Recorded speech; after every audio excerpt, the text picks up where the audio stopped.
I could ask everyone to please silence their cell phones before we begin.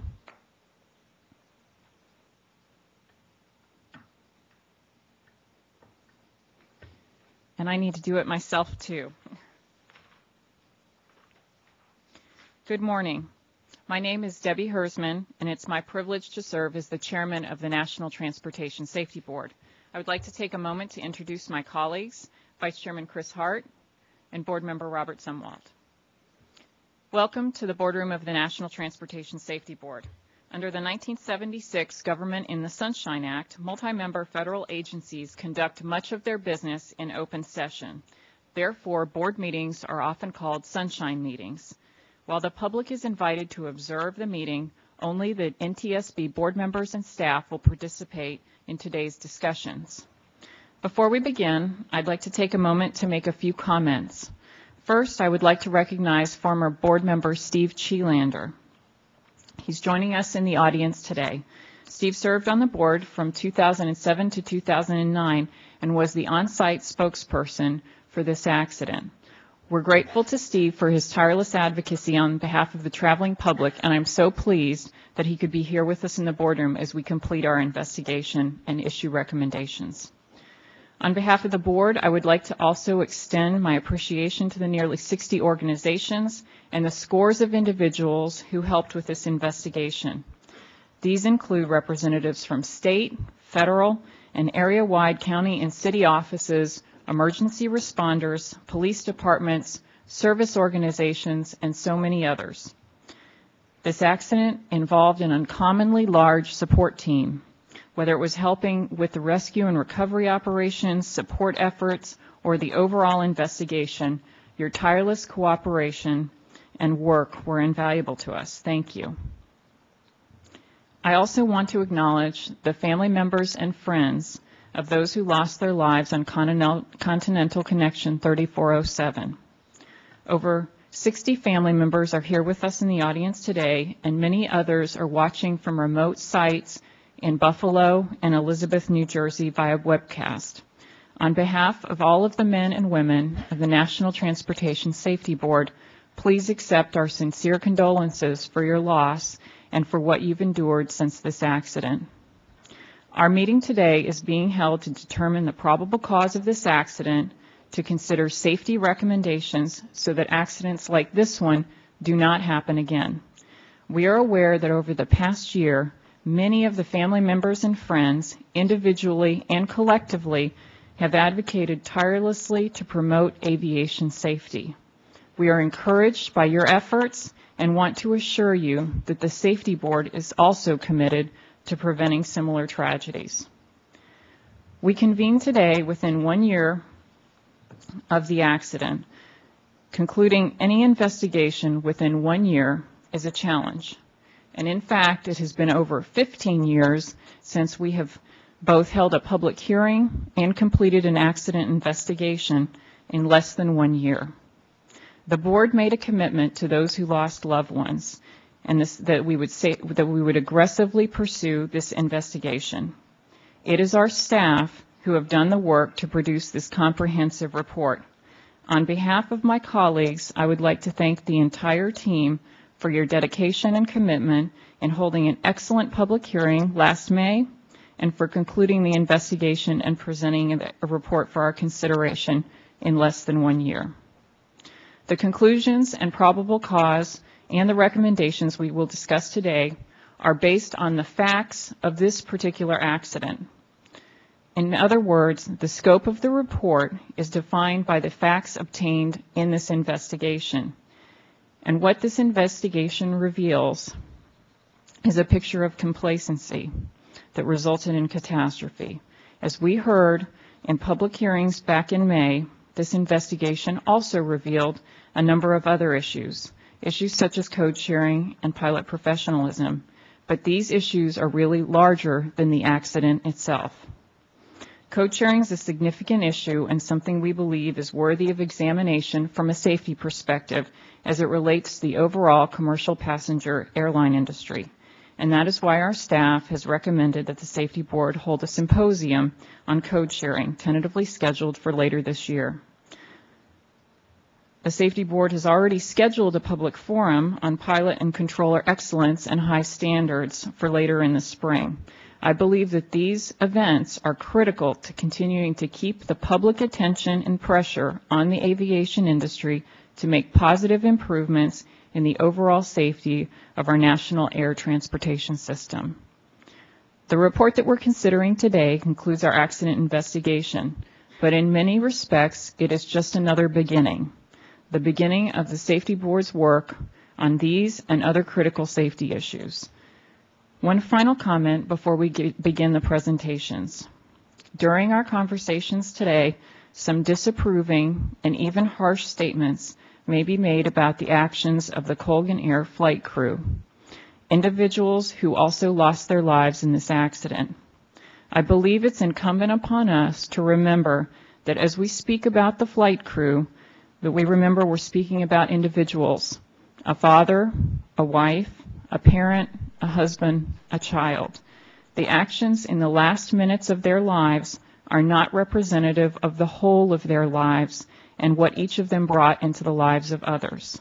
This may be very difficult for some to hear, but it's absolutely critical that we have an open and candid discussion so that we can make recommendations to improve aviation safety. It is not the Safety Board's role nor our intention to make any judgments beyond their performance as it relates to this accident investigation. Now, as we move to the report, a few weeks ago, the Safety Board staff submitted the following report for the Board's consideration. Notation 8090A, Aircraft Accident Report, Loss of Control and Approach, Colgan Air Incorporated, operating as Continental Connection Flight 3407, Clarence Center, New York, February 12, 2009. The board members have had the intervening weeks to study these documents, and while we might have met with staff individually, today is the first opportunity for all of the board members to meet together to discuss the issues contained in the report. During this meeting, the board members will hear staff presentations addressing the primary issues identified in the investigation. We will be soliciting staff comments and explanations on many issues. Once we have discussed the draft report, we will then consider the conclusions, probable cause, and recommendations proposed by the staff. Sometimes all or part of a draft conclusion, probable cause, or recommendation is revised or rejected by the board members. This is because these are the board's actual deliberations. That is the purpose of the Sunshine Act, to provide the public with a window into our decision-making process. Approximately 30 minutes after the meeting, copies of the abstracts containing conclusions, probable cause, and recommendations can be obtained from the Safety Board's Public Affairs Office. Dr. Meyer, will you please introduce the staff? Yes, ma'am. Good morning. Seated to my left is Tom Howder, the Director of the Office of Aviation Safety. Next to Tom is Lorinda Ward, the Investigator-In-Charge. Then Dr. Evan Byrne, Human Performance Group Chairman. Captain Roger Cox, Operations Group Chairman. And next to Roger is Dr. Kevin Renzi, Aircraft Performance Group Chairman. Seated behind him is Jeff Marcus from our Office of Safety Recommendations and Advocacy. To his left is Scott Warren, Systems Group Chairman. Scott's left is Karen Stein, the report writer. Then Dr. Joe Colley, the Director of our Office of Research and Engineering. And seated next to Joe is Jim Cash, who's here as a recorder's expert. And next to Jim is Gary Halbert, our General Counsel. And finally, Tom Zoller, our Executive Officer. Tom Howder has the first presentation. Thank you. Good morning. The aviation staff is pleased to present to the board the report on the accident involving Colgan Flight 3407 near Buffalo, New York. This investigation was very detailed, and there are numerous issues identified and thoroughly examined. In the report, staff is proposing 23 safety recommendations to the FAA in the areas of prevention of flight crew monitoring failures, pilot professionalism, fatigue, remedial training, pilot training records, airspeed selection procedures, stall training, FAA oversight, flight operational quality assurance programs, the use of personal portable electronic devices on the flight deck, the FAA safety alert for operators process, and weather information dissemination. However, there are two issues that are not fully addressed in the draft report. These issues are professionalism and code sharing agreements. Because these issues go beyond the Colgan accident, staff believes that additional fact-finding is necessary. In previous accident and incident investigations, staff has noted issues regarding professionalism with both pilots and air traffic controllers. Professionalism issues are not limited to specific airlines, hours of experience, salary, or even the nature of the job, and can be as insidious as fatigue and leading to accidents and incidents. Therefore, staff has recommended, and the board has approved, holding a forum on high standards for pilots and air traffic controllers. Because Colgan was involved in a code-sharing agreement with Continental Airlines, staff examined issues associated with airline code-sharing and complexities of code-sharing agreements. In some cases, code-sharing allows a major carrier to expand its routes to airports that would otherwise not be profitable. In other cases, code-sharing allows a smaller carrier access to a major carrier's reservation and marketing system. Code-sharing involves both domestic and international carriers and is often invisible to the public. Because code-sharing issues are so broad and go beyond this accident, staff has recommended and the board has approved holding a symposium later this year to explore in detail the issues involved with code-sharing arrangements. Completing this report in less than 1 year required considerable staff resources, not only because of the complexity of the accident, but also because there were other investigations that required staff's attention. For instance, last year, our operations and air traffic investigators, a total of 7 people, worked a combined 101 investigations, accumulated 349 days on travel, and logged about 1,700 hours in overtime. Since the Colgan accident, the aviation staff has completed 5 major reports, held 4 public hearings, including the one for the Colgan accident, launched on 2 major accidents, launched on 153 regional accidents, launched on 9 foreign accidents, and developed 127 safety recommendations.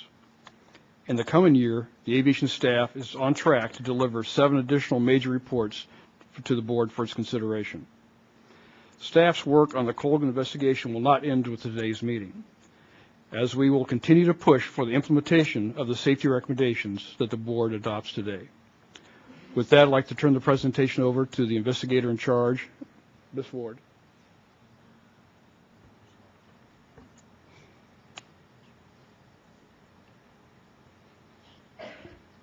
Good morning, Chairman Hersman, Vice Chairman Hart, and Member Sumwalt.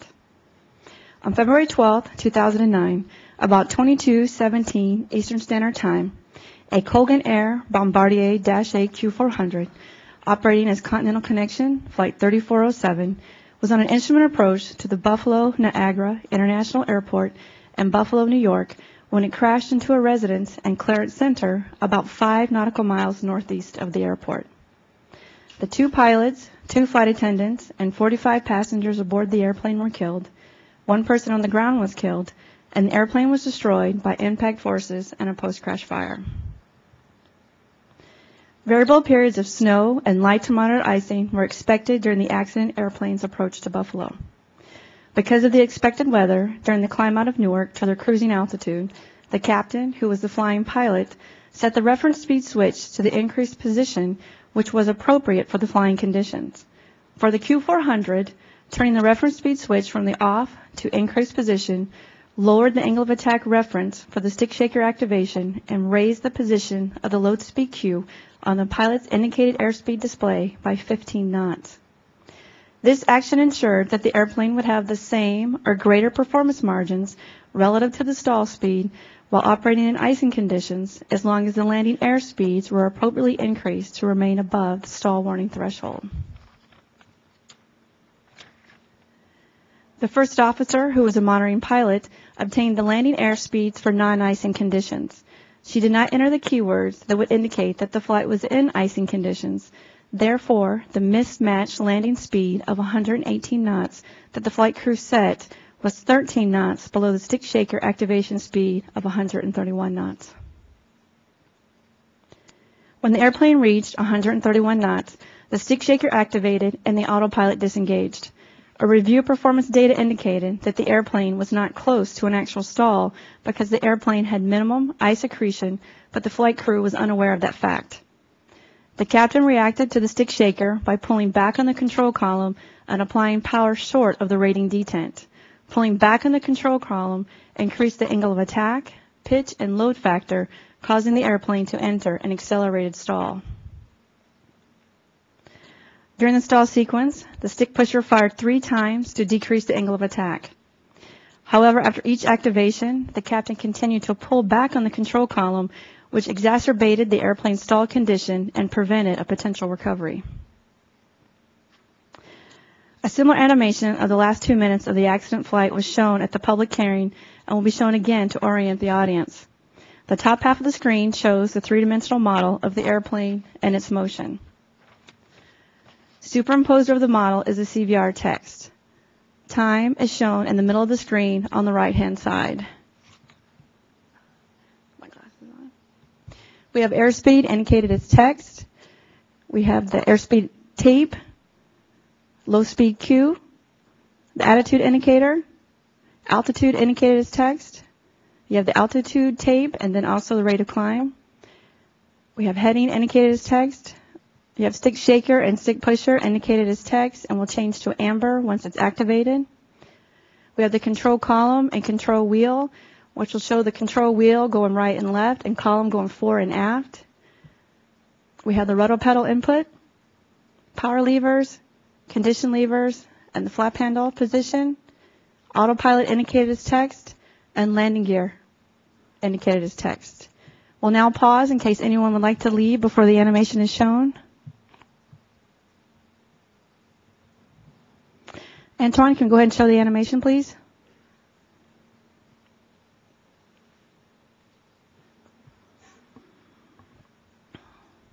As you can see, our animation does not depict the weather or visibility conditions on the day of the accident. Also, sound is not included on the animation. If you look in the lower left-hand corner of the screen, you can already see the low-speed Q is visible. The autopilot is on. The altitude hold mode is active. They're at about 2,300 feet. The condition levers have been pulled back to 0. Flat panel's at 0. And if you look at the control column and control wheel, you can see it's pretty much in the neutral position. The black shadow there indicates neutral.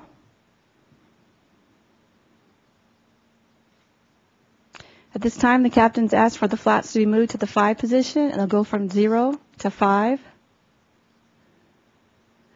The Buffalo approach controller has now asked them to make a left-hand turn to heading 260, and they've been cleared for an ILS approach to runway 23. You can see as they're making the left-hand turn that the low-speed Q will temporarily disappear from view.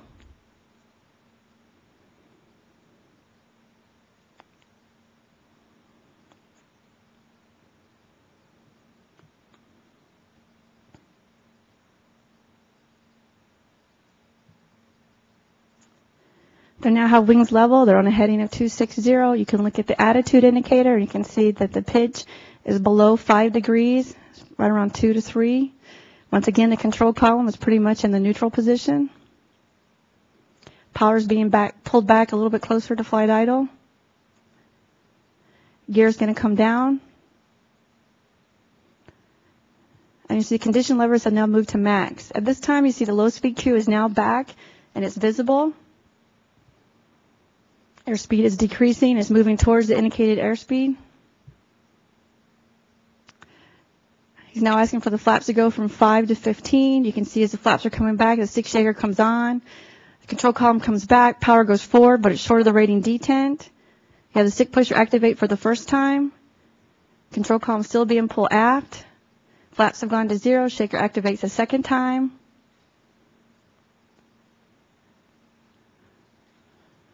Gear comes up.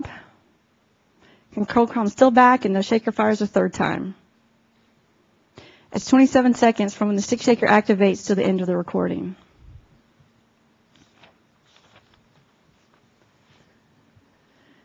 The team was on scene for 8 days, documenting the wreckage, conducting interviews, and collecting records related to the accident flight, airplane, and crew. 3 months later, a 3-day en banc public hearing was held in Washington, D.C., with former acting chairman Mark Rosenkerr presiding over the hearing. The safety issues discussed at the hearing were the effect of icing on the airplane performance, cold weather operations, sterile cockpit rules, flight crew experience, fatigue management, and stall recovery training.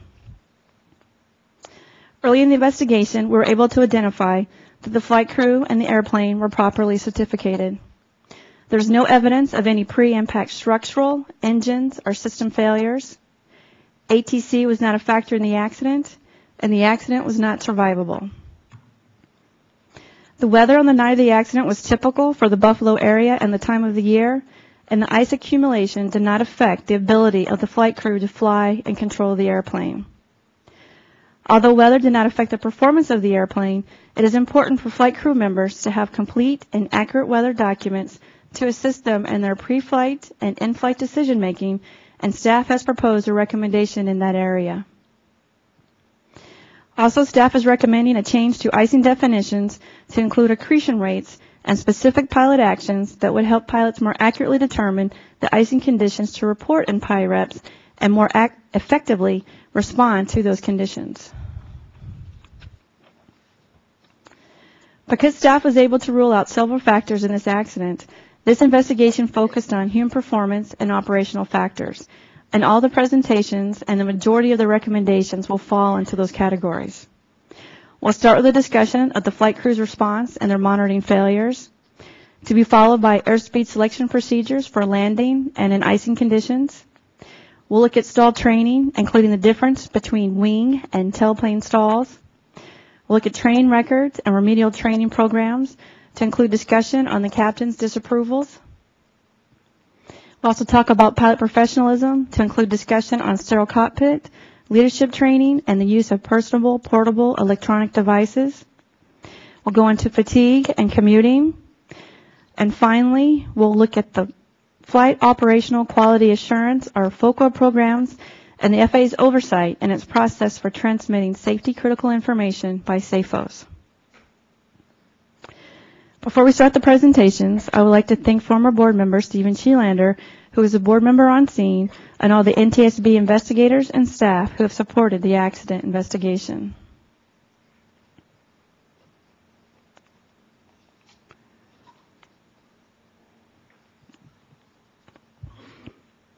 Parties to the investigation were the Federal Aviation Administration, Colgan Air, the Airline Pilots Association, the National Air Traffic Controllers Association, and the United Steelworkers Union.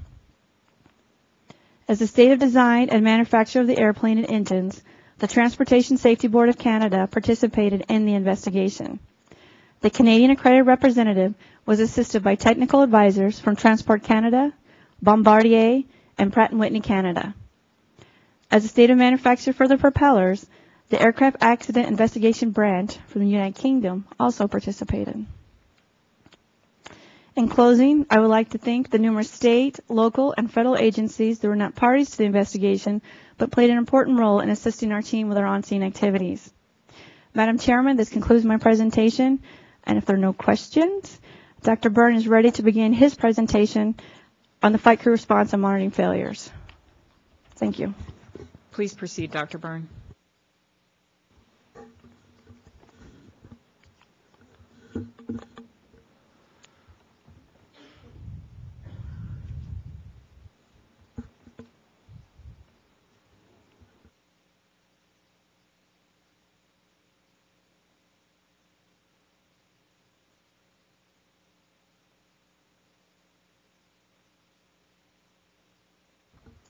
Good morning.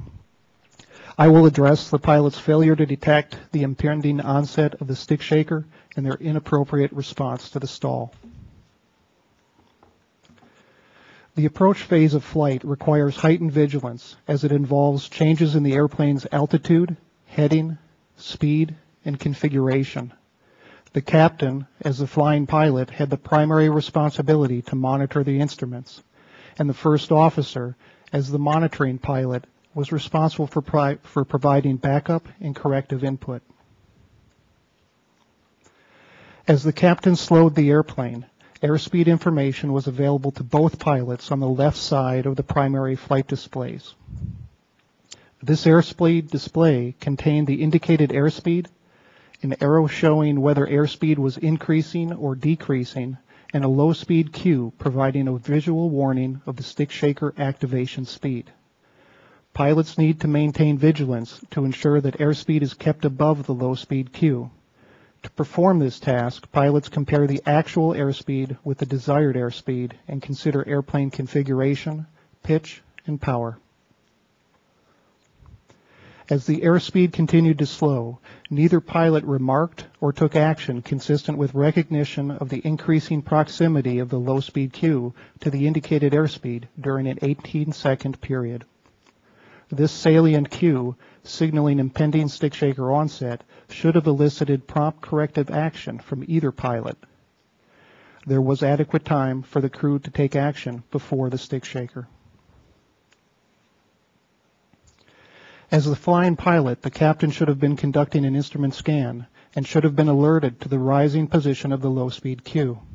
However, there is insufficient evidence to determine where he focused his attention during this period. As the monitoring pilot, the first officer should have noticed the captain's error. However, the first officer was performing tasks that directed her attention away from the primary flight display, reducing opportunities for timely recognition of this event. Both pilots missing this cue reflects a breakdown in their monitoring and workload management. There are ways to improve pilots' monitoring skills. The NTSB previously issued safety recommendations about training pilots on monitoring. For example, recommendation A0713 asked the FAA to require training programs be modified to teach and emphasize monitoring skills in workload management. Although the recommendation is classified open acceptable response, the FAA has yet to complete action in this area. The captain's aft control column inputs in response to the stick shaker led to an aerodynamic stall. The captain added power but did not advance engine power levers to the rating detent, and the first officer did not detect this error. Stall recovery procedures at Colgan were crew-coordinated maneuvers involving a sequence of callouts and commands. Neither pilot made any callouts or commands associated with the company's stall recovery procedure. Q400 flight simulator observations showed that Colgan's recovery procedures after initial stick shaker activation did not require exceptional skills or inputs on the flight controls. During the stall event, the control column was never pushed forward enough to prevent or recover from a stall. The captain's actions in response to the stall warning were not consistent with any trained procedure or the basic requirements for recovery from an aerodynamic stall. His failure to make standard callouts or even a declarative statement associated with the recovery attempt further suggests that he was not responding to the situation using a well-learned habit pattern. Thus, the captain's improper flight control inputs were instead consistent with startle and confusion. The captain had a history of training failures indicating weaknesses with instrument flying skills, which may have contributed to his deficient performance during the stall event. Staff also evaluated the first officer's actions in raising the flaps and her suggestion to raise the gear, neither of which was consistent with Colgan's stall recovery procedures. These actions could have been an attempt to undo her last action, a misinterpretation of the event as a tailplane stall, or an attempt to perform portions of the stall recovery procedure in the absence of the captain's input. Ultimately, the reasons for the first officer's actions could not be determined from the available information. Captain Cox will continue this presentation. Good morning. I'll discuss airspeed selection procedures first, and then stall training procedures. Airspeed indications on the Q400 are located on the left and right primary flight displays. Two bugs, which are target speed references, indicate the airspeeds that may be programmed for landing. At Colgan, those bugs are set to VREF and VGA, that is, landing speed reference and go-around speed reference. The bugs are set manually by each pilot using a rotary knob located on the forward panel. The ice protection panel, which is located on the overhead panel on the captain's side of the cockpit, includes a ref speed switch that can be set to the increase or off positions. According to Bombardier's Q400 airplane flight manual, the ref speed switch must be turned on in icing conditions and may be turned off when the airplane is free of all ice. The ref speed switch, when set to the increased position, advances the stall warning so that the stick shaker would activate at a lower angle of attack. As you heard earlier, the airplane would have the same performance margins relative to the stall speed during operations at icing conditions as it would have with a clean, that is, no ice accretion configuration. Because the stick shaker would activate at a lower angle of attack with the ref speed switch set to the increased position, pilots need to increase landing airspeeds between 15 and 25 knots, depending on the flap setting, to remain above the stall warning threshold. The appropriate speed increase for the accident flight was 20 knots. Colgan used ACARS, the data link service, to obtain landing performance data from a remote server for its Q400 airplanes. The server computed landing airspeeds and landing distances and returned the information to the airplane within 30 seconds.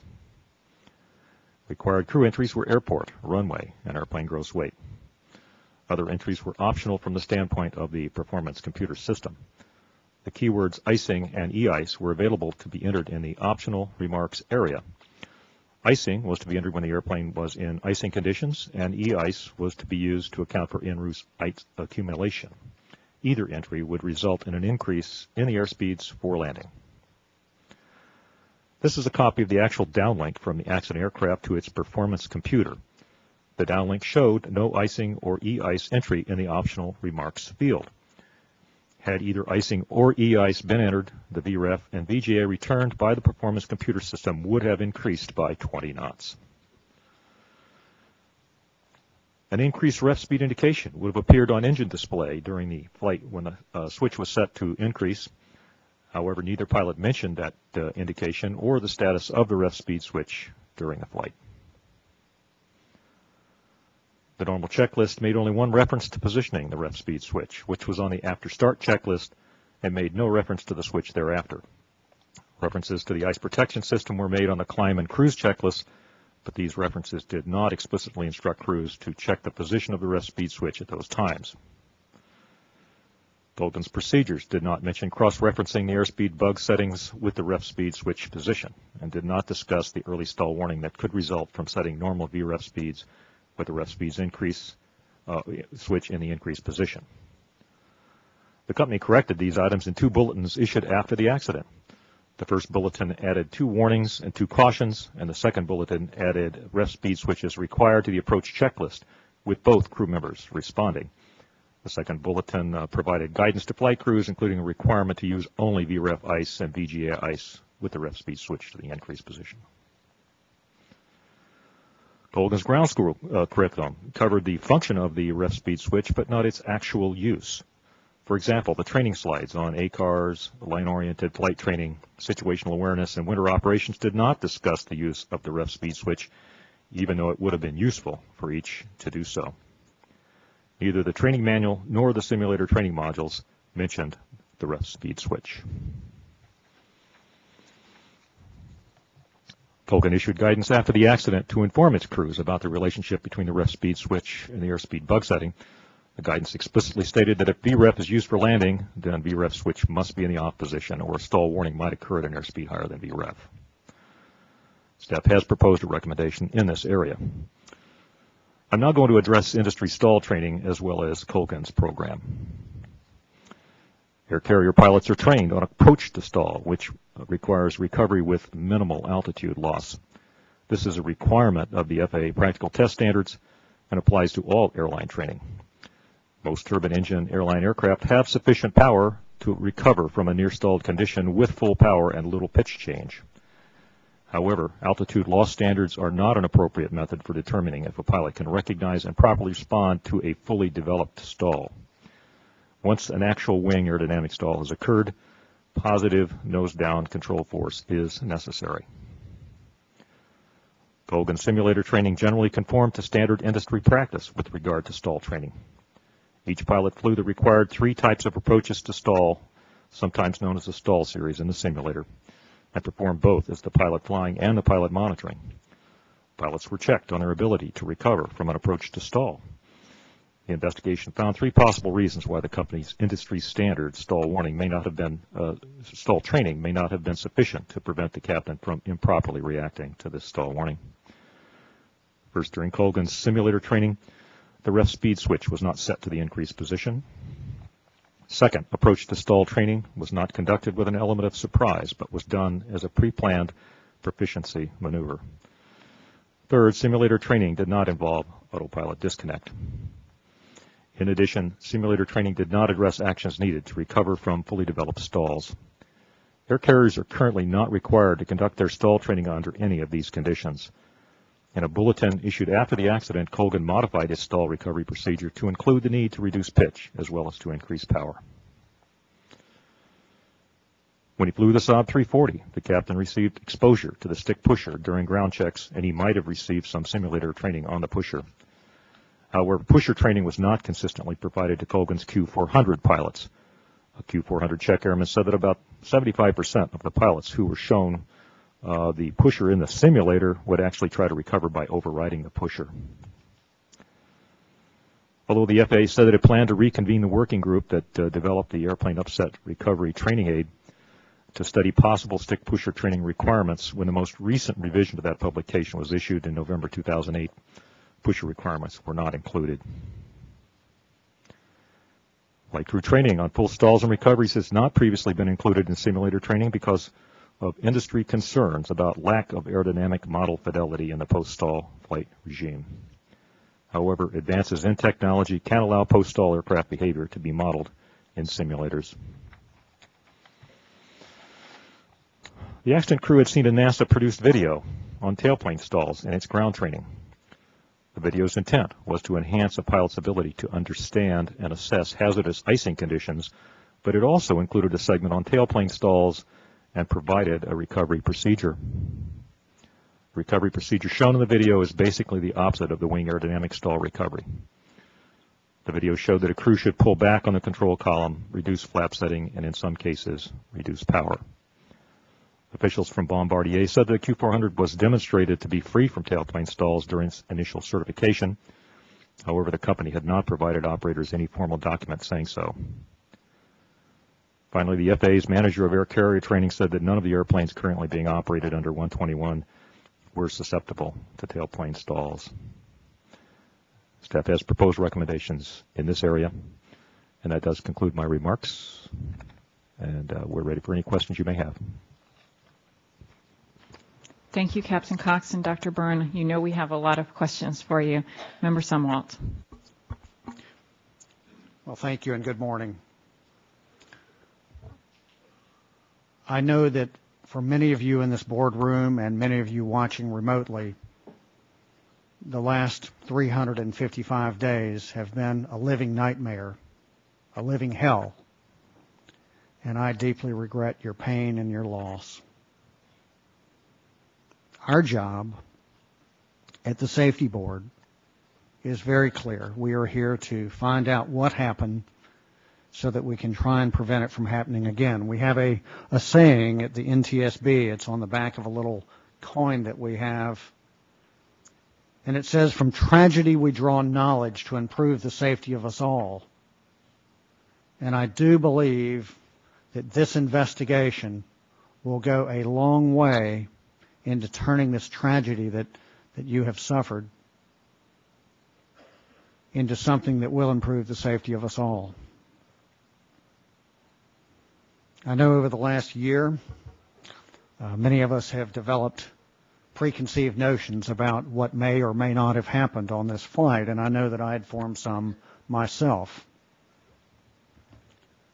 But after studying the facts, like the facts contained in this 270-page draft report, the facts like listening to the cockpit voice recorder, the facts like pouring through hundreds, if not thousands of pages contained in the public docket. When I look at the facts, I realize that some of my preconceived notions may have been incorrect. There may be aspects of today's board meeting that will surprise some. They may even disappoint others. But our mission, our job at the Safety Board is to conduct a thorough and an unbiased investigation and look at the factual evidence and then conduct sound analysis of those facts. And again, the overall objective, find out what happened so we can prevent it from happening again. The draft report, I think, goes a long way towards doing that.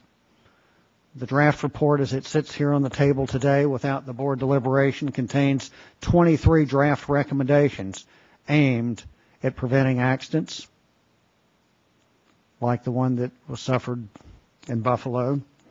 But I suspect that by the time I and my colleagues and I get through with the report, we will even have additional recommendations added to that.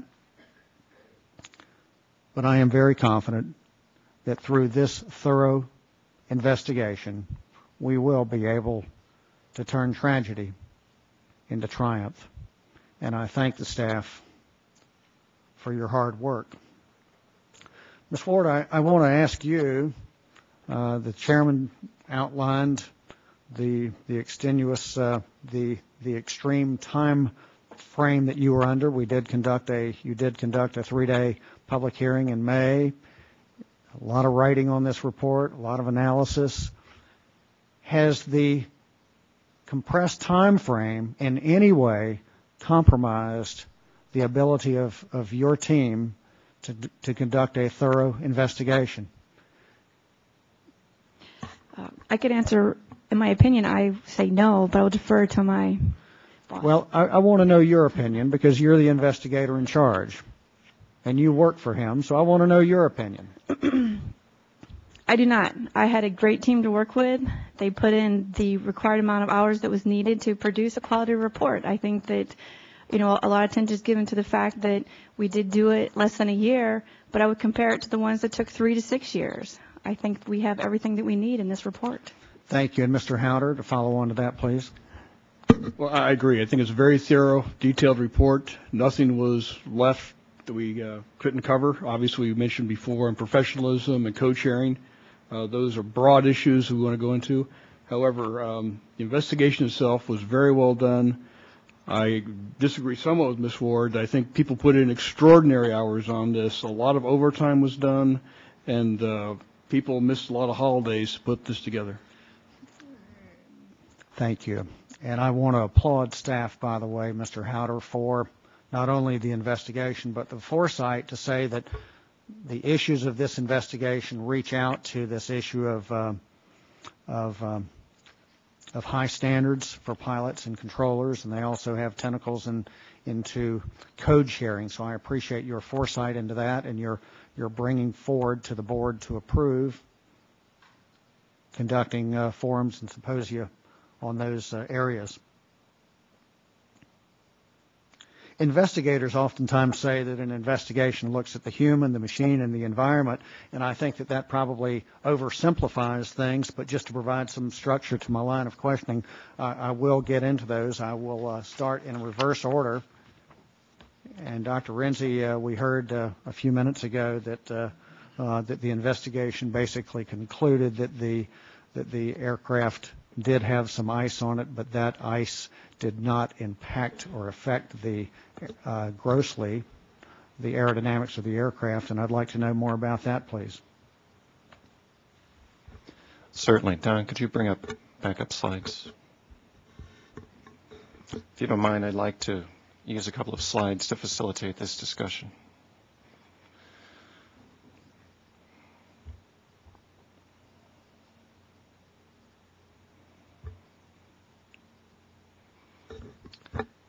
All right, well, first of all, there was an aircraft performance group, and the group defined two goals pertinent to this particular discussion area. The first was to quantify the level of ice accretion on the aircraft, and the second was to try and determine the effects of that ice on the aircraft performance capability. Now, the group uses scientific methods and factual evidence to conduct its work. So the basis for the conclusions that I'm going to discuss start with the flight data recorder and the cockpit voice recorder data.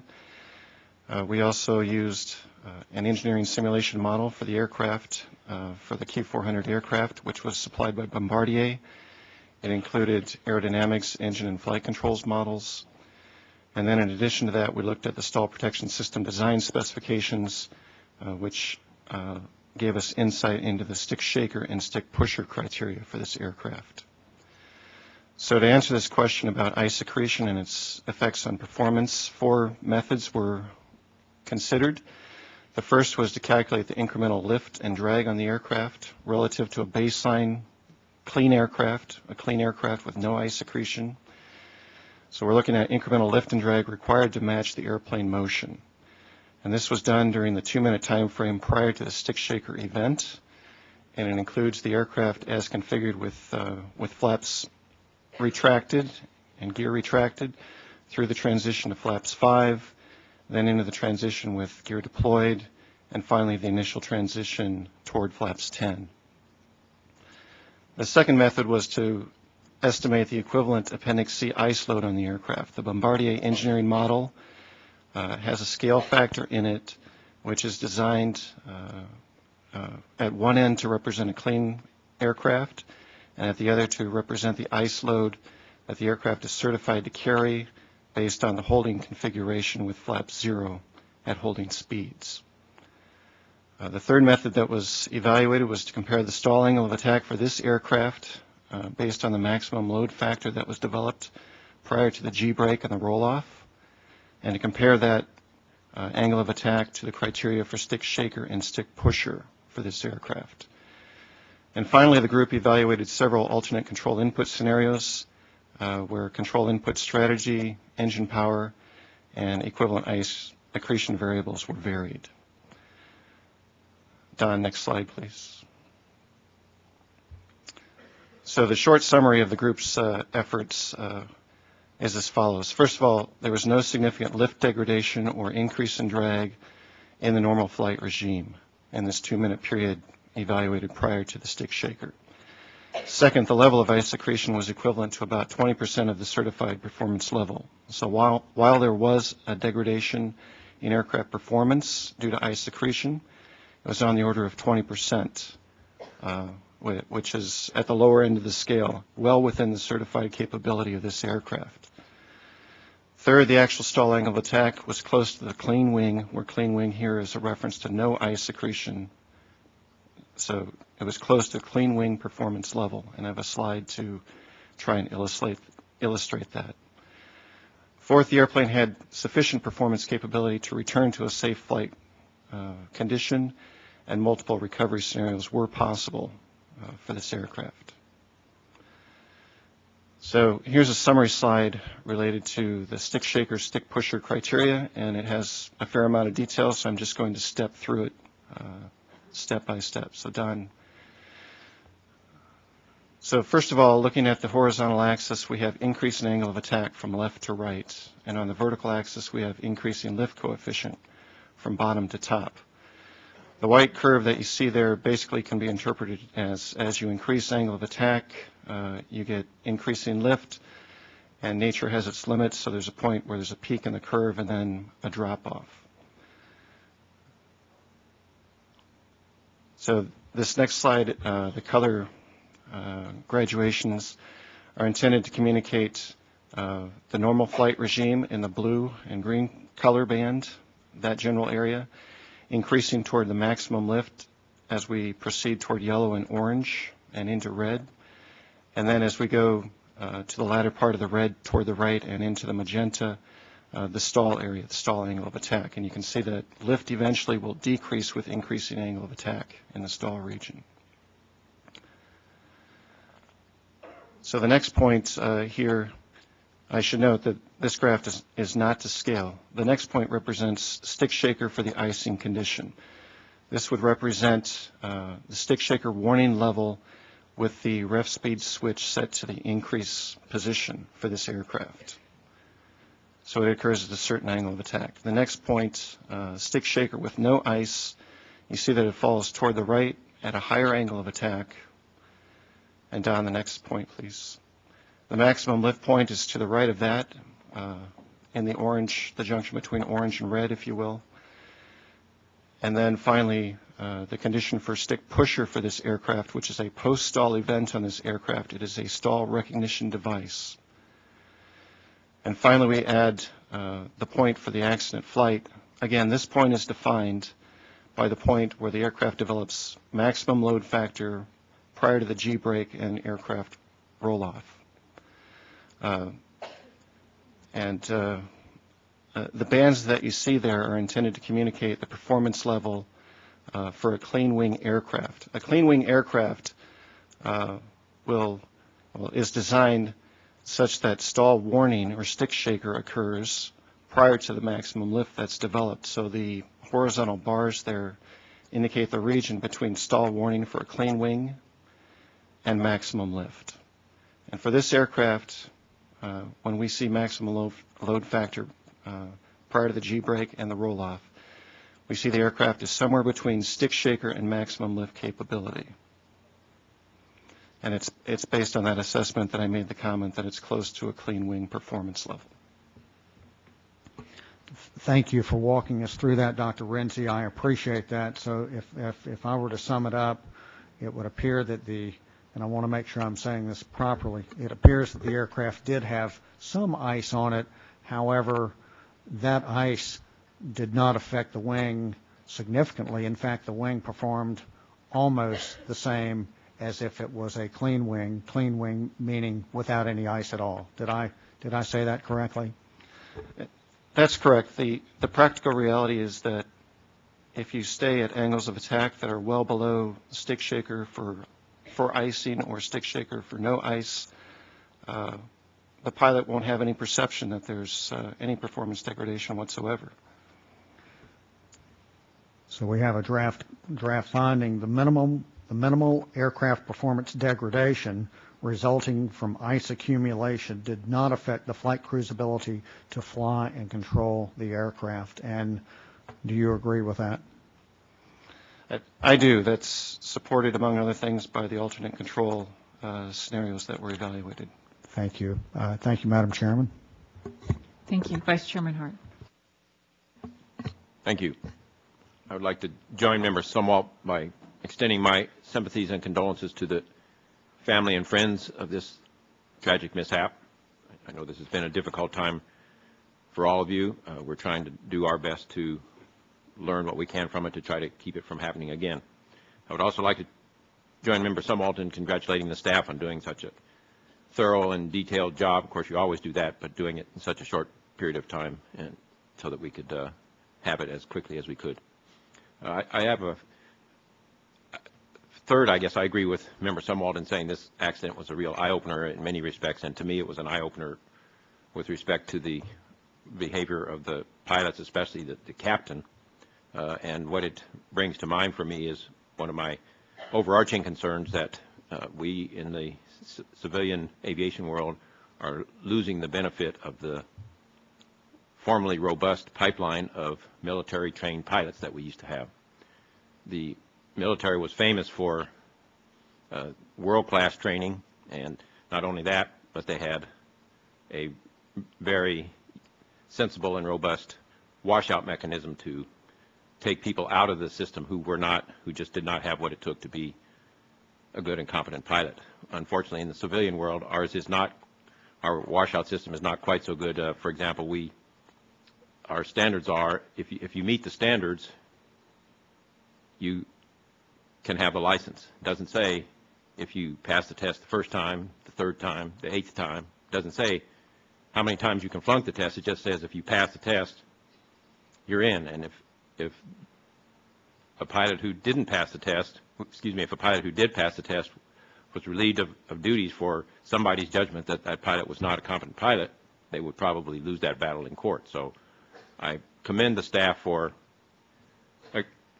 recommending that we convene a pilot and controller excellence symposium, because that's certainly one of the huge issues we have to look at, is in this new environment of not having the world-class training from military pilots that we were used to having. How do we respond to that situation, and how, for example, do we take pilots out of the lineup who should not be in the lineup, even if they can pass the test after the 13th try? We need to include the military in that, because they have extensive experience in how to determine who should continue and who should not, and also we know that some airlines around the world have started similar programs to actually train people from the beginning, ab initio training, and they also have had to face that dilemma of is it enough just to pass the test if there have been multiple failures before that, and to take people out of the loop if they are not competent and should not be continuing to fly paying passengers. So this was an eye-opener for me as well, and I commend the staff for recommending that Pilot and Controller Excellence Symposium, and I look forward to participating in that.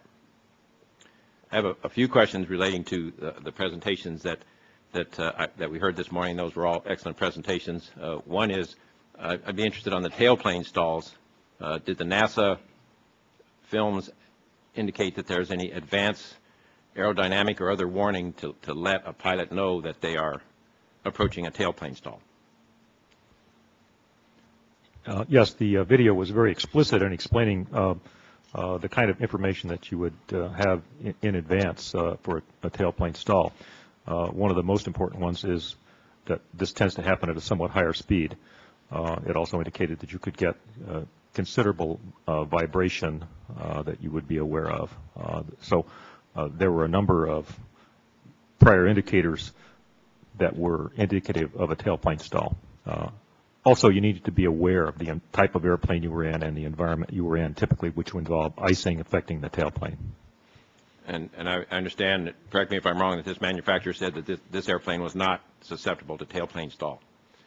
We learned that in the public hearing and during the course of the investigation. However, they didn't explicitly make that clear in the material that they presented to operators. Do you know if the pilots were informed, of the pilots of this airplane, not these two pilots, but I mean the pilots who flew this airplane for this carrier, do you know if they were informed that this airplane was not susceptible to tailplane stall? We did 65 interviews, and we talked to many pilots at this airline, and we got a wide variety of responses indicating that pilots were really confused as to whether or not the airplane was susceptible, and if so, what the proper response would be. Was the was the previous airplane that this pilot flew, the Saab 340, was that susceptible to tailplane stalls? In its most early configuration, the Saab 340A, originally it was. FAA did a study in the 90s and put out an airworthiness directive that made a physical correction to the airplane. And so the subsequent models, including the ones flown at Colgan, nominally were not susceptible to tailplane stall. Do you know if there was any training or any messages from the manufacturer regarding the susceptibility of the Saab 340 to tailplane stall? We did see a Saab video that addressed tailplane stall on Saab airplanes. It was specifically directed to the early models, and that video is still available out there. Okay, what I'm trying to get to is whether you have any sense that this pilot's previous experience with the Saab 340 might have led him to believe that the Bombardier was also susceptible to tailplane stall. I think not only this pilot, but all the pilots at Colgan probably, and many throughout the regional airline industry, have been introduced to these videos, but typically not in formal classroom training or informal simulator training, typically by way of video or word of mouth or crew room discussions. So yes, to answer specifically, this pilot had flown the Saab previously. He had seen a video previously, but the company did not have actual tailplane stall training for the Saab. Okay, thank you.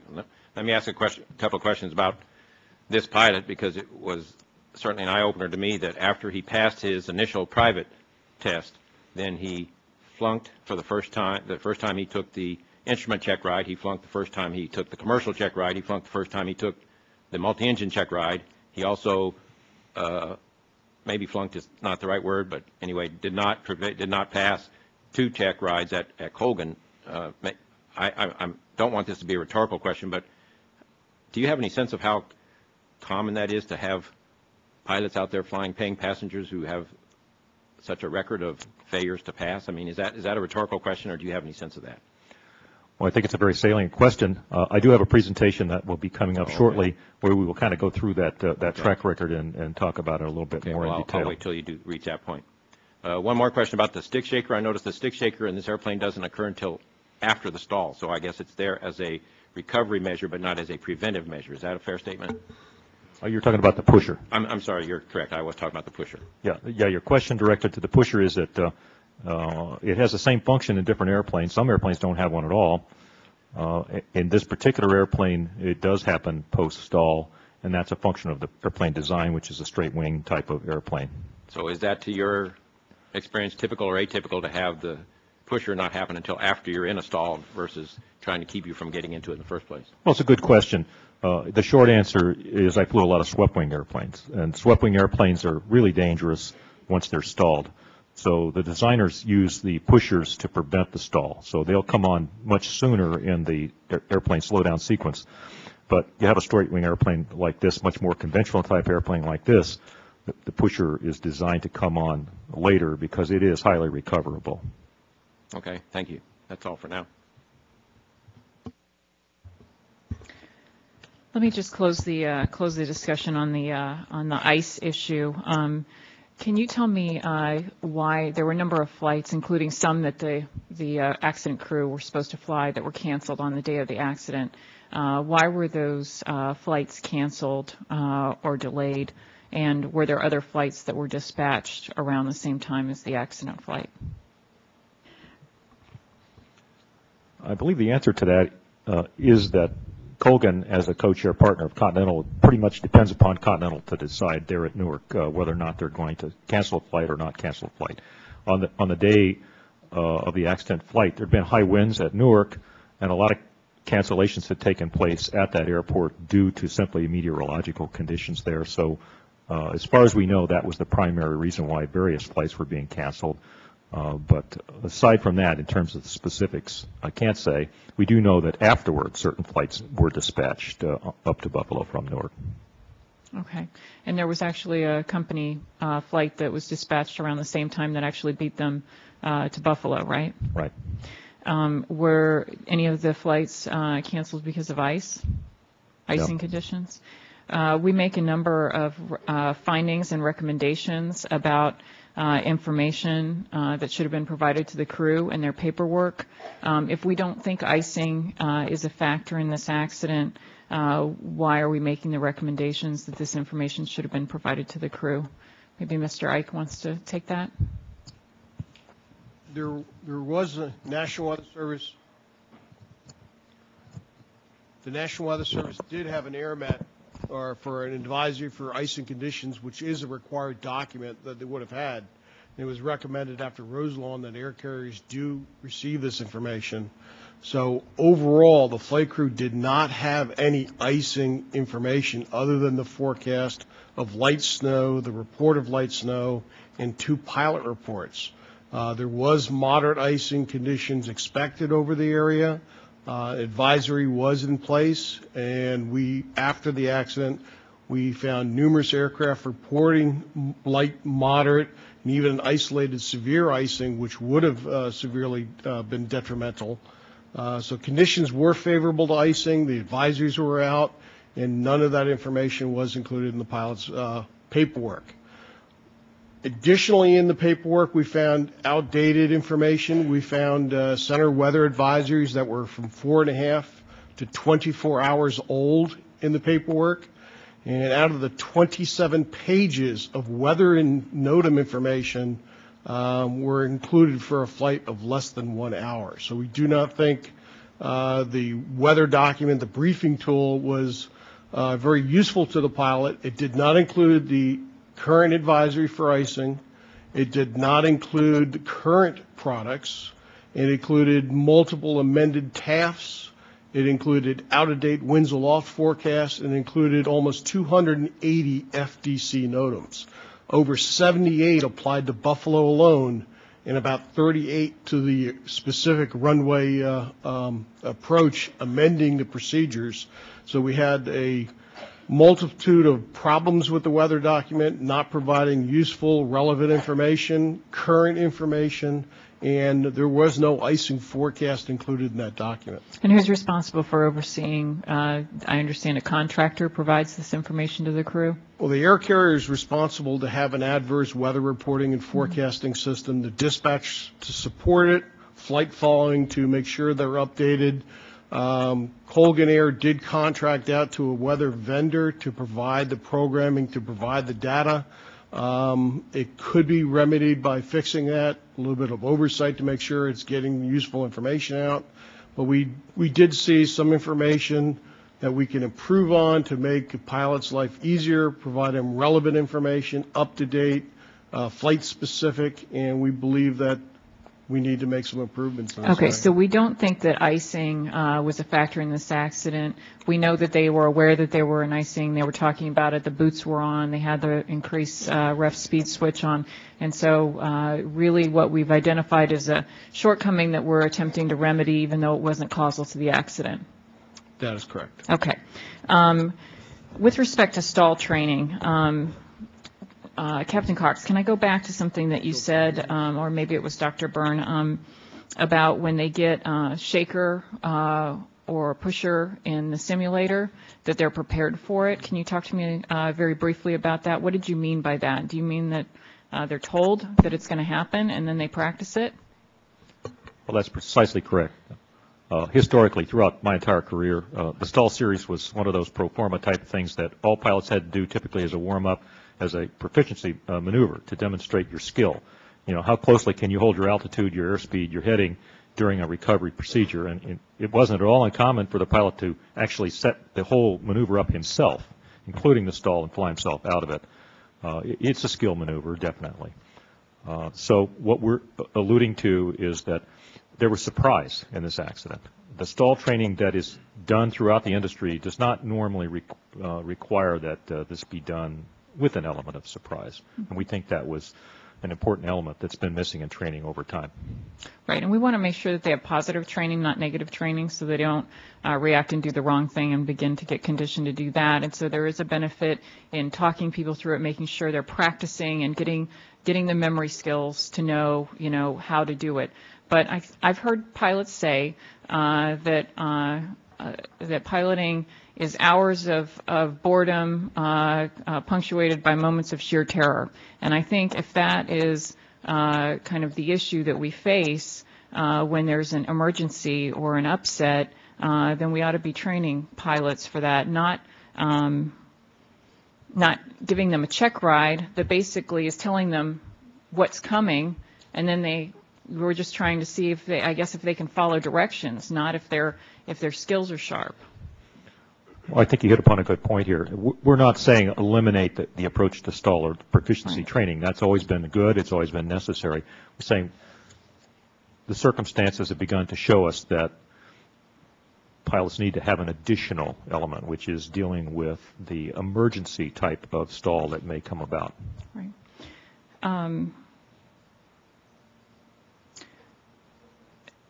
I think that what you've presented demonstrates that the captain made the opposite inputs that would have been expected for what he was kind of engaged in based on the training that he received. I don't know if we're going to get to this in a later presentation, but neither of them called stall, and neither of them appeared to be communicating, recognizing what was going on at the time. I'm wondering why the first officer didn't recognize what was going on, perhaps overrule the captain if he was in a situation where he couldn't identify what was going on. Are we going to talk about this in a later presentation? I really think this might be the appropriate time. Okay. Ultimately, we can't say for sure the answer to that question, but my personal experience to answer your question is that what it takes to intervene with another crew member in a multi-crew airplane is a product of experience. It's a product of maturity. It's a product of being able to recognize a really bad situation and take decisive action in short. We attempt to train these things at all times. One of the fallback mechanisms we talk about is crew resource management, but there are other methods in which we try to coach and encourage people to know when to make that call. But ultimately, we can't say for sure why the first officer didn't intervene, but clearly there was a need to intervene promptly, and it didn't happen. And what would we have expected her to do?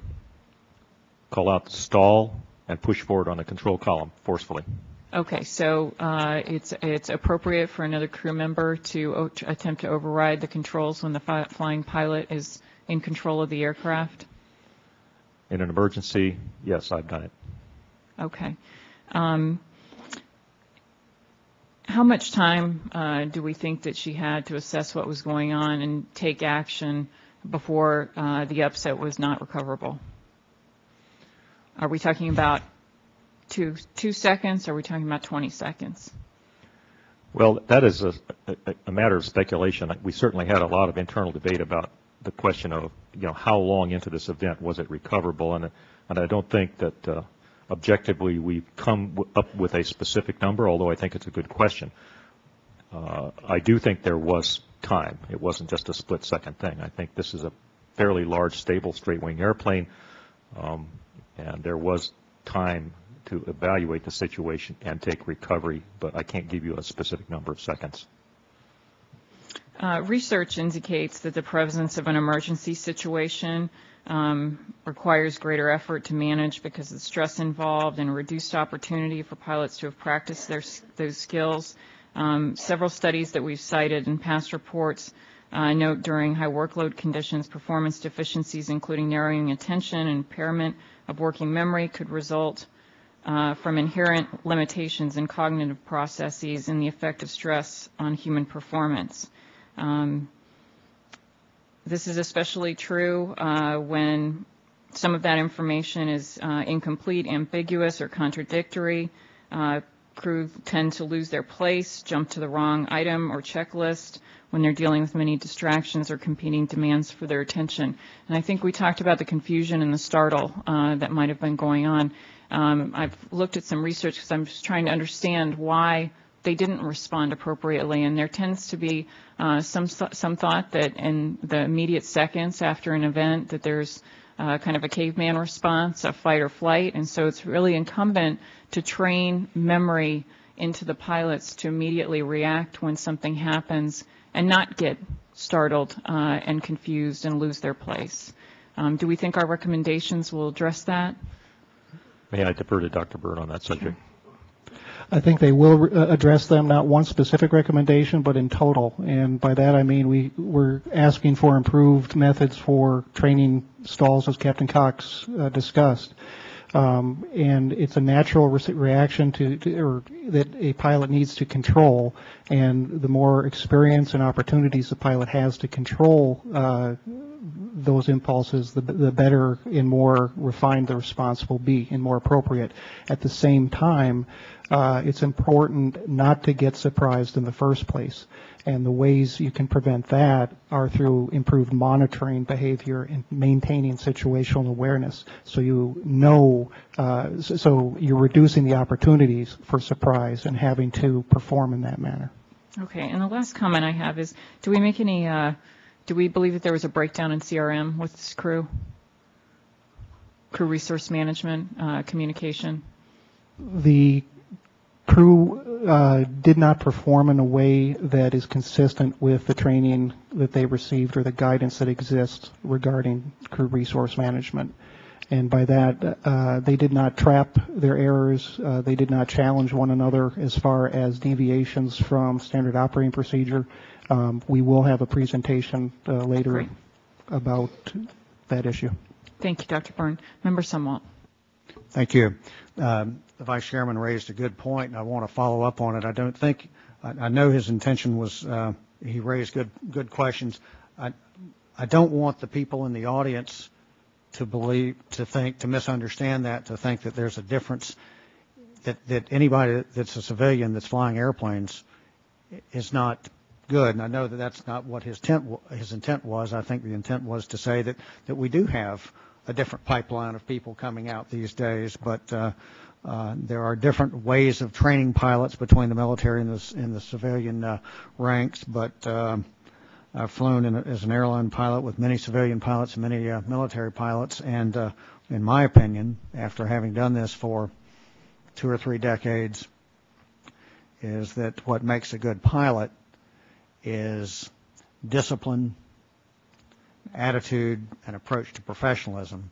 And I do think that it's not necessarily a determinant of whether they were trained in the military or the civilian ranks. And I know that's not what he intended. His point was well taken, but I don't want anybody to misinterpret that. Is that fair, Vice Chairman? Thank you. Okay, so I want to go back to the theme of human, machine, and environment. We talked about the environment. Let's back up now and talk about the machine. What did your investigation, Ms. Ward, find regarding the mechanical condition of this aircraft? I noticed that there was an ice detection vane that was replaced, I believe, 2 legs prior to the accident flight. Tell me about the mechanical condition of the aircraft. The investigation found that we found no structural systems or power plant failures that existed before the impact.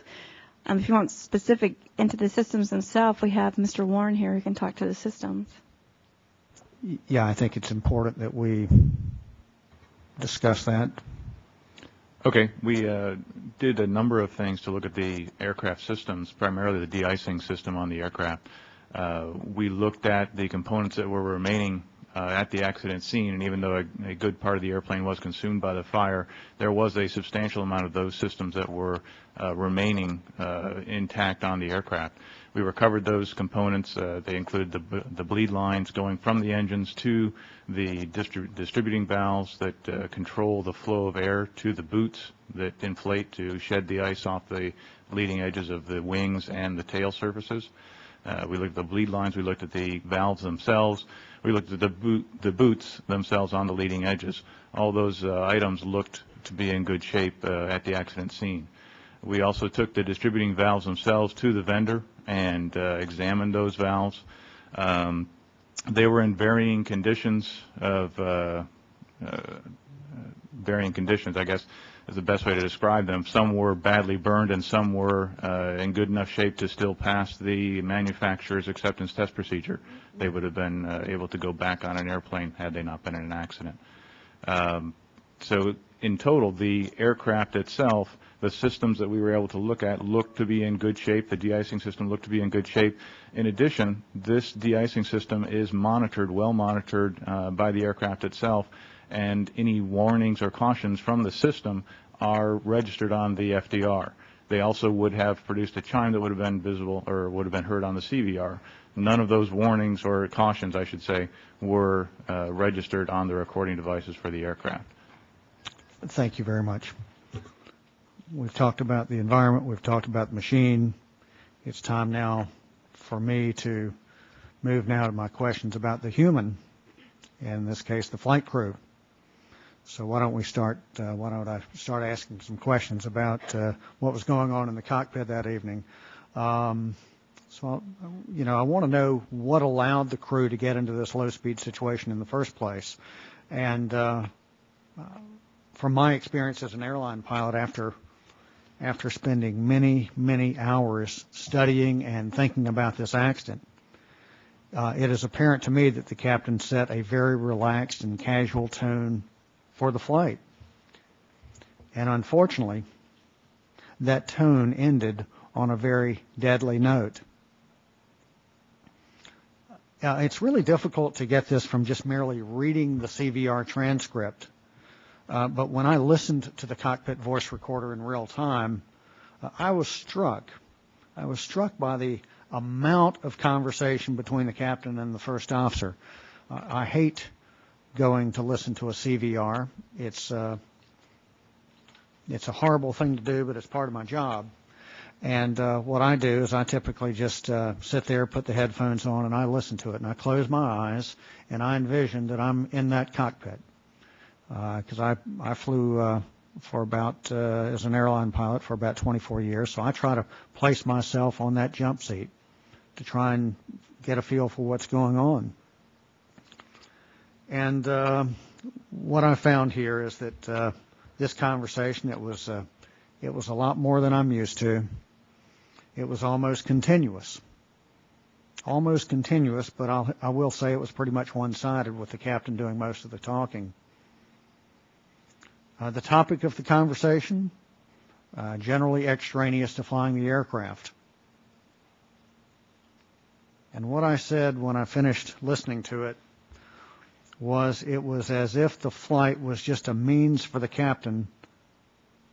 It was as if the flight was just a means for the captain to conduct a conversation with this young first officer. So we have a draft, we have something in the draft report that says, and I'm going to quote from the draft report, because of their conversation, the flight crew members squandered time and their attention, which were limited resources that should have been used for attending to operational tasks, monitoring, maintaining situational awareness, and managing possible threats and preventing potential errors. Right after the first officer extended the landing gear, the ice detect message appeared on the engine display in the cockpit. Is it possible that this light, is it likely that that the illumination of this advisory may have distracted the flight crew? It's possible that captured the captain's attention. However, on the basis of the CVR, there's no information that allows us to determine where he was focusing his visual attention during the period that the low-speed cue was visible. And furthermore, the way I look at it is the ice protection system at this point was already turned on. Is that correct? That's correct. And the enunciation that would have come up would have been not a higher priority alert that would have cued the pilots to the fact that perhaps they didn't have the ref speed switch in the increased position. So it would have been a nominal alert indicating the continued accumulation of ice. Yeah, so the system, the anti-ice system, the ice protection system was already turned on. So even though this alert signaled in the cockpit, there's nothing more that they could have done. Is that right? At that time, yes. So it's not likely in my mind that just because this advisory came on that there's anything that they would have had to have done, that would not have distracted them. That's the way I look at it. Comments? It should not have distracted them. Thank you. I yield the balance of my time. Thank you, Vice Chairman Hart. Thank you. Member Sumall was correct. I was not intending to suggest that we have a population of not so well-trained pilots out there. My point was that we are losing the benefit of what we used to have in terms of that world-class training from the military, and we need to figure out a way to continue and maintain that excellent training for future pilots. And that's why kudos to the staff for having a separate session on that subject.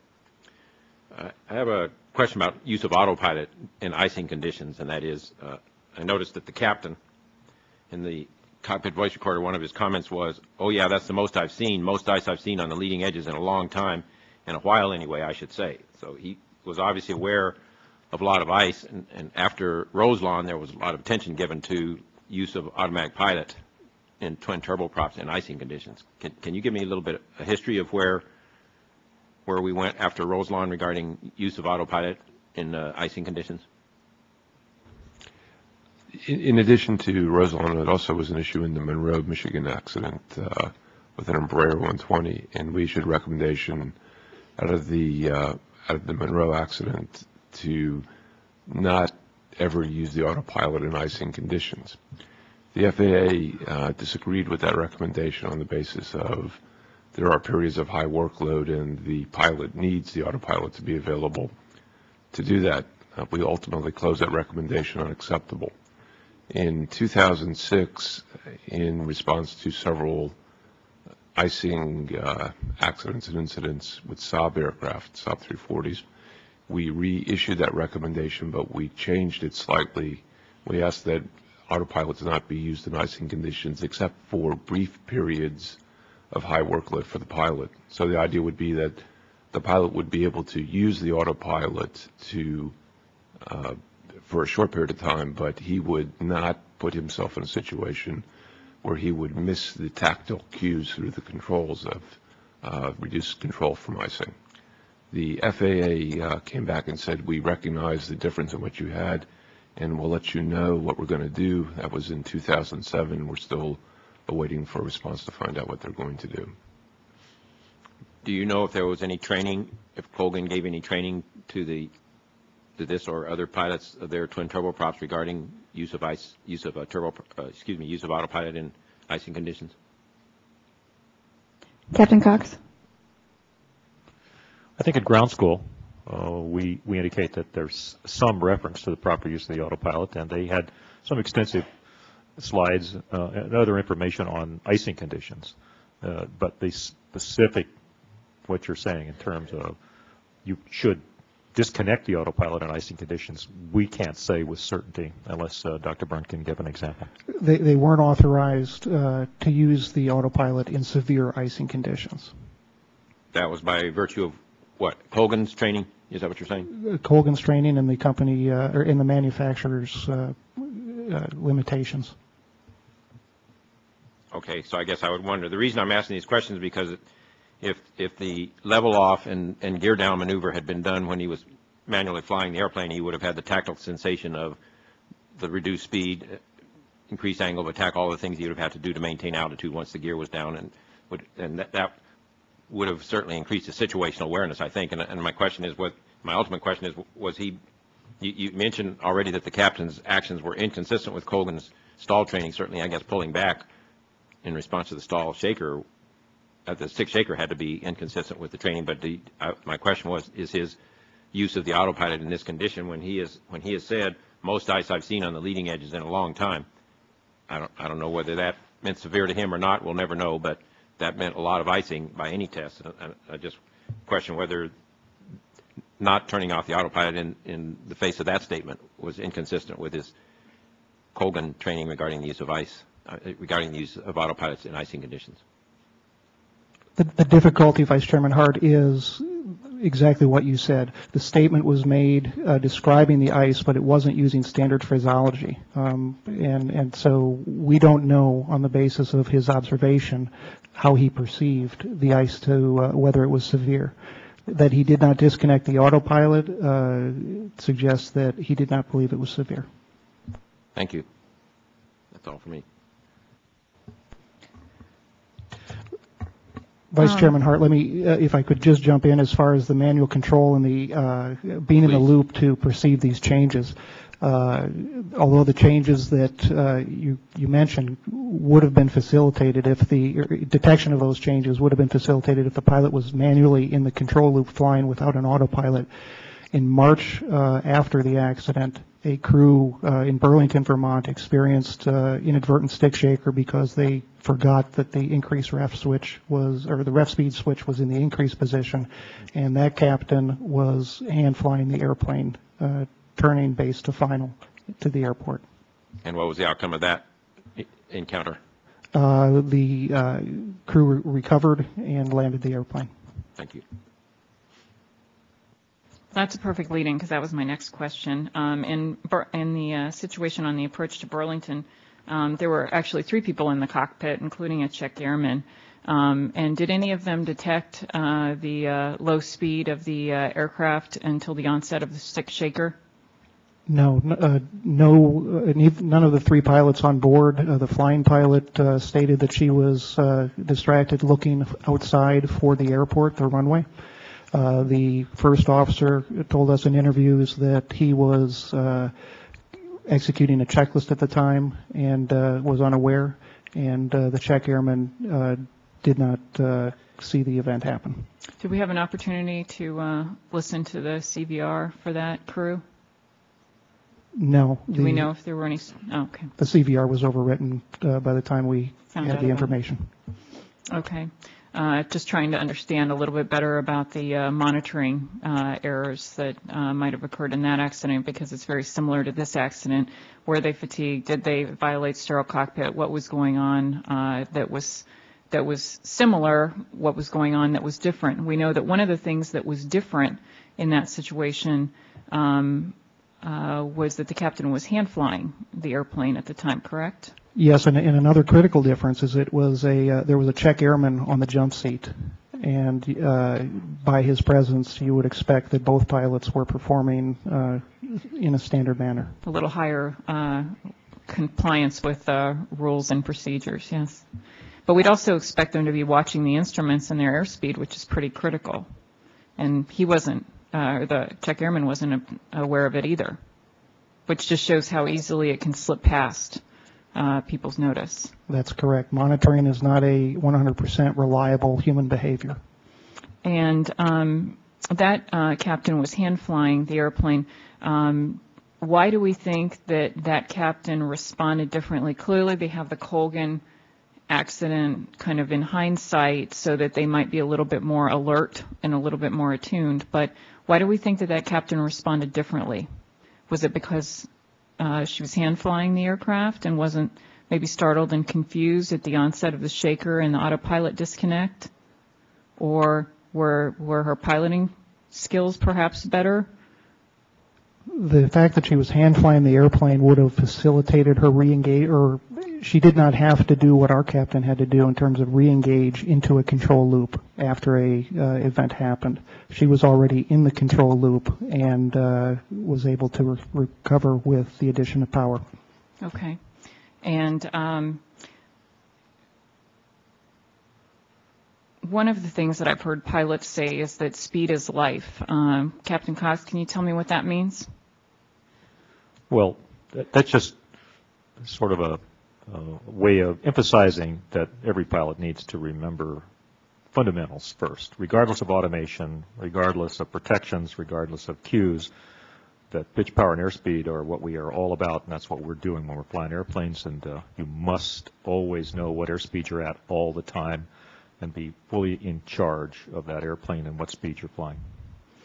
And Dr. Byrne, do we have any other accidents that the safety board has investigated? I can recall at least a couple during my time at the board where the speed got slow and it resulted in the crew stalling the aircraft. Do we have any other examples where we've seen that? Yes, the safety board's investigated multiple accidents in that area. We have a case in Eveleth involving a King Air. We have examples of aircraft in icing conditions, losing airspeed, and receiving the stall warning as well. And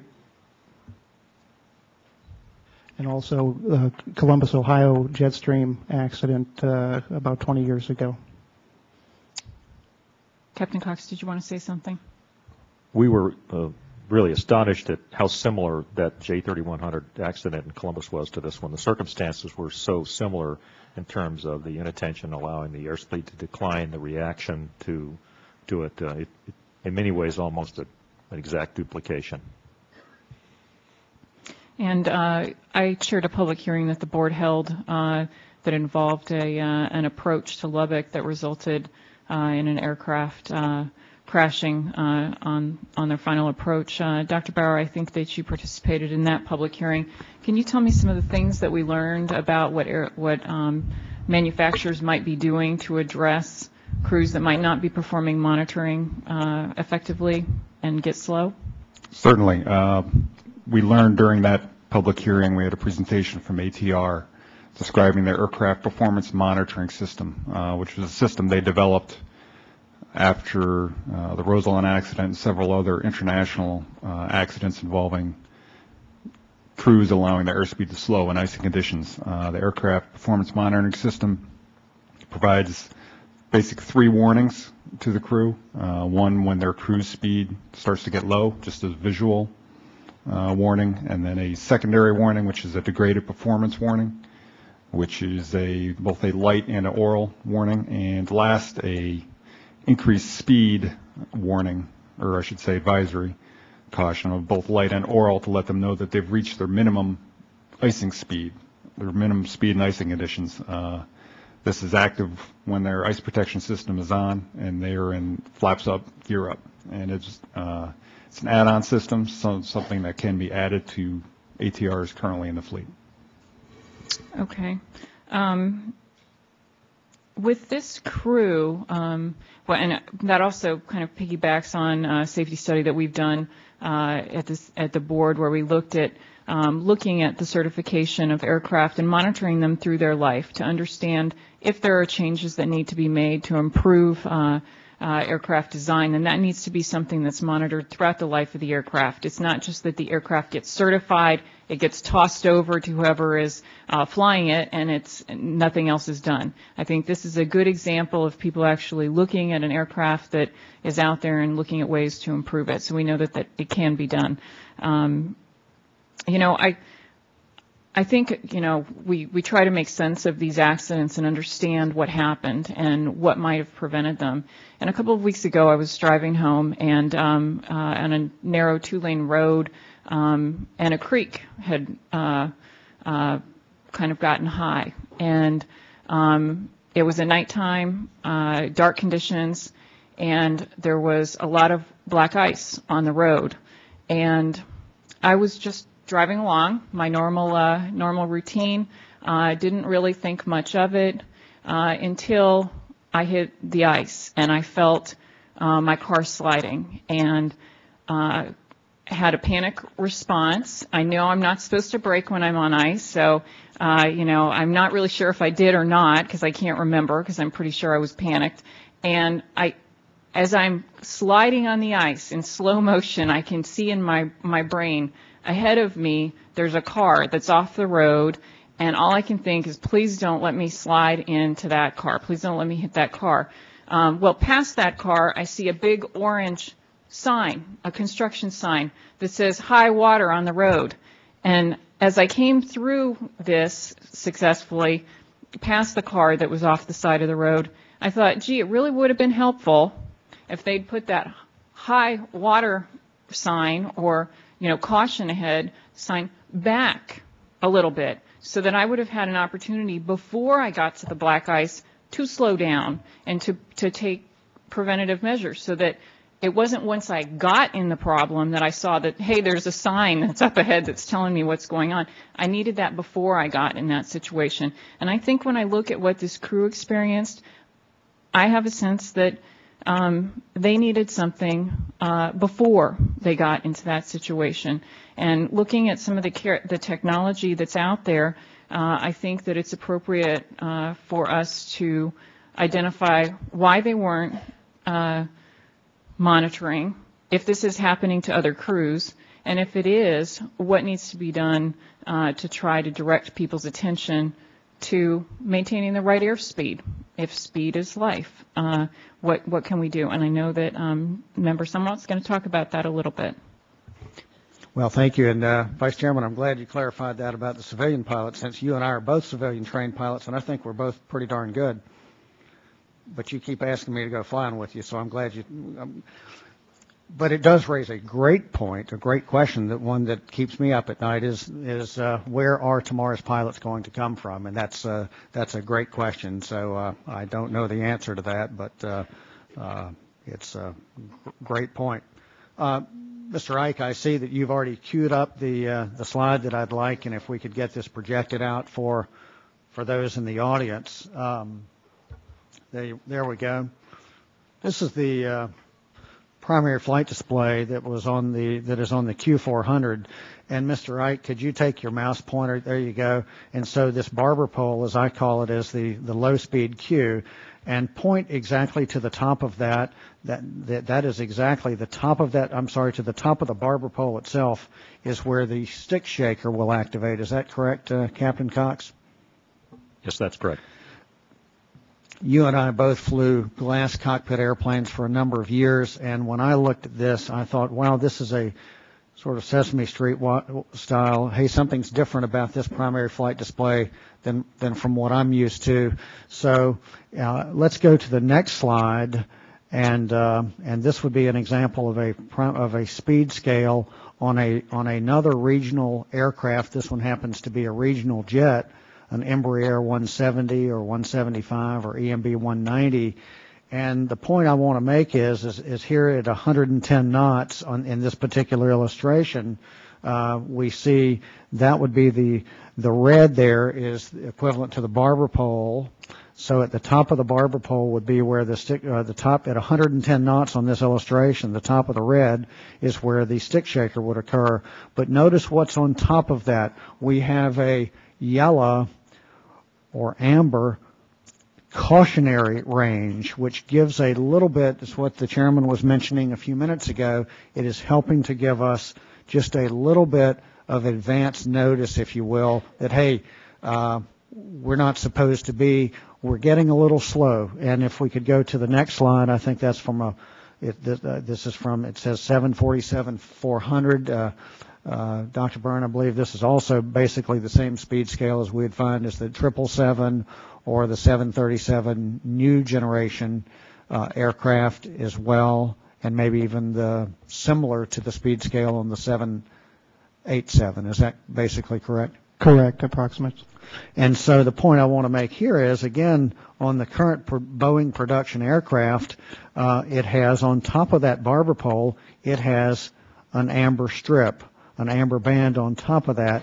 And the way I look at it, Mr. Ike, if you could now go to the last slide, which once again is the Q400, as a pilot, as speed is decreasing along that speed scale, as long as they are in that area that would be sort of considered the black area, the speed is basically normal.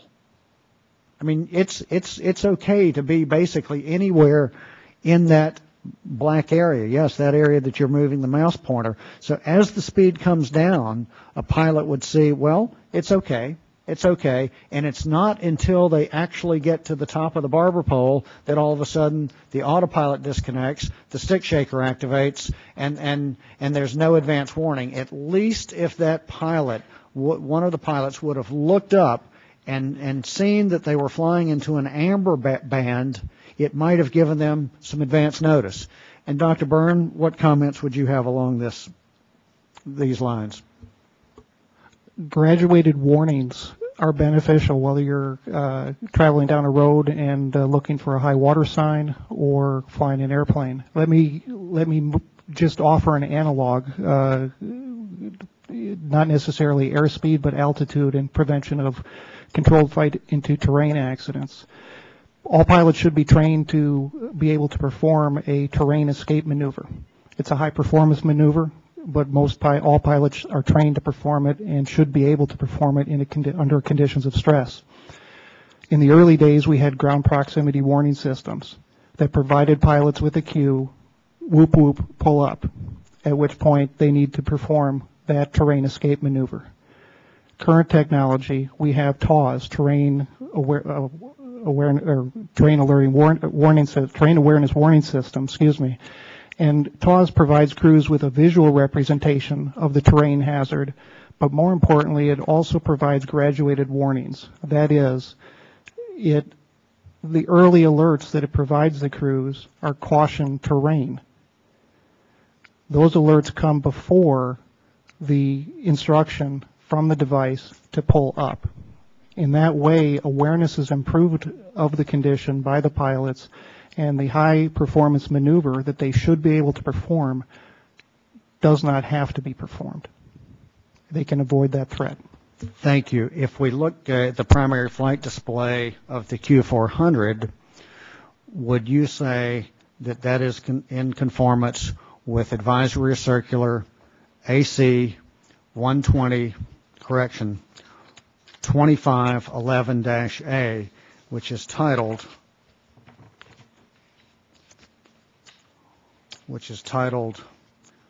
Engine Electronic Flight Instrument Displays?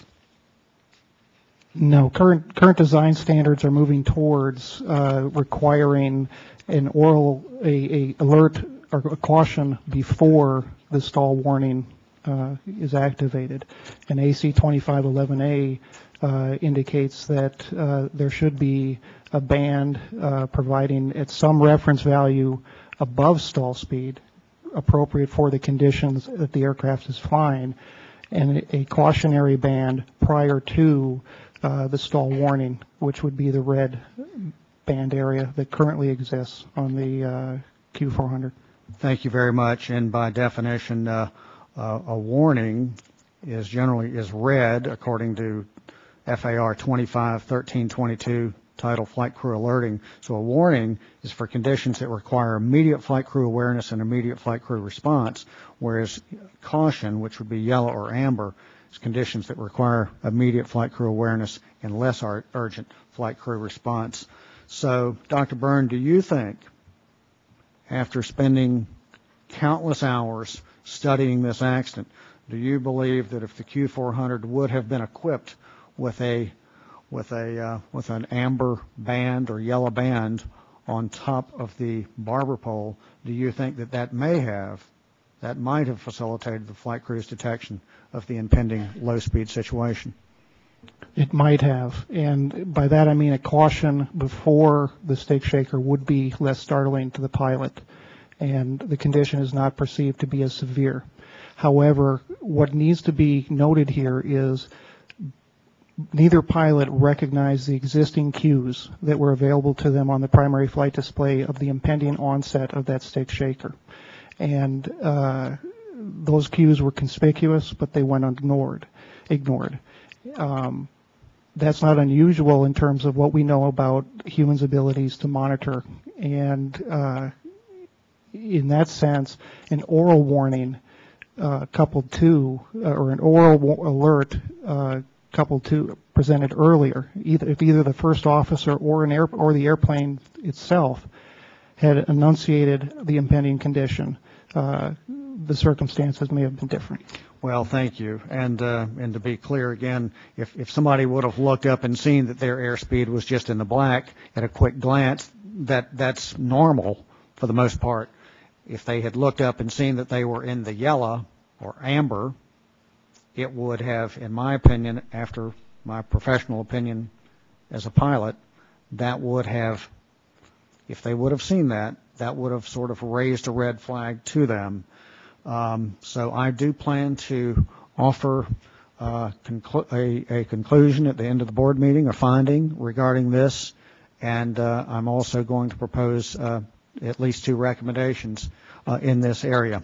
And not that this is an official recommendation, but it would seem to me we have airlines that call out the moment the radio altimeter becomes alive. It's sort of an awareness that, you know what, we're within 2,500 feet of the ground. The radio altimeter just became alive.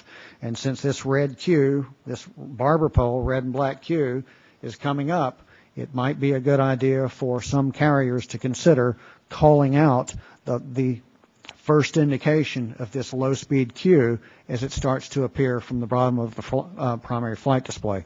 That's my observation as a pilot. I will terminate the questions at this point because I have 16 seconds left. He's in that amber band. Vice Chairman. Just a quick follow-up. Correct me if I'm wrong, but those airplanes that have the yellow band, is it true that the number in the box, the airspeed number in the box, also turns to yellow when the airspeed gets into the yellow band? That's correct. The Boeing example that Member Sumwalt showed, if speed deteriorates about 30% into that amber band, the actual indicated airspeed display, the digits, will flash yellow. Okay, and the analogy that we all see to this every day is the traffic light, red, yellow, green. It doesn't go from red to green. It doesn't go from green to red and saying you're okay to all of a sudden you're not okay, but it has the yellow warning in between that says you're okay, that's green. Yellow means watch out, and then red is stop. So that's the example of that we see every day in support of Member Sumwalt's position. Thank you. Or in this case, red would not be stop, it would be go faster. I'd like to follow up on this line of questioning. In 1996, I think the FAA's Human Factors team wrote that existing stall warning systems were inadequate and that they recommended adding a low-speed alert. In 2002, one of the FAA's ARACs called for low-speed alerters in all new aircraft, all newly manufactured aircraft. I think that, Dr. Byrne, you've pointed out in your discussion with Member Sumwalt some situations where oral alerts were helpful. I was wondering if you could comment on why on what the benefits you would see in an oral alert in this situation like this? Colors impart meaning and provide information. They don't necessarily capture attention. Simply put, if an oral cue captures my attention. If someone I see is walking towards an unseen hazard to them, I don't wave my arms, I shout. And the reason is that I can process that information orally if I'm otherwise distracted through my visual means. And that's why we have fire alarms that are oral and not just flashing lights or visual. Are there other things in the cockpit that merit oral alarms? Other situations, either caution or emergency? There are many other oral alerts in a cockpit. And why do the aircraft designers think it's prudent to have oral alerts in the cockpit? An oral alert helps to capture someone's attention. You don't know from a design standpoint. You can't reliably predict where someone is looking all the time, or what somebody is doing, or what may be otherwise distracting them. But an oral alert is a very efficient means to capture someone's attention when they're otherwise engaged or distracted. And in the accidents where we saw a low speed that resulted in a stall, what was the primary problem? Lack of the crew's lack of awareness of that they were not impending monitoring. Deteriorating situation. Okay. Mr. Hatter, I can tell that you're on the edge of your seat and you want to say something. Please go for it. Well, I just want to mention that a stick shaker is a low-speed alert system, both tactical and oral, that it goes off, you hear it, you feel it, it goes off 5 to 7 knots above stall. So that is already built in, that there's a warning system to tell you that stall is approaching and to give you time to react. But that also, that stick shaker is also accompanied by an autopilot disconnect that I think in some situations that we've seen on occasion that it's unexpected, and the pilot may have, in some situations, a handful of airplane, in other situations not so much, but just be startled and take the wrong action. And I think the issue with an oral alert is really if the crew's not monitoring, really what we're trying to do is just redirect their attention or capture their attention to what they should be looking at. And it's very straightforward and it's very simple. I experienced I was low on gas in my minivan, and I have a visual indicator that tells me how low it's getting. I also have a light that comes on that tells me the fuel's low. But you know what? I didn't realize it, but when that light comes on, it also beeps. It makes a noise, so it compels your attention. Get some fuel now. And I think in the aircraft we see if there's a problem with fuel, are they going to get an oral alert on that?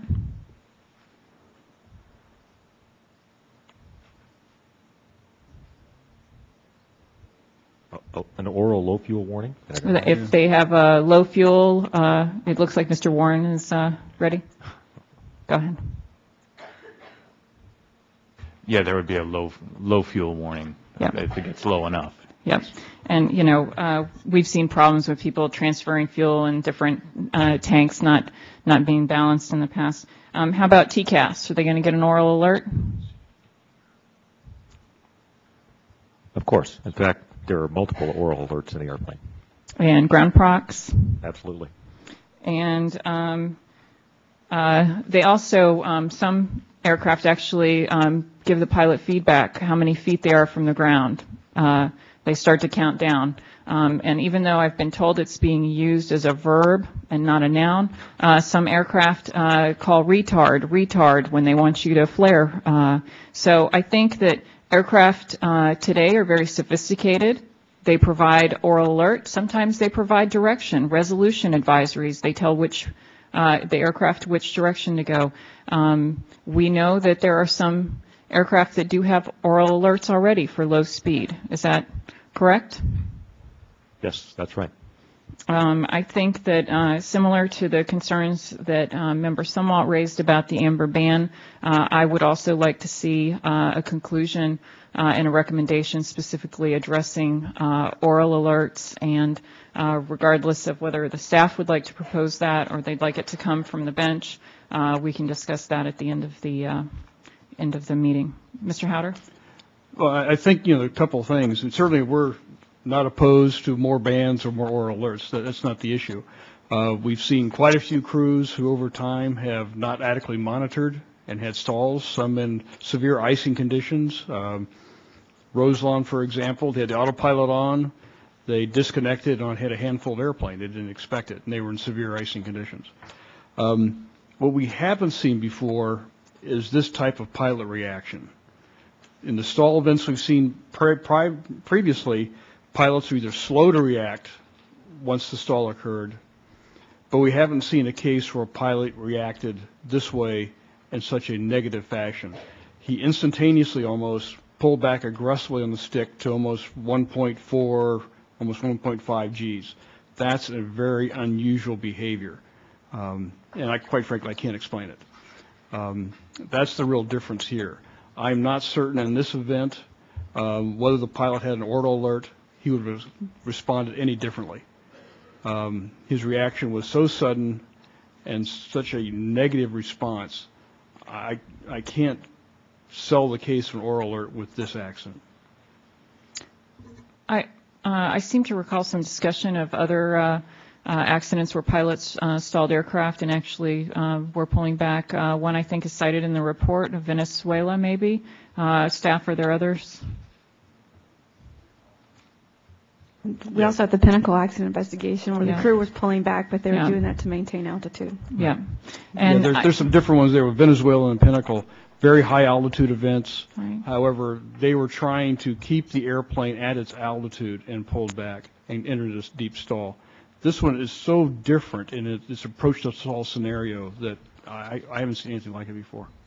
Well, I appreciate that each accident is different, and but I also appreciate that there might be the perception that this captain might not have responded appropriately to external stimuli, but I don't think that that makes the case for not providing an alert to all the other good pilots out there who might really benefit from it. And so I think that the research is there, the design is there, and the intent is there.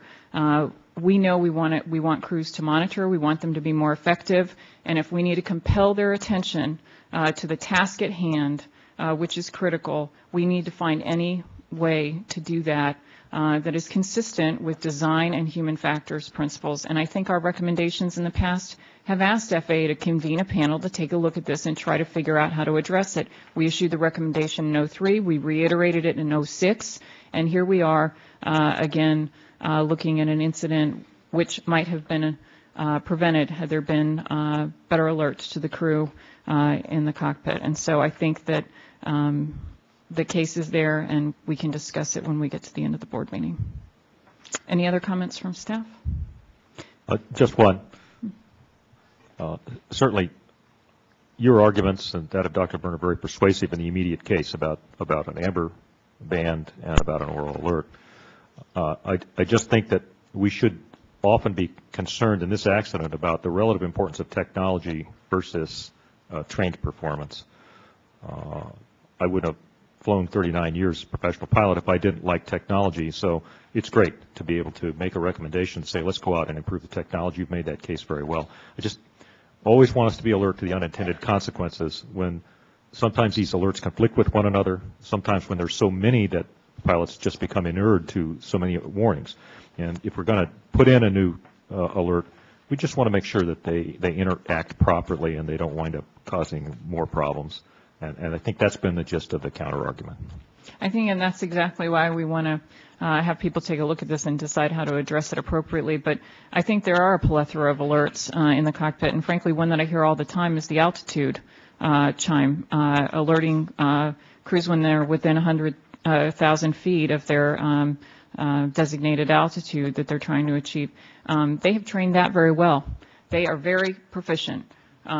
6 for 5. They're both looking. They're both paying attention. That's the point of that oral alert. Pay attention. We're getting close. Get ready. If you're going to miss your altitude, certainly as others have pointed out to me, this is a significant alert. We don't want to have a midair collision if you violate your assigned altitude. But it's telling them before they're getting there, not when they get there, to pay attention. And so I think that that's the compelling case here. Break. We will take a 10-minute break and convene at 11:50 to continue with this round of questioning.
They're going to do more questions, or are they going to go to the next presentation? I don't know. I think there's a few more questions.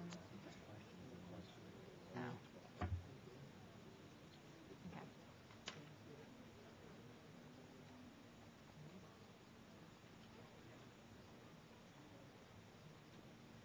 At least I'm going to last. Karen did a great job on this report, though. Mm-hmm. She always does a good job. Yeah. You ready?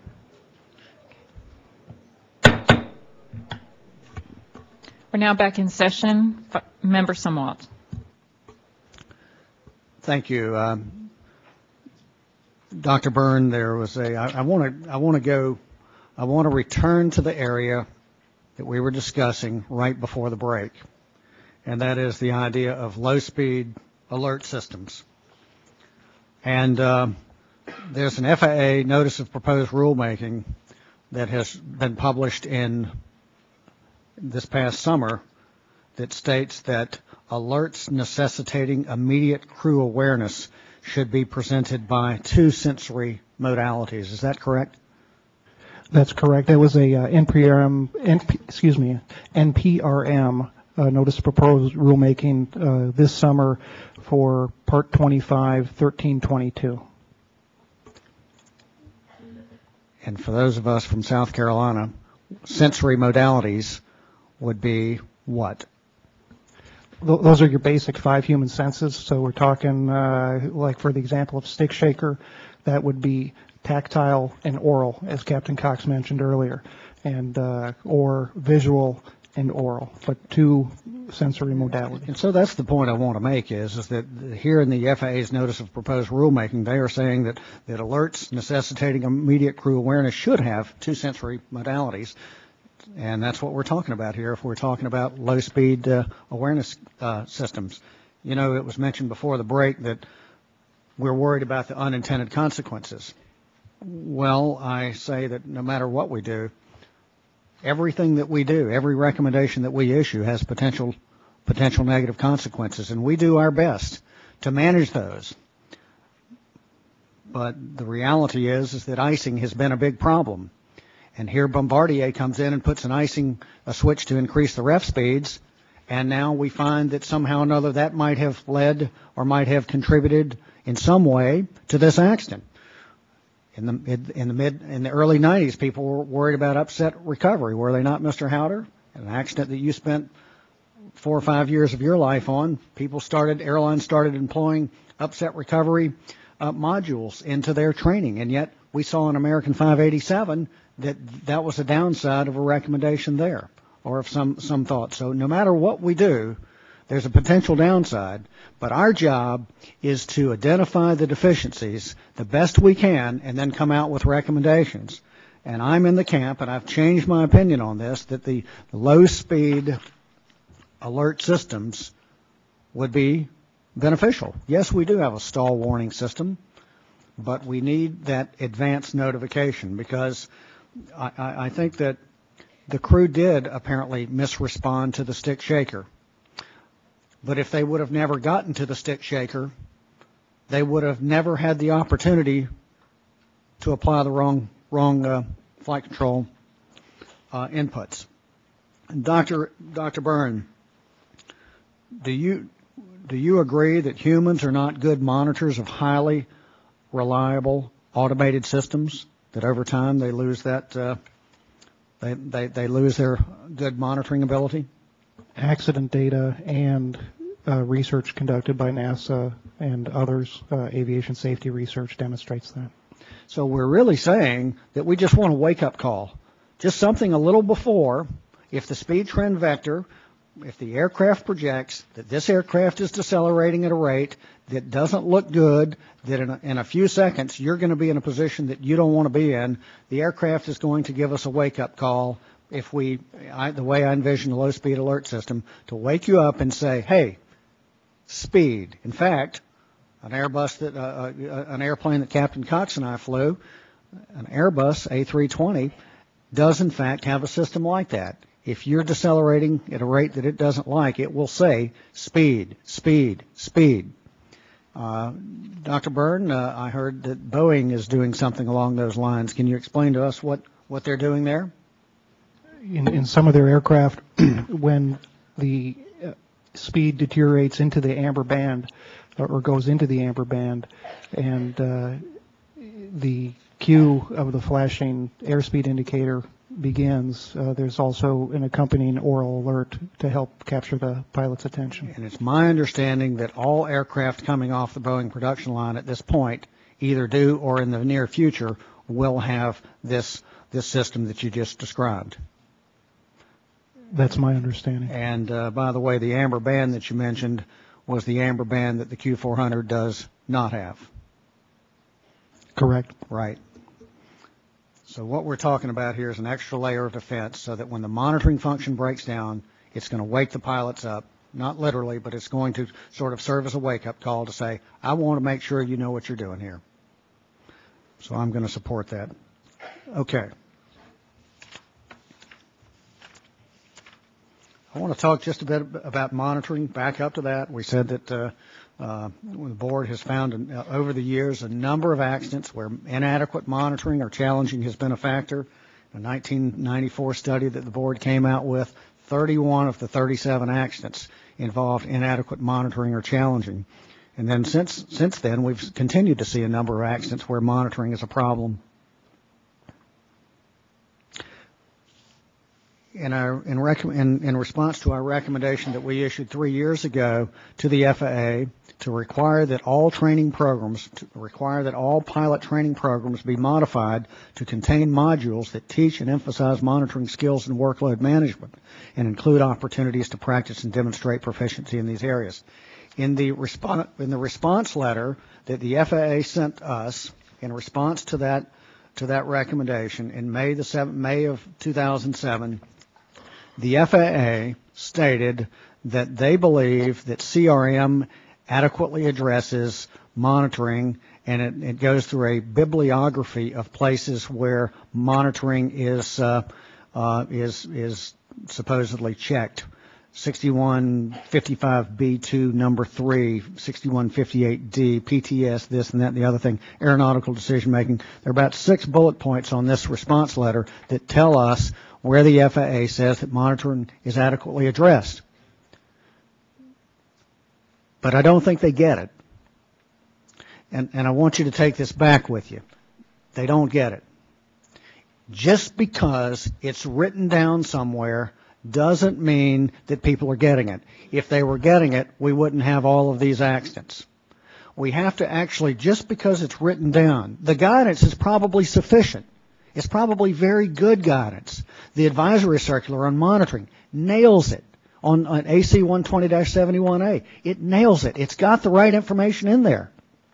What we now have to do is train people, actually train them in the simulator, how to manage their workload and monitor better. Accidents keep happening, so I'm going to suggest that the response, that CRM is not covering it. CRM teaches us to speak up or to challenge when something is unsafe or unwise. But in order to challenge that, to speak up, what must you first do? You've got to detect that something is wrong. And that is where the monitoring comes in. It helps you to detect that things are not right. So we're not there yet on monitoring.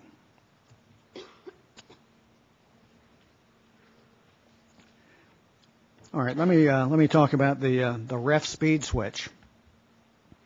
Can we pull up a picture? In fact, this one here that's queued up would be good. Let's go back and just look at this one again. Okay, the top of the barber pole.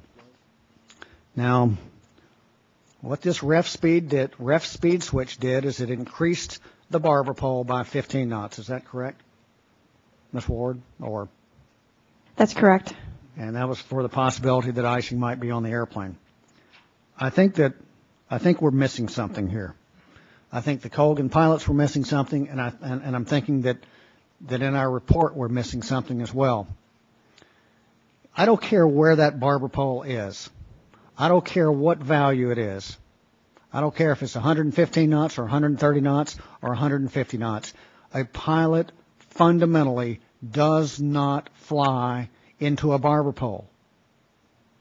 And I think somewhere that was not the understanding at Colgan.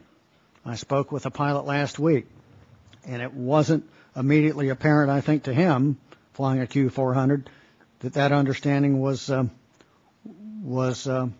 proliferated throughout the line. I looked at the Colgan QFM, Colgan Flight Manual, or Crew Flight Manual, whichever it is, Crew Flight Manual. I looked at the Colgan Q400 CFM. It had no information, no legends, nothing at all to describe what the symbology on this EFA system was. A pilot needs to be able to, and when I took an oral on an A320 or a F100, we spent a lot of time looking at this primary flight display. And I had to say, show the instructor, the examiner said, where does the stick shaker come on? And I had to place my pen exactly at the top of that barber pole. And at first he thought I laid my pencil down, my pen on the wrong spot. He said, where does it? I said, right here, right at the top of the barber pole. Okay, good. I just wanted to make sure that you knew that. But when I go back and look at the Colgan manuals, this CFM, excuse me, it did not have systems descriptions. Is that correct, Captain Cox? They relied upon manufacturer's manual called the AOM for systems description. And the AOM was physically kept where? In a book in the airplane. And so did they issue this information to the pilots at all? It's kept on the airplane. It was available on CDs, which is the form that we have it in. Okay, now did the pilots have those CDs? That's what I want to know. Did these accident pilots have those CDs? We can't say for sure what the accident pilots had, but we know that the Colgan pilots on our group had those CDs. Okay.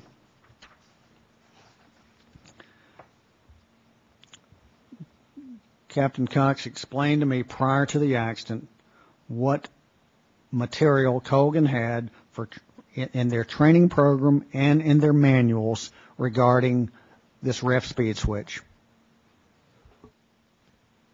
The primary source information for ground school introduction and training on this airplane we obtained through a series of slide sets that were used in the ground school. They were a systems description, and in the systems description displaying the ice protection system in the ground school training slides, it did discuss the switch. It did say, here is the switch, here's the function of the switch.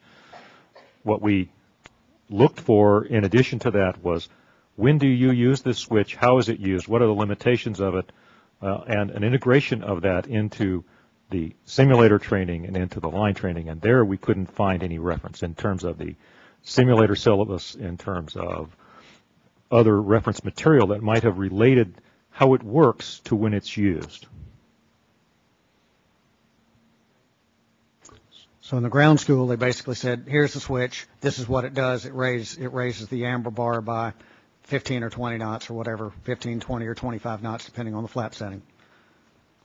But again, you didn't find any other description of what that speed did in their modules on aerodata, ACARS, loft, situational and safety, or winter ops. Is that correct? That's correct. Where we had slides and training that was oriented towards how do you actually use it, there was no mention of the switch.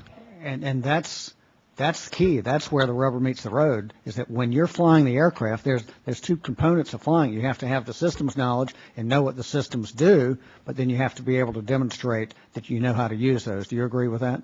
I do. So is it unlikely, and I read this in the draft report, thus it is unlikely that crews were appropriately trained on the use of the ref speed switch, especially during simulator training. Is that correct? Is that accurate? I believe that's true, yes.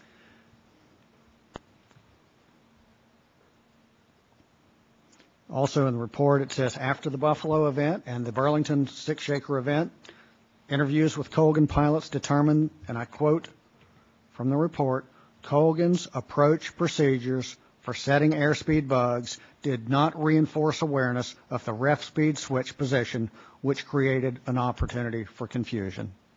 And your thoughts on that? The crew members that we interviewed typically could tell us what the switch was, where it was, and what it was supposed to do. But when we looked at their actual training and we looked at the procedures, including the checklists and the expanded checklist and the CFM, we didn't find the term ref speed switch included specifically in any of those standard operating procedures, where it would have been brought to their attention to physically check that switch and match it against the speed bugs. Thank you. I do have other questions. I'm over my time, so Madam Chairman, I turn it back to you. Thank you. I do want to talk about the CFM again. This was a document. The CFM was a document that was apparently put together as an interim CFM. I took a look at it last week. Didn't have a lot of information in it. Again, it did not have systems descriptions. You're telling me they had a CD that they could look at. But this CFM had a number of false starts in terms of getting it from an interim manual to a full-fledged manual. And can you discuss that?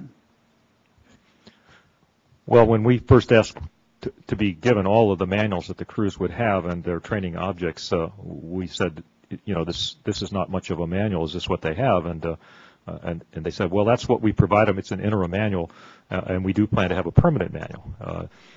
In contrast, the Saab airplane, which they were already flying, did have a much more thorough crew manual because they'd had the airplane for a long time. So when, in a public hearing, as you may recall, we asked the POI, you know, what's the time limit on going from an interim to a final manual? He said there isn't any time limit. And I said, well, what steps have you taken to urge them to complete this? And he said, well, we've urged them, but we have to persuade them. We asked some of the managers at Colgan, why was this more mature manual not introduced sooner? Why did you tolerate such a minimal manual? What we were told, for instance, by the manager of flight standards was, we ask over and over again, where is this manual?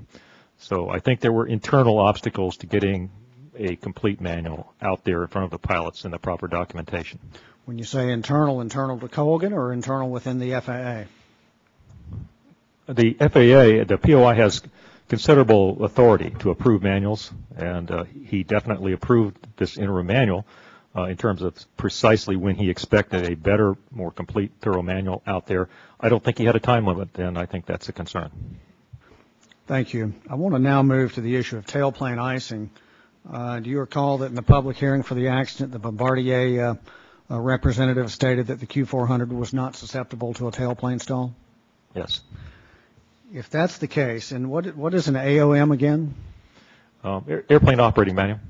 I've got a copy of the Airplane Operating Manual, Chapter 3, Emergency and Abnormal Procedures, and under landing, under the section dealing with landing, it says if a flap position, if landing flap selection is accompanied by stick force lightening or stick force irregularities, immediately retract the flaps to a lesser setting. Cycle the wing and tail de-icer boot several times. If possible, land using a smaller flap setting. Parenthetically, it says, this condition, which is the precursor to a tail stall, will not occur if AOM icing procedures are followed. End of paren. Okay, so explain this to me. If the airplane is not susceptible to tailplane stall, then why is this in the Bombardier Q400 AOM? Well, you know, one of our parties brought that up in the public hearing, and we asked Bombardier in a public hearing, and they simply said it was an oversight, it was a mistake, it shouldn't have been included. What I'm left with is the impression that Bombardier never really stepped up and addressed this subject very, very clearly so that operators really understood the nature of the airplane. They could tell us after the fact that, it's not susceptible, but up to that time there was this sort of aura of mystery, you know, unstated question, is it or is it not? And I think that did leave some ambiguity out there for people trying to operate the airplane. If I can interject here, could I have Dr. Bauer elaborate on the icing qualification of the airplane? Please. One thing I just want to add in terms of aircraft icing, when it was stated that the airplane was demonstrated to not be susceptible to tailplane stall, certainly we always see the limitations with regards to other aspects of of the airplane's operations, that it's not susceptible, subject to the conditions for which it has been tested. And that would be specifically the Appendix C icing envelope. Our other accidents have always shown that there are conditions that an airplane can get into for which it has not been tested, and other phenomena can happen. That could include a tailplane stall. We've certainly seen in the past when an airplane is stalled prior to the stall warning, even when it's operating in icing conditions for which it has not been tested. Okay. I want to talk about the NASA video, NASA icing video, which when I was flying turboprops a few years ago, I found this video to be very well done. I found it to be quite useful. And I also found that the section on tailplane icing was very compelling. It really did make quite an impression on me. It got my attention, and quite frankly, it scared me.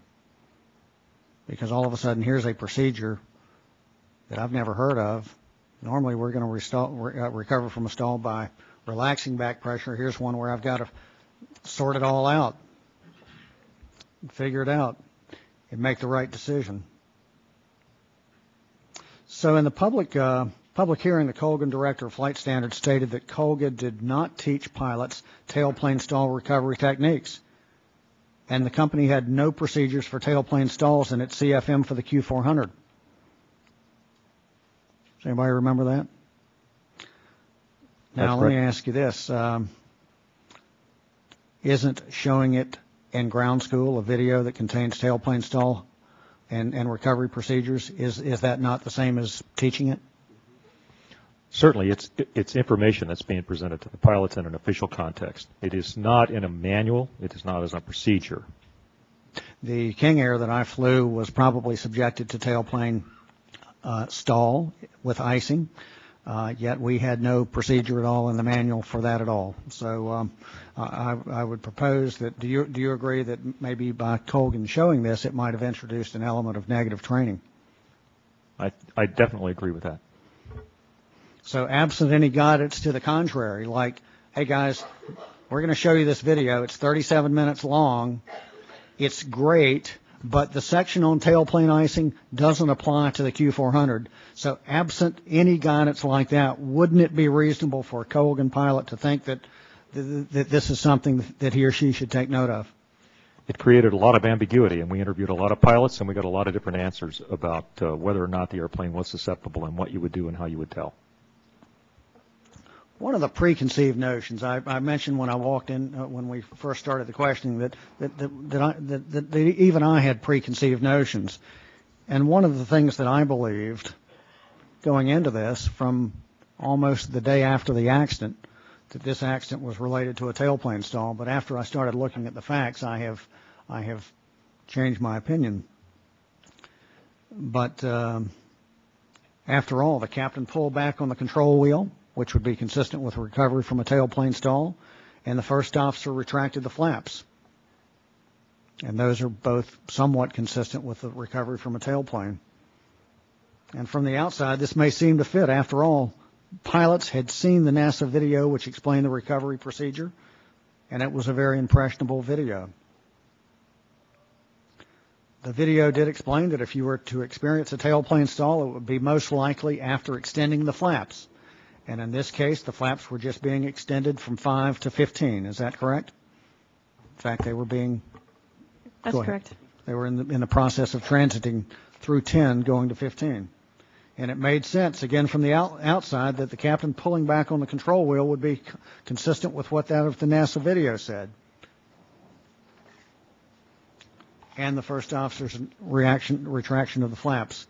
But the video also stated that pilots needed to properly diagnose the icing problems while maintaining airspeed awareness, because the difference between a wing and a tailplane stall were subtle, but the recovery techniques were different. So, Dr. Byrne, how much time elapsed between the beginning of the stick shaker and the captain's pulling back of the control wheel? Approximately 1 second. Is that enough time to properly diagnose whether or not this is a wing stall or a tail stall, and then determine and apply the corrective actions? that would be difficult. Through training, you want to try to instill discipline not to make inputs on controls until you've properly recognized and identified the situation. So you're saying that, I think by inference there, I'm going to say that the captain did not have enough time to properly diagnose and apply the corrective procedures, so therefore his reaction was consistent with startle and confusion. Do you agree? That's correct, and I'd like to correct you that you said he did not have enough time. He did not take enough time. Okay, thank you. Did not take the time. Thank you. And another thing is that the first officer retracted the flaps all the way, whereas the NASA icing video just says return them to the previous setting. Is that correct, Captain Cox? That's correct, and he also advanced power. And typically in a tailplane icing situation, you have excess speed, so you don't necessarily want to increase power. Okay, and from this, I'm getting the idea that this reaction of the flight crew was not in response to the belief that they may have had tailplane icing. Madam Chairman, I will be glad to pause for questions. The chairman has just told me I'm the only thing between us and lunch.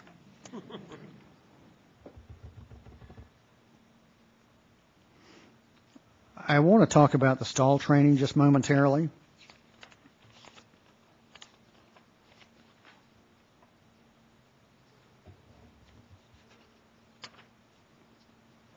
There's certainly been a lot of discussion and debate about stall training, so let me see if I can understand this.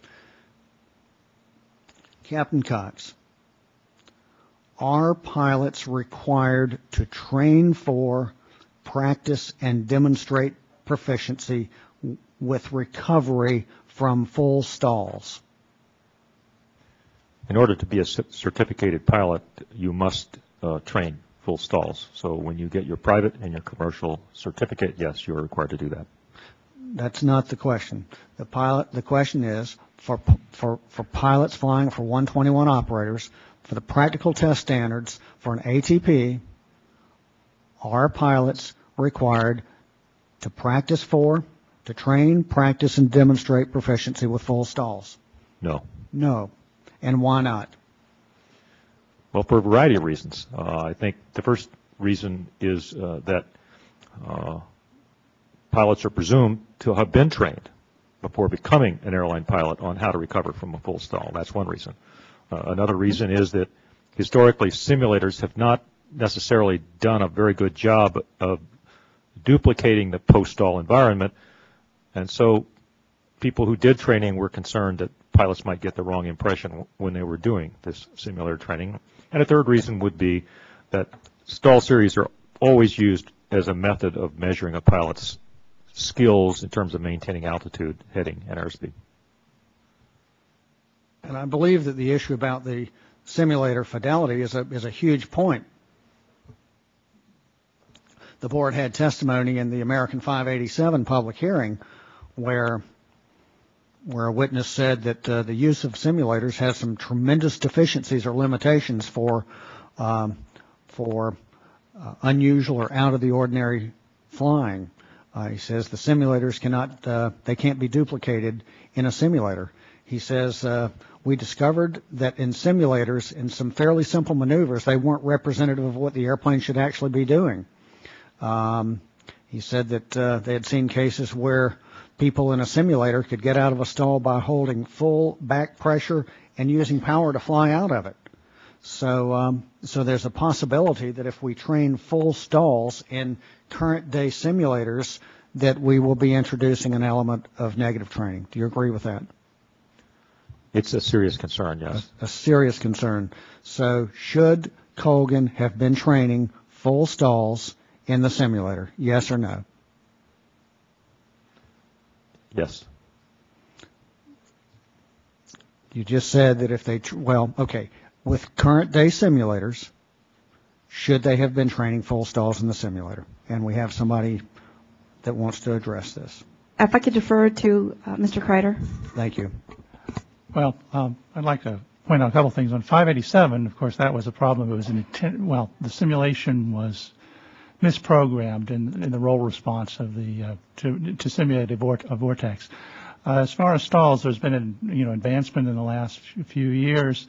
There's been a change of the rules in 2008. Part 60 became effective, and Part 60 requires that a stall be demonstrated in the simulator for a full stall and then initiation of recovery.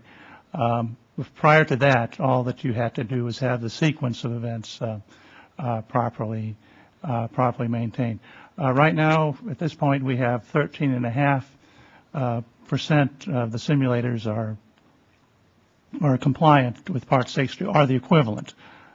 They would be able to pass that test. So we would agree definitely that you would want. It's very important to have a simulator certified and conformed to provide that stall training, and that a lot of stall training, till most simulators at this point do not.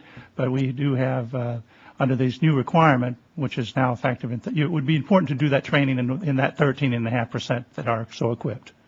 Okay, but for those 86.5% of the simulators out there today that don't have this capability, it would be negative training.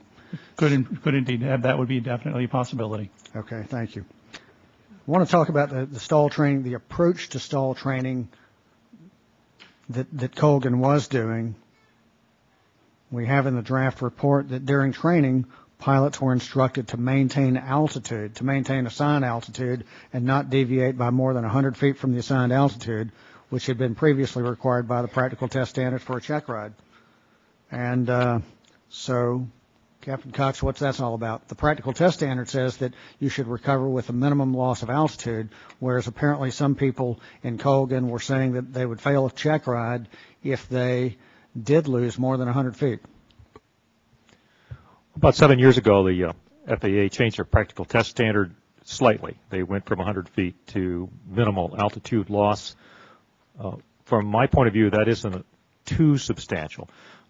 Airlines are allowed to use more restrictive standards than the PTS standard if they choose to. So it kind of comes down to what does the airline say their standard is.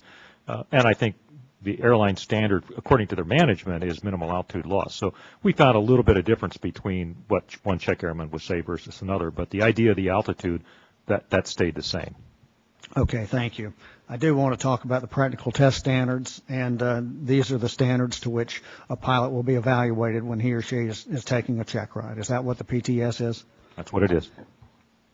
When I look under the task approaches to stalls, regarding the entry altitude, it says that when accomplished in a flight simulator, the entry altitude should be consistent with expected operational environment for the stall configuration.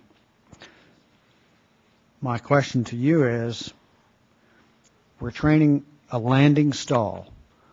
Colgan's doing it at 5,000 feet. Is it, according to the language here, is it consistent with expected operational environment for the stall configuration to be fully configured with the gear down at 5,000 feet AGL? I think it's important to be fair here. I think the PTS standards apply to all airlines for ATPs out there, and some airlines land at Denver where the ground is at 5,000 feet. No, we're talking AGL, not MSL. All right. Even so, it's commonplace in the industry for pilots to train for various kinds of stalls at a nominal altitude, and I don't think Colgan has done significantly different than what other airlines do in this regard. Certainly you can make the case that they could drop down a little bit lower and have a more realistic type of scenario. I think, in fact, after the accident, that is one of the things that they have done. They have done it at quote-unquote more realistic altitudes, but it does specifically say that, again, when accomplished in a simulator, not in an airplane, when done in a simulator, the entry altitude should be consistent with the expected operational environment for the stall condition. We don't configure the airplane for a landing at 5,000 feet AGL. It's not realistic to be training somebody to do a landing stall at 5,000 feet AGL. It ought to be done at altitudes more consistent with the configuration you'd be in with a landing.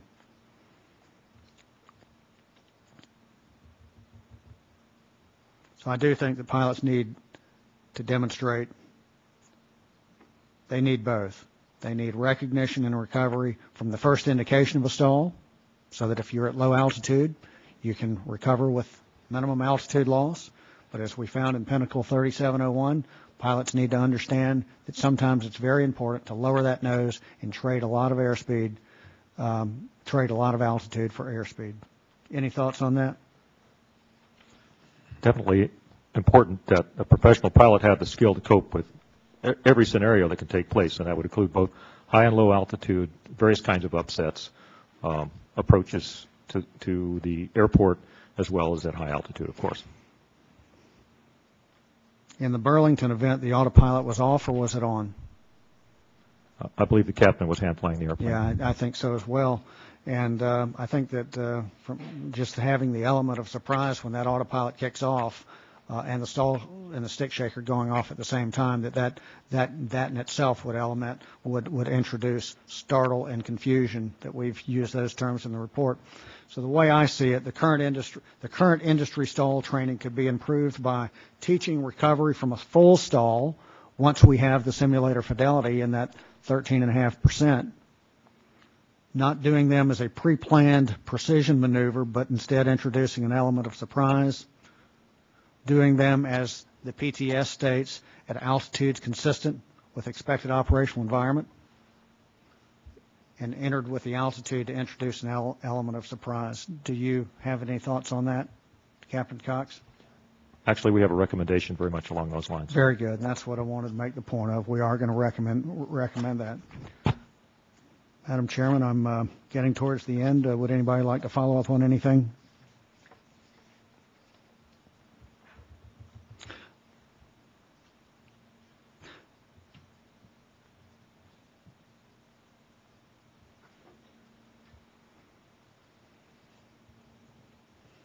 I want to talk about stick pusher training just for a second. When we wrote the green sheet coming out of Pinnacle 3701, we stated that there was potential unintended consequences and negative transfer associated with stick pusher training.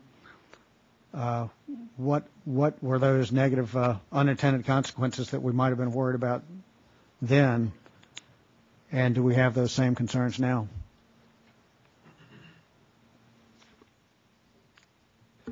If not, we were concerned that if not done correctly, pilots may not have the adequate skills to be able to respect the pusher at altitude. And that recommendation was looking for an industry, a government industry working group or team to evaluate the validity of those concerns and and determine the need for this training.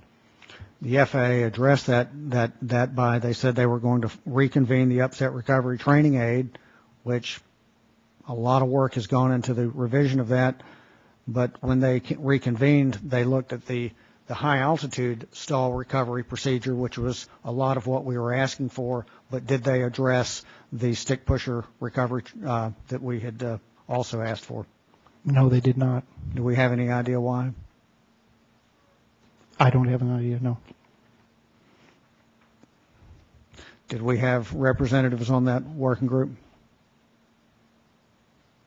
No, we did not. We did. I didn't. I don't recall.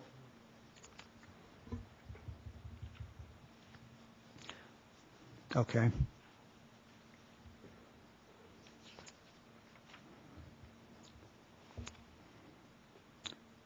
Somatographic illusion. Did you look at the possibility of the somatographic illusion? And what is somatographic illusion? I'm surprised I can even pronounce it. I don't know if I can, but what the somatographic illusion is that quite simply when we feel, our body feels accelerations and decelerations, the otolith organs in our inner ear, part of our vestibular system, aren't, without adequate pitch reference, can confuse those accelerations and decelerations for tilting or pitching movements. Not unlike what you feel when you take off in an airplane. You're sitting in your seat, you're pressed back, but if you have your eyes closed, you may have the sensation that you're also tipping back before the aircraft actually does rotate. So in this case, one of our concerns was with the deceleration prior to the stick shaker. Were those cues sufficient enough to explain why the captain pulled in response to the shaker onset? And our analysis is that those cues were not of sufficient magnitude to explain the magnitude of the captain's response. They were to reduce the captain's perceived pitch by about 5 or 6 degrees, but he still would have had a positive pitch reference internally. And most importantly, on the primary flight display, he would have had the correct pitch reference. Yes. And so even if there would have been some disillusion, some illusion, as soon as he or she looked at the primary flight display, they would have seen a horizon. And then we get most of our modal sensory information coming from our eyes, so that would have helped to resync their internal gyro, so to speak. Do you agree with that? That's correct, and it's at times very difficult to resync as you're describing, but as we've said before, the most important thing is not to react without an understanding or an appreciation of what the situation or the dynamics of that aircraft is. And in this case, with that 1 second response and the pull, that's more consistent with startle and surprise. So it's very difficult that recognition would have been taking place. Furthermore, somatogravic illusion, as you pointed out, is introduced by typically rapid acceleration or deceleration.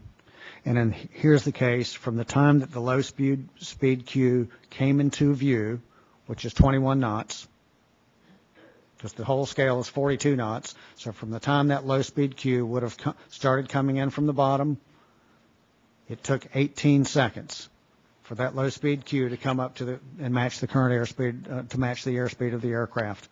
So decelerating 21 knots in 18 seconds is just slightly more than 1 knot per second, which is really it's fairly standard deceleration there. It's even what they use for certification of stall testing in the simulator. So I don't think that somatogravic illusion was a factor based on the normal deceleration. Do you agree with that? Staff agrees. I need to interject, please. The scale for the low speed cue is plus or minus 42 knots. So if you do the same math, you're going to reach a conclusion of roughly 2 knots per second, 2 to 2.5 knots per second, as opposed to 1 knot per second. Okay. Thank you. So yes, I was looking from the lubber line, but yeah, so it starts. Okay. Thank you for correcting me. Thanks. With that, it's the moment you've been waiting for. I have no more questions. It's 12:36. We will take an hour break for lunch, and we will come back for the next panel at 1:30.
We'll now reconvene for the next presentation. I believe it's Captain Cox.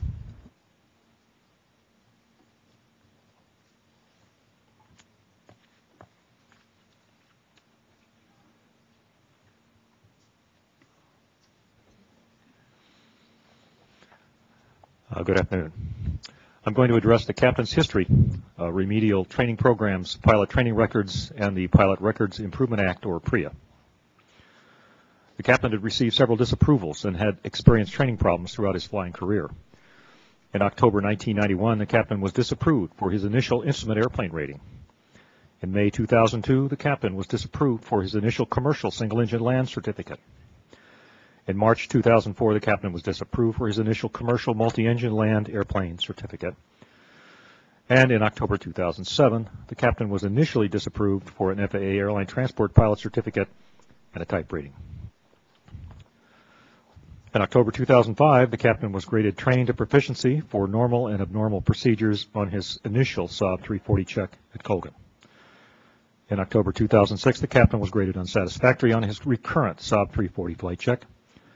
And in October 2007, the captain was graded unsatisfactory on his Saab 340 upgrade proficiency check. Instrument training teaches a pilot to use a method known as cross-checking to continually assess and interpret performance, control, and navigation using aircraft instruments, and establishes the basis of a pilot's skills. The captain had not established a good foundation of attitude instrument flying skills early in his career. The captain's weaknesses in basic aircraft control and instrument flying continued, as evidenced by his difficulty in maintaining aircraft control on multiple flight checks. Colgan did not proactively address these issues before the captain began training to upgrade to the Q400. The captain successfully transitioned to the Q400 in December 2008. He'd been flying the Q400 for 2 months at the time of the accident. The captain's Q400 simulator instructor noted that the captain was rough on the flight controls and that he over-controlled the roll axis during an unusual attitudes maneuver. These observations were consistent with his previous aircraft control problems. Because of his continued weakness in basic aircraft control and attitude instrument flying, the captain would have been a candidate for remedial training. However, Colgan did not have a formal program for pilots who demonstrated weakness. The NTSB has previously issued Safety Recommendation A0514, which asks the FAA to establish programs for flight crew members with performance deficiencies. In response, the FAA issued a safety alert for operators, better known as a SAFO. The SAFO recommended that certificate holders implement a process for implementing remedial training programs. However, a SAFO is advisory only. During the investigation, NTSB staff found that few carriers implemented such programs before the accident. As of July 2009, only 12 of 36 responding air carriers had reported to the FAA that they complied with the SAFO. In October 2009, the FAA said 29 of the carriers had complied.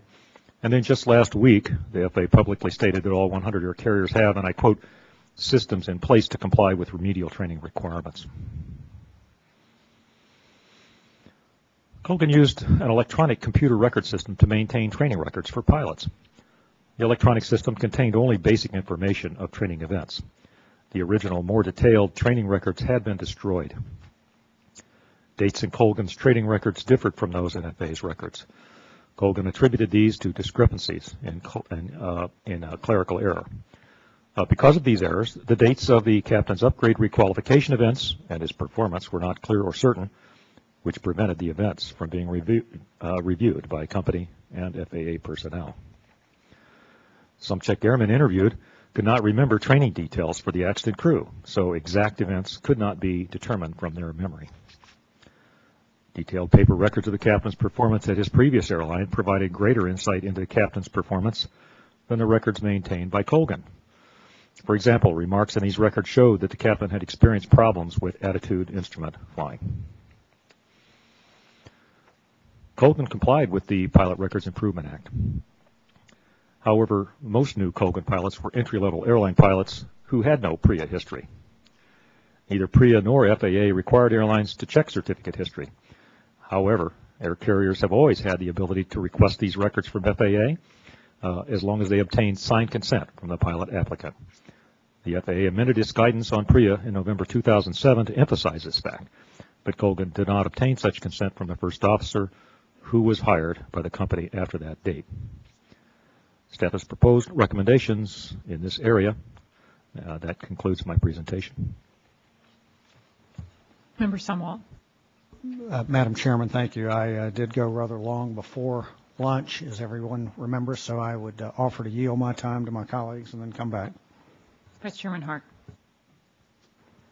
Thank you. Just wondering if CRM training was part of the Colgan training, and are you going to talk about CRM issues in a later presentation, or is this a good time to do that? CRM training was part of Colgan's training, and we can talk about it now. Okay, and does that include recurrency, CRM recurrency, or how does that work? Yeah, they had, Colgan had a both basic in-dock training, a one-day course, and then they also had recurrent training for pilots who had already been on the line. And so I can take it from that both the captain and the first officer had been through Colgan's CRM training? That is correct. Okay, because it occurred to me, like, from the very start, there seemed to be a lack of coordination between the crew. So one of them hits the reference speed increase switch and the other one doesn't know about it, so the other one is setting the bugs according to, they're not reading from the same page. And so I'm just wondering, is that remarkable for you under the circumstances, or what are your thoughts about that? We'll talk about that a little bit more in the next presentation on professionalism. However, the procedures, CRM can only go so far. A company needs to have the procedures in place to require those cross-checks that to help facilitate crew awareness from one pilot to another. Okay, because I'm asking, we'll get into it later then, but I'm asking because it seemed to permeate this entire flight all the way to the end when she's changing the flaps, she's changing the gear without really, the coordination that you would think would occur before all that happened. So, okay, well, I'll wait until you're to the next one to get into that further. Thank you. So should we talk about CRM issues now, or are we saying later? As long as they don't go into leadership, sterile cockpit, or portable electronic devices. All right. They may actually, if I could interject, they might actually be more appropriate for the next section. Okay. All right. Fantastic. Thank you for helping us organize our time here. Can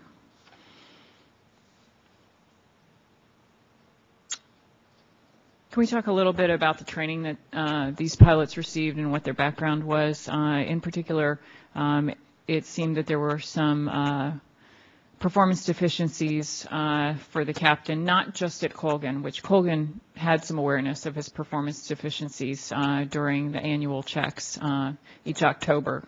He had some challenges when he was taking his check rides or upgrades.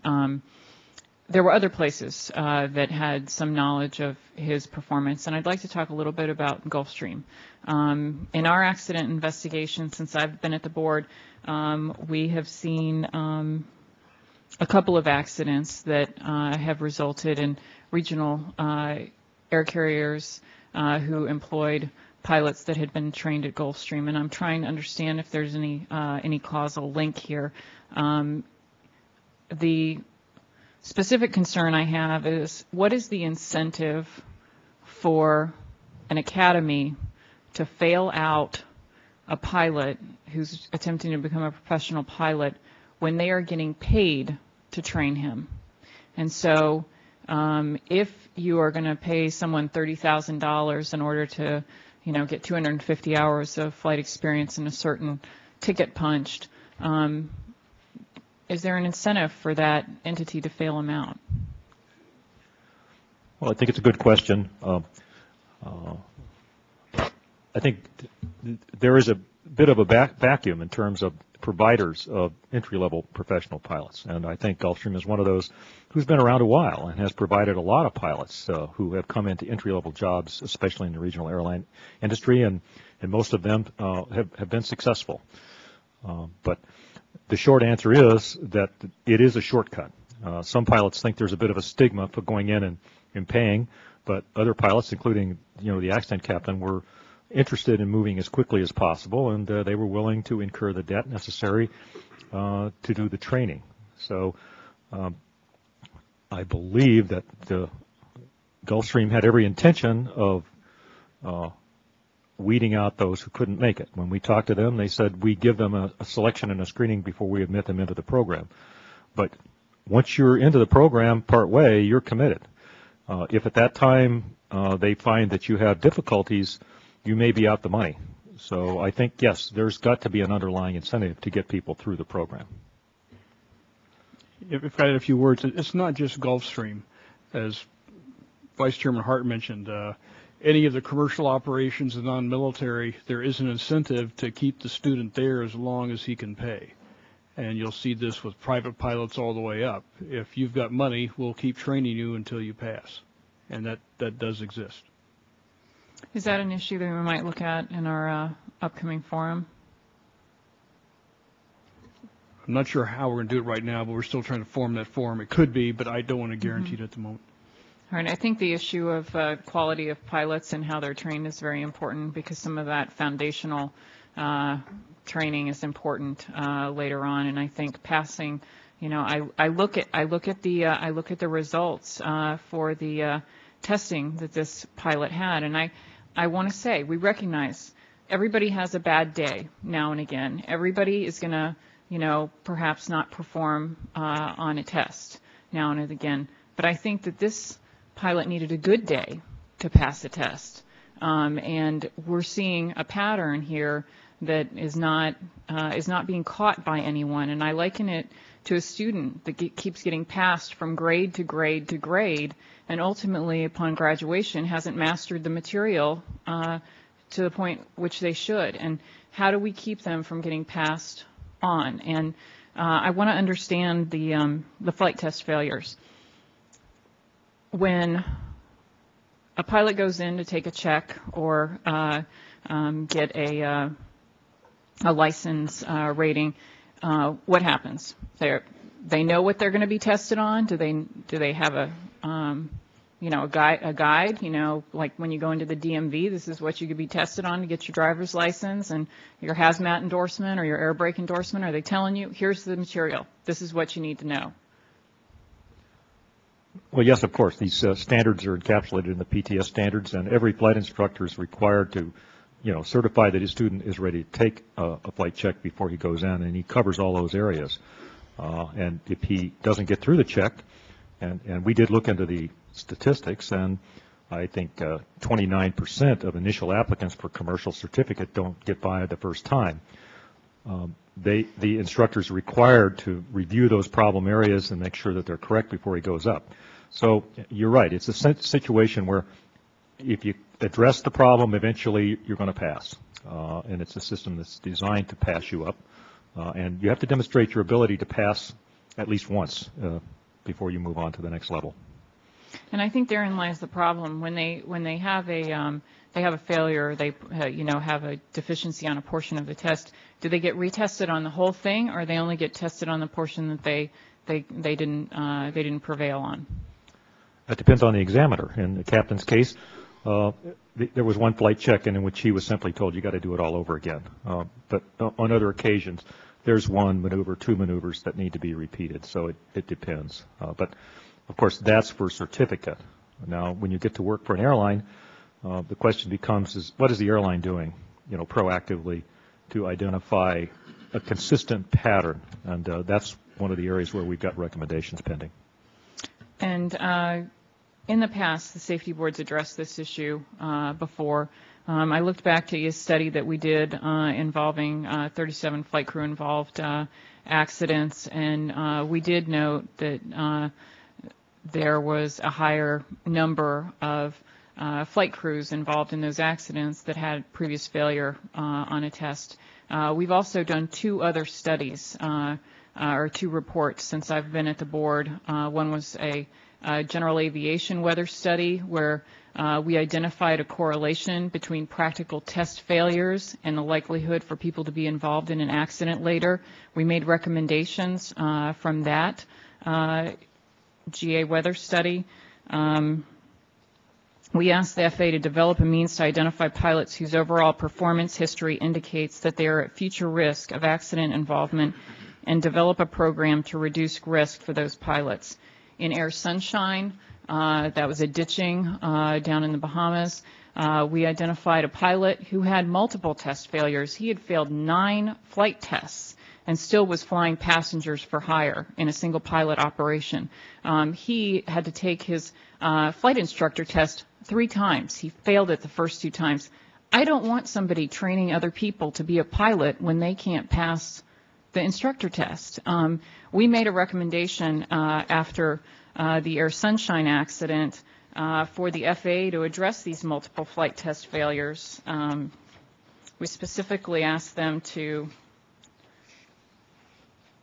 conduct a study to determine whether a number of flight checks a pilot can fail should be limited and whether the existing system of providing additional training after a notice of disapproval is adequate for pilots who have failed multiple flight checks. On the basis of this, the findings of the study, establish a flight check failure limit and modify the recheck training requirements if necessary. What I'm concerned about is in our report, we're really focusing on remedial training. What I want to understand is it's good to have remedial training because you might have a good pilot who has a bad day or is not executing a certain item. How do we get a bad pilot out of the system without continuing to pass them on check after check or year after year? Is there any method to address this, either from the FAA or the industry? Well, I want to emphasize that our remedial training recommendation is focused on airlines. Once you're in the door at an airline and supposedly operating at a certain level, we think that more scrutiny needs to be made, more consistent records and management of everyone simply needs to be done. I think your question also went to the certificates, like the private and the commercial. That's a much broader area. We didn't really address that because we were focused on what happened in this particular accident. Sure. And in this accident, do we believe that even though the pilot didn't disclose his previous flight test failures, all of them, he disclosed one of them, but not the other 2, that Colgan had enough information to recognize that this pilot needed remedial training simply based on the information that they possessed through their annual checks? Absolutely. It's their responsibility to know the performance of their pilots, and they had plenty of information. And did they connect the dots? We don't think so. Okay. Thank you. I will come back for another round. Member Sumwalt. Thank you. So the chairman had just mentioned that the captain on his employment application to Colgan had stated that he had only failed one check ride. In reality, he had failed, I believe, a total of 3 FAA check rides at that point. Is that correct? That's right. And the Colgan Vice President of Administration testified in a public hearing that if Colgan would have known of the captain's excessive prior failures, they would have terminated him. So I think the real question in my mind is, would they have hired him in the first place if they had known that? During the many years of my career, that many failures disclosed on an airline application would be a pretty much automatic out. But I can't really speak for today. The supply and demand situation has changed dramatically, and I really don't know. Well, and that's really what I want to know is, you know, she said that they would have terminated him if they knew that he falsified his application. I want to know if they knew that ahead of time, would they have even hired him? But I guess we don't know that answer. Is that Dr. Byrne or Captain Cox? Either of you know the answer to that from your interviews or from hearing testimony? All I can tell you is that following the accident, Colgan did say that they had adopted a one failure policy for their hiring. Okay, thank you. The Vice President of Administration for Colgan also testified, I believe, that they were not required to do checks outside of Pilot Records Improvement Act, which is true. All they're required to do is comply with the PREA.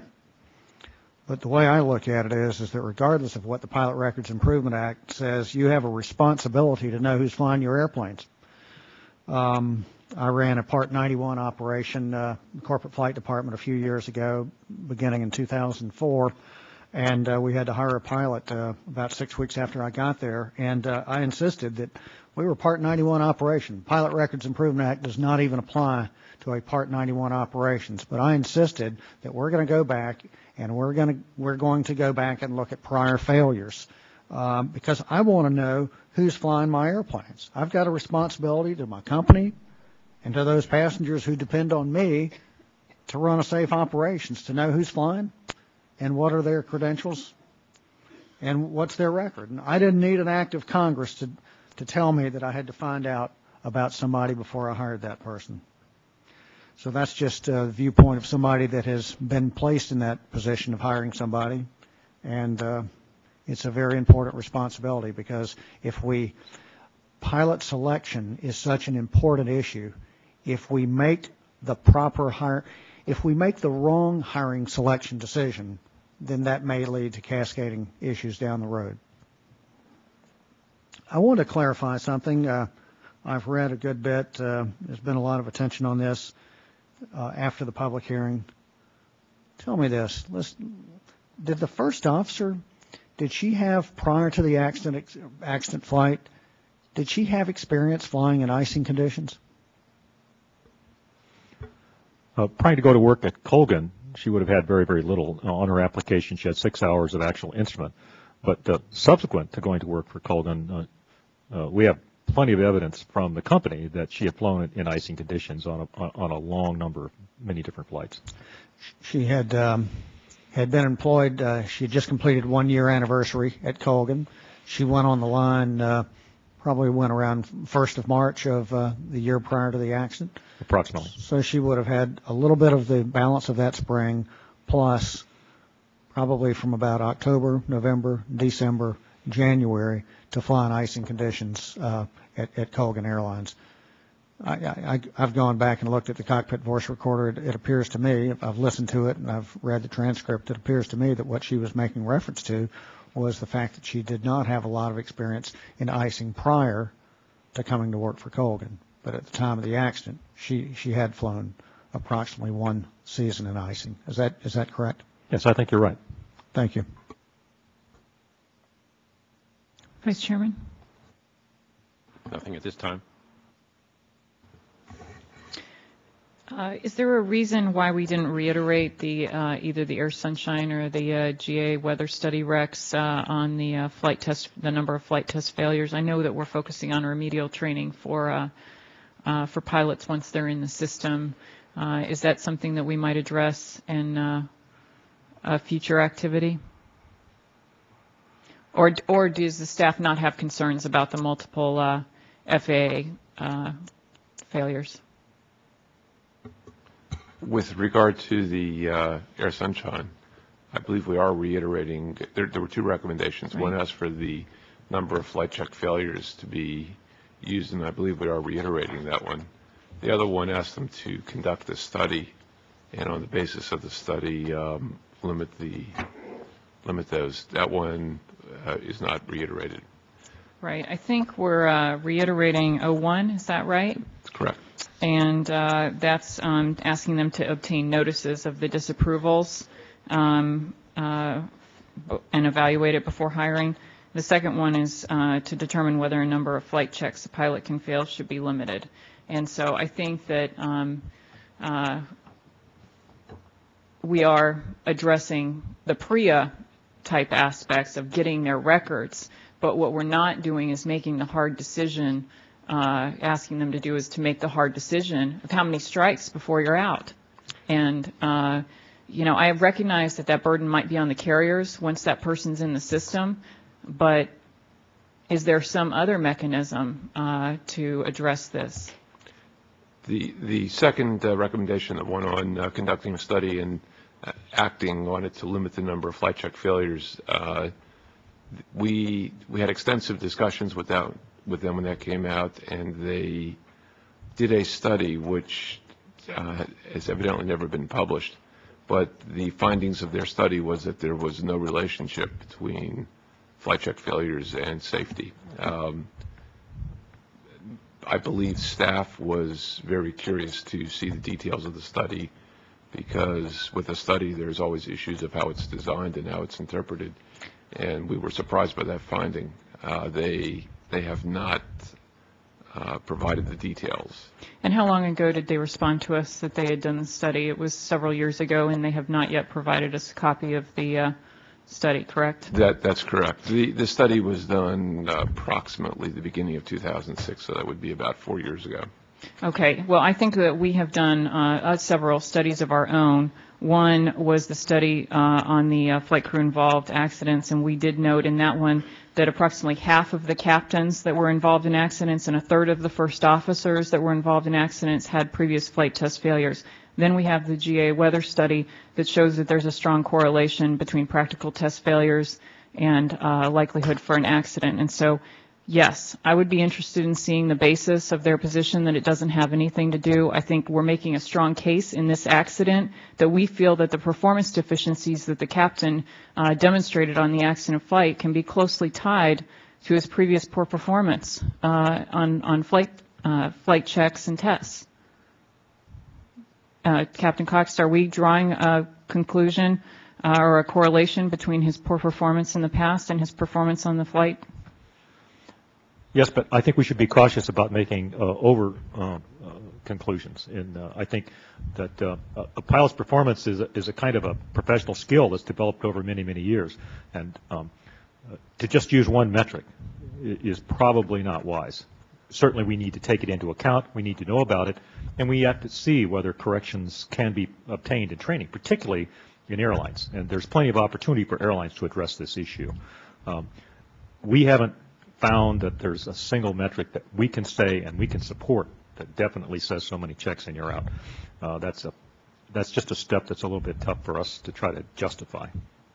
We're not having to justify how many flight checks and you're out. We're asking the FAA to take a look at it and determine what's appropriate. And I think that incumbent upon them is the obligation to make sure that the pilots that are operating, especially those that are for hire and have certificates to fly other people, are not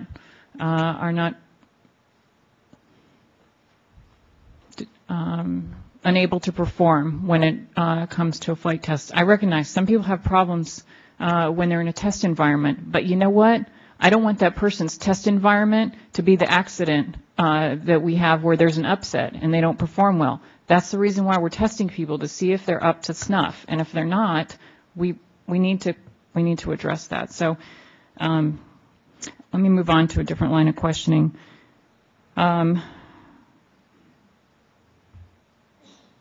In over 80% of the accidents in that safety study that we did involving the 1978 to 1990 accidents, 80% of them that involved crew errors, the captain was flying, and I think that this is something that's surprising to people. The study identified a high correlation between captains and first officers who were paired together for the first time as well. This information is also supported by other studies, including one from NASA, which says crews who are familiar with each other make fewer errors. And so I think we can see how this issue might be related. There are two questions here. So high time doesn't necessarily correlate to good performance all the time, because in that one we had a lot of captains that were high time that did not perform well. And the second is about CRM. Crews that are working together for the first time and may not have a lot of experience with each other, we're relying on that CRM training to help them get through that. We discussed monitoring in the previous presentation, and in that study we identified that we were concerned about the high incidence in the accident flights of the first officer's failure to challenge decision errors or the captain, who are the flying pilots. The high incidence highlights a need for air carrier training programs to devote additional attention to the monitoring challenging function of crew members. It's 20 years after we issued this study, and we've closed recommendations based on CRM, but I think what this accident points out is that we still have some of the same problems that were identified 20 years ago. Have we fixed them? Do we need to do more? And that's just the question on the CRM, the monitoring and challenging. I understand. There are other people here who are more expert than I as to past studies that have been done, and I would defer to them. But I think I'm going to the fundamental point that you're trying to make, which is what can airlines do to identify people coming in the door, particularly the large numbers of entry-level professional pilots, to make sure that they're properly screened and they're properly trained. And I think they can do a lot more. We have to recognize that we have a different population of pilots coming in the door at airlines now than we used to, and we have to adjust that training appropriately. And part of our recommendations regarding the remedial training and the record keeping, goes to the heart of that. These are techniques and tools that the FAA and companies can use. I might also add that not everybody uses quite the same standards, even though they say we go to the PTS standards. The board did an accident investigation 2 years ago at a regional airline, which hired from essentially the same population of entry-level pilots. And when we talked to them, we found that 22% of their pilots that were hired at the entry level were washed out, didn't make it through the first year. So we asked all the people at Colgan, what do you do? What's your entry-level rate? And nobody could tell us. We talked to all the management people there, and nobody really knew. So I thought that was a concern. And the next concern would be, apparently, it certainly wasn't anywhere close to 22%. So really, are we asking all airlines to apply the same kind of standards and be giving the same kind of scrutiny? And the answer is, I don't think so. And we're going to address that in the coming months, I hope. Dr. Byrne, did you want to comment on the CRM issue? Just briefly, I was jotting a couple notes down. The concept of the first officer challenging and have we gone far enough in the monitoring and CRM. After that recommendation from the 94 report, Advisory Circular 12151 was revised. That's the Advisory Circular on CRM. Monitoring is contained as a topic to be discussed in CRM, monitoring and challenging to help try to mitigate these problems of first officers not challenging a captain when the captain's flying. The industry's come quite a long way. CRM has evolved. We're in multiple generations now, 5th, 6th generation CRM. We've got the advent of programs like threat and error management, or those concepts. Those are starting to get embedded into crew resource management programs. Colgan revised their CRM program after the accident to incorporate threat and error management. And also, but it's not just training what to do. You need to train pilots on how to do it, and that's where we have our staff's proposing a recommendation, or we have a recommendation that's open, and we're proposing to reiterate it on training for monitoring, how to train for monitoring. Colgan has, after the accident, implemented a program that they are training, and they have in their manuals called VVM, verbalize, visualize, and monitor. And that's a technique that they're using in their flight operations, all phases of flight, to try to get crews on the same page as far as that it's important to monitor and capture errors and assess these state changes that are going on in the aircraft as far as its systems. Thank you, Dr. Byrne. One final thing, on top of the CRM aspects of it in monitoring, it's critically important to have sound standard operating procedures and standardization, so that when a first officer and a captain are flying together for the first time, you don't have to wait for experience to build and rapport to be developed to trust what that other pilot's going to be doing, that they will be doing the right thing all the time. Thank you. Member Sumwalt. Yeah, just a few follow-ups. And Dr. Byrne, I think you hit the nail on the head when you're talking about monitoring there. And that was the point I was trying to make earlier. Just because it's an advisory circular or in a PTS or something like that, that's not enough. We actually have to train people on how to do it and not just put something in an AC. And I think you hit the nail on the head. I want to go back to the Pilot Records Improvement Act. And the way that I see it is that those requirements do not cover basically two things that are important. They do not, if I worked for a Part 1, if I was a flight instructor and then went to apply for an airline, would my records as a flight instructor, how I did as a flight instructor working for some flight school, would those be subjected to Pilot Records Improvement Act? At the present time, no. Yeah. So if I'm not working for an air carrier, then those records are they're moot. Nobody can really look at those. Well, as we said, an airline can always go to the FAA and request those records if they have permission. And that's right. And that's the other part is that, and when we say that this captain had 3 prior failures, we're talking about FAA failures, bust on FAA check rides. So it does not look at prior disapprovals, records of disapprovals. And as the chairman pointed out, we have issued a recommendation for 121 and 135 carriers to obtain notices of disapproval for flight checks for certificates and ratings for all pilot applicants and evaluate this information before making a hiring decision. Now, so the FAA in response to that came out with an FAA advisory circular to point out that you can get a pilot to sign this form, and if they sign that form, then you can get this additional information. But what is the status of that current recommendation? And are we not proposing to change it? The recommendation is currently open, acceptable, alternate. I believe we are proposing in the report to reclassify that. Yes, to reclassify that in a not so favorable fashion. And so why do we want to do that? I believe the circumstances of this accident show that many of the carriers are not obtaining, they're either not aware or for some reason or another are not obtaining the permission, and they're not doing the full checks that would be available to them under PREA if yes, they had. And as it relates to this accident specifically, this advisory circular, AC 120-68 Delta, disregard that point.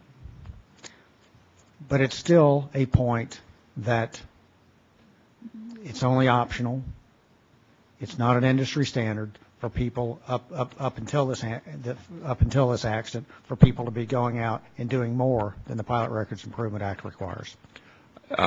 One of the points that the FAA raised in their initial response was that in order to require airlines to obtain more information, rather than just making them aware that they could obtain it, would virtually require literally an act of Congress, similar to what was done with the Pilot Records Improvement Act. And even under favorable circumstances, that might take a very long time. They believe that by notifying all the airlines and encouraging them to do that, they could do that much more expeditiously.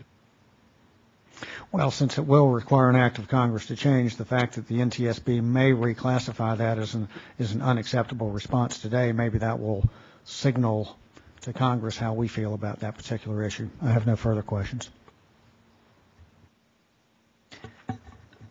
And I think, unfortunately, the FAA's position that it might take an act of Congress and that would take a long time, to me, that doesn't hold water because their regulatory activities have been taking significantly longer than getting a bill passed in Congress on most occasions. And so if we can address this, skin this cat one way or the other, whether or not the FAA wants to do it themselves or they want an act of Congress to do it, I think it needs to get done.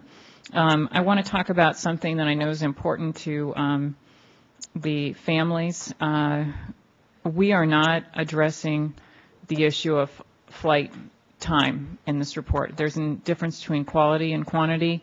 I think in conversations with the staff, I would like for staff to maybe articulate why we may not be making a minimum hours recommendation for ATP.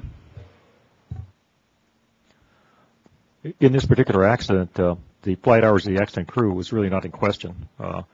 They certainly had flight hours in excess of the minimum at the time of the accident. There's always a question of their flight time at the beginning of hiring, but it's not something that we specifically could tie to this particular accident. I think that's my rationale, at least. It's a very difficult area because is flying for a small operator in a turboprop for 600 hours more valuable than somebody flying for 2,000 hours as an instructor in a Cessna 150. It's not just hours. It's the quality of the time. It's the quality of the instruction. And that's the problem we have there. We just come up with an hour mark. There's lots of ways to get 1,500 hours of flying time. You can tow banners at the beach. You can crop dust. You can do things like that. But does that really help you to be an airline pilot flying turboprop aircraft, high altitudes in this kind of a situation, and icing conditions that we saw in this case? Maybe not. Have we looked at other accidents where we saw high-time pilots who might not have had appropriate experience for the conditions that they were operating in?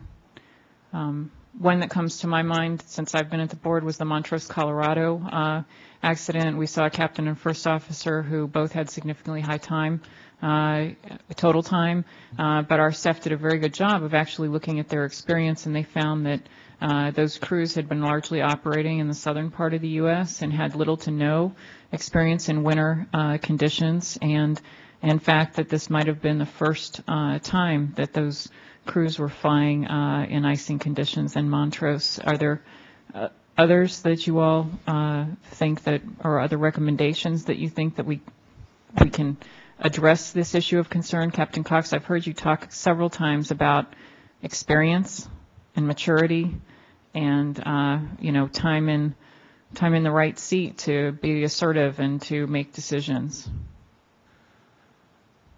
Well, needless to say, I think there's no substitute for experience or maturity, and those are things that you can't buy. Unfortunately, it takes time, and the difficult challenge for us is to come up with a recommendation that is fair and balanced and actually solves the problem. But that time comes very dearly. I have no doubt that with more time in seat, more time in preparation, more experience, all the crew members working in these airlines would make better judgments. But how you solve that is a challenge. I lean on the side of saying experience and maturity is a necessity for airline pilots, though. As Captain Cox mentions, those are very difficult things to get, even if you're flying in certain conditions. As you mentioned, we have seen cases in the past where pilots who spent most of their time flying in the southern part of the United States and the islands find themselves in Colorado and have never really seen icing conditions before. That does happen. It's very high-time pilots. We've seen high-time pilots who've gotten into very unusual attitudes for which they were totally unprepared. In fact, as we found way back when in the U.S. Air 427 investigation, some senior captains, because they never go beyond 20 degrees of bank, you do that for 20,000 hours, suddenly you're not really equipped to handle a real upset and emergency because your whole frame of reference is only 20 degrees of bank and being very benign handling characteristics. One of the things I like to get into with our forum is the nature of the industry has changed so greatly. Years ago, you'd be hired into a carrier as a flight engineer, and you spent many years there before you became a first officer. So there's lots of opportunities to learn and observe before you got into the right seat and moved up. Now we have situations where pilots are going directly from one of the training academies into the right seat of a very high-performance small jet, flying upper altitudes, flying high speeds. That didn't happen 20 years ago. The industry's changed greatly, and that's something I would like to get into with our forum later on this year.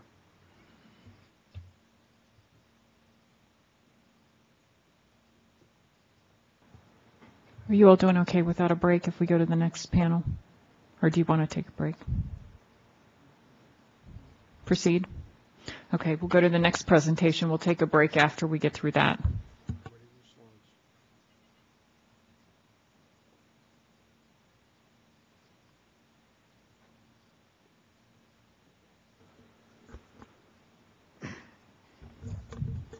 Good afternoon. Contrary to sterile cockpit requirements, the pilots engaged in non-pertinent conversation below 10,000 feet. This distracted the crew from operational tasks during the descent, and they deviated from standard operating procedures. Although the non-pertinent conversation ended about 2 minutes before the appearance of the low-speed cue, it consumed time and attention that could have been used for operational tasks. Colgan pilots interviewed after the accident stated that pilots rarely deviated from sterile cockpit procedures. However, during the accident flight, neither pilot seemed hesitant to engage in non-pertinent conversation. Company and FAA oversight before the accident did not identify problems with sterile cockpit adherence, but after the accident, some deviations were identified. Colgan has since issued guidance to pilots and revised its training program to emphasize the importance of sterile cockpit procedures and the safety costs of deviations. Other recent accidents have involved breakdowns in cockpit discipline and noncompliance with sterile cockpit rule, showing how deviations can erode proven margins of safety. Although it is difficult to identify a specific reason for this behavior, industry data show that pilots who intentionally deviate from standard operating procedures are more likely to make other errors compared to pilots who do not intentionally deviate from procedures. The NTSB has previously issued recommendations in this area. For example, recommendation A06-7 asked the FAA to re-emphasize the importance of strict compliance with the sterile cockpit rule.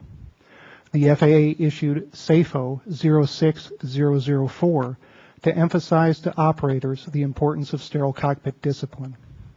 In addition, recommendation A07-8 asked the FAA to develop a program of education for pilots addressing professional standards and their role in ensuring safety of flight.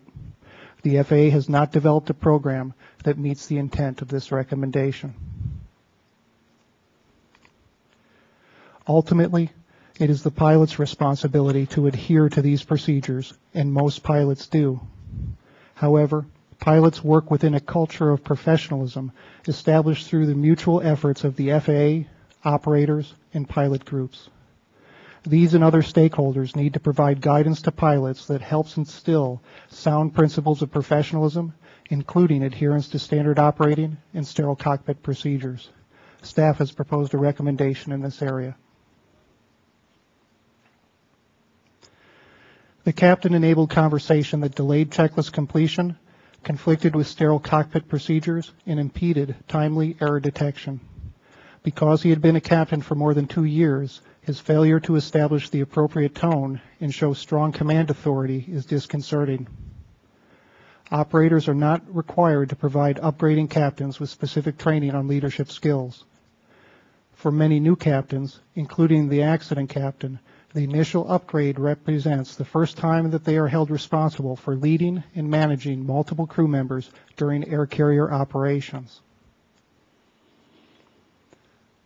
Colgan provided new captains a one-day course on duties and responsibilities, but the course focused on administrative duties. Some air carriers provide more extensive leadership training to their upgrading captains that includes modules on leadership, authority and responsibility, briefing and debriefing techniques, decision-making and risk management, and offering practice scenarios. With industry changes, pilots have opportunities to upgrade to captain without having accumulated significant experience as a first officer in a Part 121 operation, making it more difficult to acquire the skills to manage a multi-crew airplane through mentoring and observation. Because of their critical role in establishing and maintaining safe operating conditions, operating captains would greatly benefit from specific training on command leadership skills. Staff has proposed recommendations in this area. The NTSB has identified hazards associated with the use of cell phones, including texting, in rail and highway accidents, and has issued recommendations to restrict their use during transport operations. During the taxi phase of the accident flight, the first officer sent a text message from her cell phone about 5.5 minutes before takeoff clearance. FAA guidance states that cell phones are not to be used after leaving the gate. Although Colgan's policy was consistent with this guidance, its pilot checklist did not address turning off cell phones in preparation for departure. The FAA issued SAFO 09003, cell phone use on the flight deck, to alert operators to the potential hazards associated with pilots leaving their phones on during critical phases of flight. The SAFO was issued after an FAA inspector at another airline heard a sound coming from a pilot's phone during the takeoff roll. The distracting potential of personal portable electronic devices extends to airborne operations. For example, in October 2009, a Northwest Airlines flight lost radio communications with ATC during cruise, and it overflew its destination airport. Preliminary information indicates that the pilots were distracted from monitoring the flight instruments because they were involved in a conversation that included the use of their personal laptop computers. These events illustrate that personal portable electronic devices can detract from pilots' abilities to monitor and cross-check instruments, detect hazards, and avoid errors. Staff has proposed a recommendation in this area. Thank you. Member Somewhat. Thank you. Dr. Byrne, you mentioned that when crews start intentionally deviating from SOPs, they are more likely to commit additional errors with consequential results. And do you recall something that the LOSA Collaborative provided us in response to another accident, I think Pinnacle 3701, no, I guess it was ComAir, what is that factor that the LOSA Collaborative looked at? It was a factor of? I believe it was a factor of 3, and we talked about that in both the Pinnacle accident and also ComAir. Okay. The significance of that is, I think it's highly significant, and this was an observation, University of LOSA line operation safety audits, where trained observers go out and ride around on jump seats and collect data on threats and errors, and they found that those crews that deviated from SOPs are about 3 times more likely to commit additional errors with consequential results. And so to me, that sends a very powerful message to pilots that you might not see the significance of making a quote-unquote minor violation of the sterile cockpit or altering a procedure, but you are setting up a slippery slope to have additional consequential errors. The sterile cockpit, you know, when you start deviating from that, even if it's something that you think is just a minor violation, in my opinion, as somebody who flew the line for 24 years, it erodes discipline. When you don't follow it, it erodes discipline, professionalism, and concentration. And I think that the tone that was set throughout this flight, even though most of it was above 10,000 feet, it was in fact it was not a businesslike attitude, and that's concerning. In fact, I think my colleagues and the staff are very concerned about accidents and incidents that we've seen, that we've investigated, where lack of professionalism has been an issue. When you think about it, everything in aviation hinges on those in the cockpit upholding their professional responsibility to report to work, prepared to work, and then carrying out that flight with the highest standards. And on Colgan Air Flight 3407, we saw a crew that, for whatever reason, neither reported for work, ready to work, due to their poor choice of sleeping arrangements, which we will get into later, nor did they carry out the flight with the highest standards. There was continuous conversation, starting on the ground as they taxied out. Much of that was probably with the parking brake set, so that would mean that it was not technically a sterile cockpit violation. But there was a lot of conversation on the ground, a lot of conversation in the air, and I think that a combination of all of that sort of just relaxed the atmosphere in the cockpit to where people had let their guard down. I do believe that it is important to be comfortable in the cockpit. And in fact, the FAA advisory circular on CRM states that the tone in the cockpit should be friendly, relaxed, and supportive. But it also points out that the crew must ensure that cockpit discipline is maintained, crew vigilance is not reduced, and that critical items are not missed. And on this flight, clearly the conversation took precedence over accomplishing flight-related tasks, and as a result, critical items were missed. Dr. John Lauber served on this board for about 10 years and left at the end of 1994. But something that I often quote that Dr. Lauber said, I think he put it best, he said, and I quote, "There's a fine line separating a relaxed and easy atmosphere in the cockpit from a lax one where distractions can result in critical failures.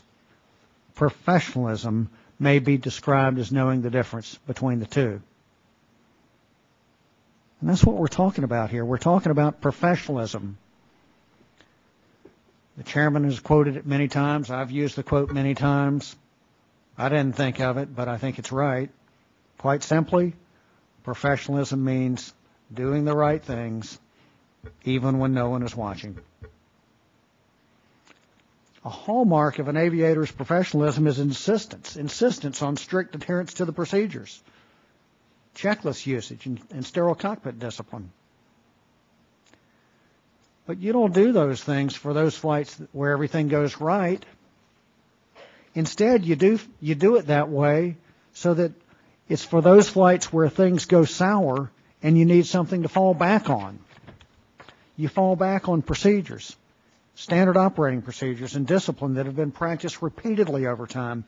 You insist on doing things this way so that when faced with an unfamiliar situation, you are mentally prepared to deal with it because you can fall back on those procedures and discipline that are familiar to you. And the NTSB has seen far, far too many accidents where the lack of professionalism has been an issue. And I applaud staff's proposal, and I look forward to the forum that will be later this year where we do discuss maintaining high standards in aviation. Thank you for doing that, and I thank my colleagues for voting to hold that, and I will look forward to that very much. Thank you, Madam Chairman. Thank you very much, Member Sumwalt. Vice Chairman Hart. Dr. Byrne, the sterile cockpit violation ended 2 minutes before, is it the onset of the stick shaker? The sterile cockpit, the conversation lasted about 191 seconds, but it ended about 2 minutes prior to the onset of the stick shaker. Okay. And when were they supposed to execute the various checklists? At the time that the upset occurred, were they behind? At the time the upset occurred, they had completed all the checklists that they needed to complete. However, the descent and the approach checklist, the briefings were conducted late as compared to what standard operating procedure of the company requirements and other pilots told us those checklists should be performed. Okay, so previous checklists were a little late, but where they were in that phase of flight, they weren't behind on anything. At that time, no. No, but they were in the middle of executing a couple of different activities at that time. They were in the middle of, they were initiating the before landing checklist, and they were doing final configuration changes. Okay. This issue is one that kind of ties together a couple of areas that we're discussing today. We issued that recommendation, A067, on sterile cockpit as a result of our investigation of the corporate airlines flight that occurred in Kirksville. We asked the FAA to direct POIs of all 121 and 135 operators to reemphasize the importance of strict compliance with the sterile cockpit rule. We also noted the violations of sterile cockpit violations are the types of intentional noncompliance that can be detected through LOSA. On April 28, 2006, the FAA issued SAFO 06004, Approach and Landing Accident Reduction, Sterile Cockpit, and Fatigue, to emphasize the importance of this discipline. We closed that acceptable action in November 2006, and I was curious as to what we thought the practical effect of that SAFO that was issued that we closed. After we closed it in November of 2006, did we have any accidents since then where we've had sterile cockpit violations? After the SAFO was issued, about 4 months later, we had ComAir in Lexington. And we had an accident involving an engine fire in St. Louis, in which the crew, as they were taxiing out for departure, were engaged, were not heeding the sterile cockpit rule. And that was a major air carrier. This accident and the fact that when we looked back at Colgan's training, and we were unable to find a lasting effect of the SAFO in Colgan's training, or as we investigate those other accidents. Are we going to address monitoring right now, or is that for a later presentation? How we monitor crew compliance? We can talk about that at this point, I believe. Is that issue or that recommendation going to be discussed in another presentation? I'm talking about how we take a look at crew compliance with standard operating procedures, sterile cockpit, CRM. Are you going to talk about that in the last presentation on FOQA? Yes, that will be the last presentation. Okay. All right. I'll wait till we get to that one and to discuss that. Any other questions from my colleagues on professionalism? Just a quick follow-up. Thank you. I know that you, Dr. Byrne, you mentioned that we proposed a recommendation regarding the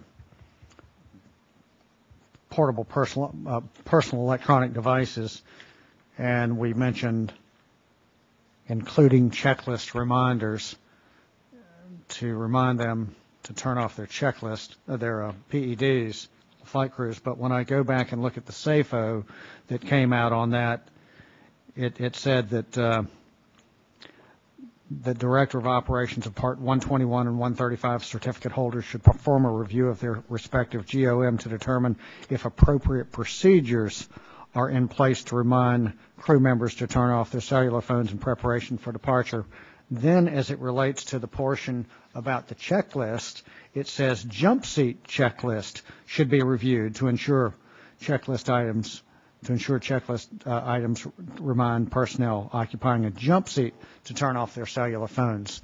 So when I met with staff, I mentioned this, and it was said, I think something was said that, well, that's what the SAFO mentions, but the SAFO doesn't really mean cockpit checklist. It's talking about jump seat checklist. What staff is looking for is clear guidance to flight crews to ensure that the cell phone personal portable electronic devices, including cell phones, are turned off. Okay. Now, we will talk about this when we get to the recommendation, but just so you know, so when we take a break, you'll know how I feel.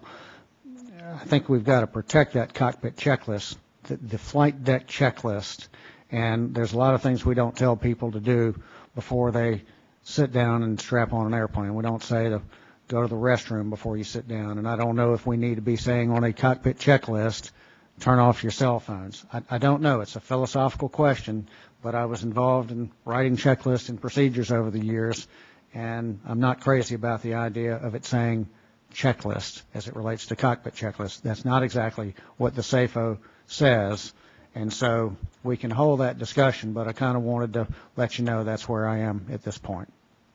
Staff appreciates your concern, and we noted that there are procedures or there is guidance to pilots at Colgan.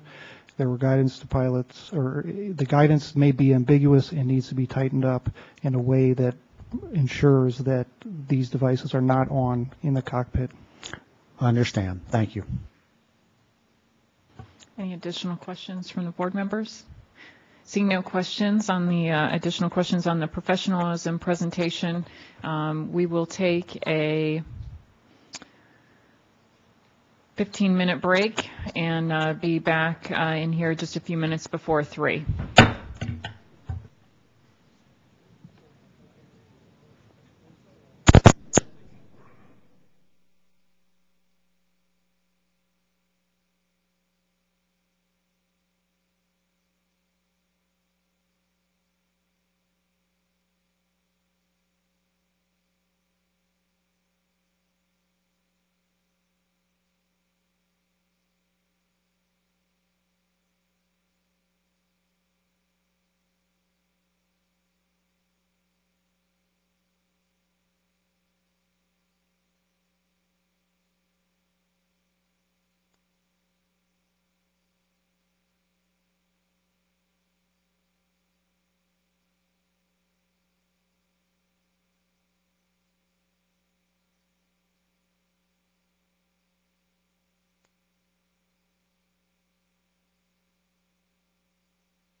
We'll reconvene for the last two presentations, and just so everyone in the audience and the staff have a sense of timing, we have two more presentations, correct?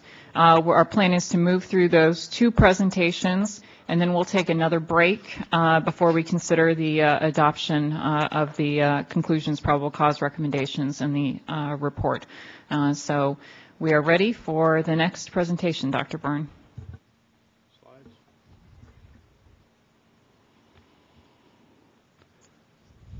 Good afternoon.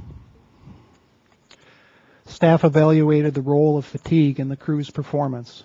Both pilots had some precursors of the fatigue before the accident. For example, the captain had reduced sleep opportunities in the previous 2 days, and during the scheduled 21-hour, 16-minute rest period before the accident, evidence indicates he stayed overnight in the crew room.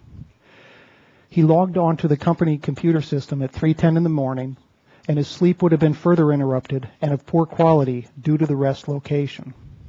The accident occurred about the same time as the captain's normal bedtime, at which time he would have been awake for at least 15 hours. The first officer's overnight commute from Seattle afforded sleep opportunities of about 3.5 hours during 2 flights and 5.5 hours in the crew room after arriving at Newark. Although this amount of sleep approached the first officer's normal needs, sleep obtained would have been interrupted in poor quality because of the manner in which it was obtained. Both pilots' performance was inconsistent with other pilots' reports of their abilities, and therefore could be consistent with the known effects of fatigue. However, their performance was not degraded throughout the flight, and the errors made cannot be solely attributable to fatigue. Further, both pilots were engaged in conversational. In summary, although there is evidence that the pilots were likely experiencing some fatigue at the time of the accident, the degree to which it contributed to the errors made cannot be determined. The NTSB has issued numerous safety recommendations addressing fatigue, and reducing accidents caused by human fatigue has been on the NTSB's most wanted list of transportation safety improvements for 2 decades. Safety Recommendation A0610 asks the FAA to modify the flight crew hours of service regulations to account for factors shown by scientific research to affect alertness. Although the FAA recently established an aviation rulemaking committee to identify changes in this area, a science-based fatigue NPRM has not yet been issued. In this accident, recent schedules for both pilots were within flight and duty time requirements and not excessive in terms of accumulated flight time or duty periods worked, and the fatigue precursors were largely the result of the pilot's use of their rest time. Both pilots commuted to Newark from their homes outside the area. For many pilots, commuting may be a necessity because of industry changes, including base closures, and the cost of living at some bases. All pilots, including those who commute, have a responsibility to arrive work fit for duty. In this case, both pilots had an adequate rest period, but their choices in where and how they obtained sleep likely affected its quality and their ability to begin the trip as rested as possible. Most of Colgan's Newark-based pilots were commuters. Colgan had a non-punitive fatigue policy. However, company guidance did not address ways to mitigate fatigue from commuting or discourage commuting on the start day of the trip. Company policy prohibited sleeping overnight in the crew room because it was not an adequate rest facility, but the policy was not effectively enforced. After the accident, Colgan revised its training to address fatigue management and the hazards associated with fatigue, and issued a bulletin discussing fatigue causes and its effects on performance, and the importance of effectively using rest.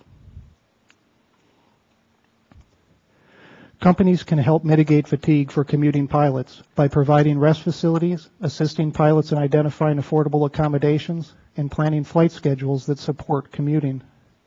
The circumstances of this accident demonstrate that operators have a responsibility to identify risks associated with commuting implement strategies to mitigate these risks, and ensure that their commuting pilots are fit for duty. Staff has proposed a recommendation in this area. Thank you. Member Sumwalt. Madam Chairman, thank you. I do have a few questions, but I'd like to defer to my colleagues. Vice Chairman Hart. Wow, that moved fast to me. Dr. Byrne, I think you mentioned some post-accident actions by Colgan. Did you talk about their revised fatigue policy in your presentation? Excuse me, revised after the accident or Yes. the most recent December change? Well, I'm interested in both, but did you mention that they had revised their reporting call-in policy?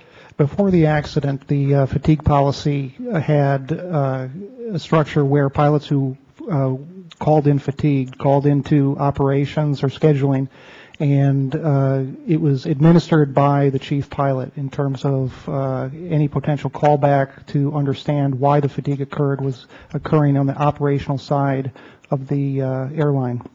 After the accident, what Colgan did was redirect the calls that pilots make still go to scheduling for operational needs. That scheduling needs to know whether a pilot's available or not.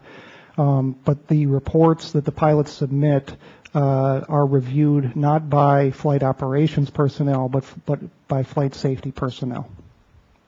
Okay, so post-accident, did they change their call-in policy where no questions were asked? It seemed like that was a bit of the way it was described. Yes, it was described to us as no questions asked prior and also after, but the difference, no questions asked doesn't mean no report needs to be filed. Sure. The company wanted the crews to fill out a report after the fatigue call so that the company could understand the reason for the fatigue call and make changes in their policy. On the other hand, if the fatigue call was frivolous, also that would be of concern to the company as well.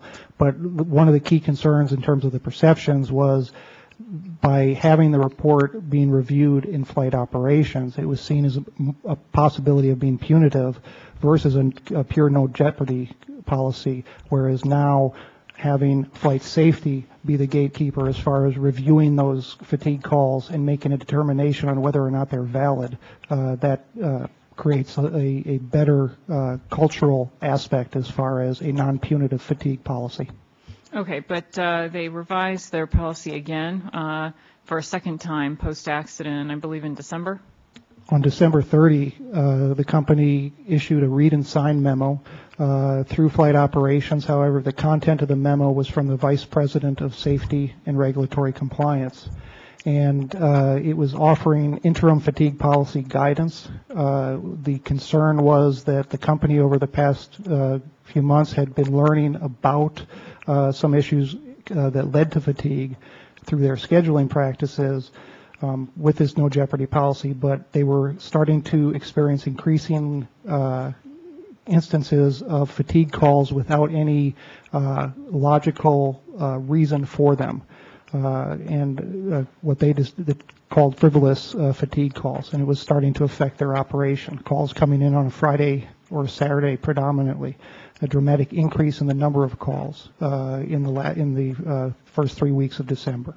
Okay, and so they canceled their policy the way it was because they felt like it was being abused. Do you think the fatigue posture at Colgan has better, worse, or stayed the same since the accident?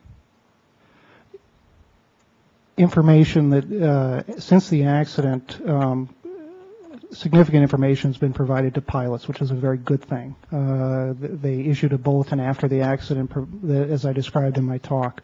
They've also, in their overhaul of the CRM program, which was initiated prior to the accident, have incorporated discussion of fatigue and mitigation steps for fatigue. So information is getting out to pilots.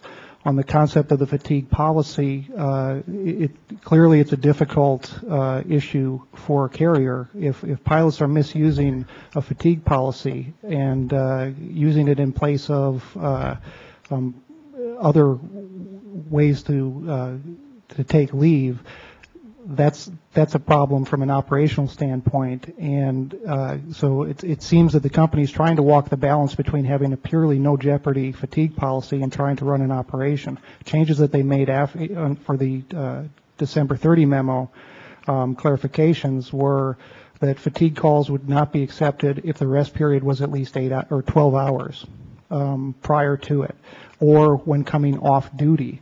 As one of these pilots who traveled from Seattle. That's a concern in the sense that that even with those extensive rest periods, there are still opportunities for a pilot to become fatigued. But the company stated in its memo and in a conversation after the memo was issued that they are still considering and still evaluating fatigue calls made under those two conditions, and we'll treat them as valid calls with a valid reason. Well, and I think we saw in Shuttle America that we had a captain who had been off duty. He was coming off duty. He actually volunteered for duty, but he did not get the necessary sleep to report to duty well rested.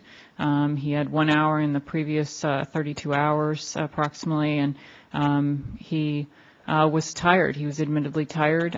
He knew he was, but he'd had some problems in the past with them accepting mark-offs from duty, and so there was concern that he didn't want to mark off for fatigue because he thought he might be disciplined for it. In fact, they had sent out a letter to a large percentage of their pilots in the month before the accident that basically said any additional unexcused absences could result in termination. So we made a recommendation after that investigation that carriers have non-punitive fatigue policies. And so I am concerned that they've reversed course less than a year after the accident on trying to establish a policy that might be seen as something collaborative, and instead it's turned into something that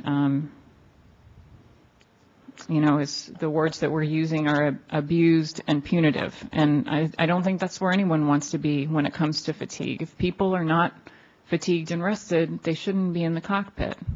And everybody needs to work together to make sure that doesn't happen. And I agree. I think the other word is collaborative, and part of that memo outlined that the company was planning on establishing a fatigue review board later this month. And part of the responsibility of that board would be to help evaluate the fatigue calls. So that's getting all the stakeholders to work together, the pilot union, the flight attendants union, and the company to review the validity of these calls and hopefully to assure that it's a non-punitive policy for true fatigue calls, and most importantly that if a pilot is truly fatigued, that they have no hesitation about calling in fatigued and have no fear of repercussion for their career. And are they still keeping the lights on in the crew room? We have not been told otherwise. Okay. I'll yield to my colleagues. I have additional questions. Member Sumwalt. Thank you. So, Dr. Byrne, I think that it's important that if we are going to make a fatigue determination, that we have to be able to prove that their performance was degraded. And currently, as you said, the draft conclusion is the pilot's performance was likely impaired because of fatigue. And I don't think anybody would argue with that. But the extent of their impairment and the degree to which it contributed to their performance deficiencies that occurred during the flight cannot be conclusively determined. And I remember from the Comair accident, we knew that the air traffic controller had been awake, I think, 23 out of the past 24 hours or something like that, and we made a similar sort of finding there. So if you will, outline to me how we came up with that determination that we couldn't determine the extent of which fatigue impacted or impaired or did not impair his performance, his or her performance. One of the problems, we've outlined some of the errors that the crew made throughout the day, and one of the problems with fatigue is that its effect on performance is not necessarily specific. Other influences on behavior can degrade performance equally. So we have trouble in terms of isolating. We don't have a marker for fatigue. We don't have a specific behavior other than falling asleep to help us truly delineate whether fatigue played a role in that event. In this case of significance is that when the cockpit voice recorder begins, which is about a half hour after the crew pushed back from the gate, we already have a crew that is engaged in significant conversation, and as you mentioned earlier today, it's setting the tone for what we see later in the flight. And this the continuous conversation, the distracting potential on both processing information in the environment and adhering to standard operating procedures can't be discounted, and that's one of our difficulties in isolating fatigue in this case. The other difficulty is the captain's past history of performance failures. It's unreasonable to think that each time he failed it was due to fatigue, the sheer number of them. So that we have a pilot that has those failures in the past, we have to account for that in the current situation, especially based on the circumstances of the event and his reaction to the stick shaker. Thank you. Now we do know, I mean, they had the ultimate performance failure there, and the failure to monitor and failure to challenge. And I think in the draft report you mentioned that that fatigue, one of the symptoms of fatigue can be, certainly we know it's reduced alertness, lethargy, decreased monitoring.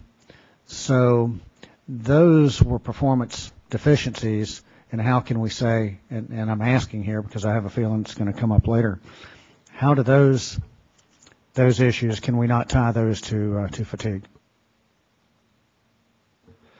We can't isolate them from fatigue, and that's the problem. I think one of the issues with the fatigue is it's not just the performance consequences of fatigue, but it's also the strength of the precursors. What we know about the crew's previous activities when the accident occurred, and just for quick review, fatigue can be brought about by any number of things. One of them is loss of sleep over a period of days. The other is being awake for an extended period of time. You have circadian disruption, changes in time zone, and sleep disorders. And you also have time on task effects in terms of workload. So all these work together. All these are factors that we look at.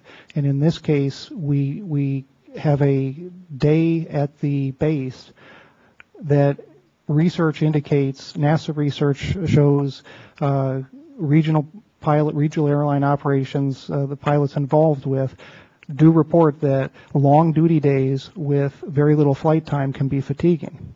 But at the same time, you also have a very significant issue in terms of when you long duty days with quite a lot of flight time, going up and down 6 times, that can be also fatiguing. We don't have that in this case.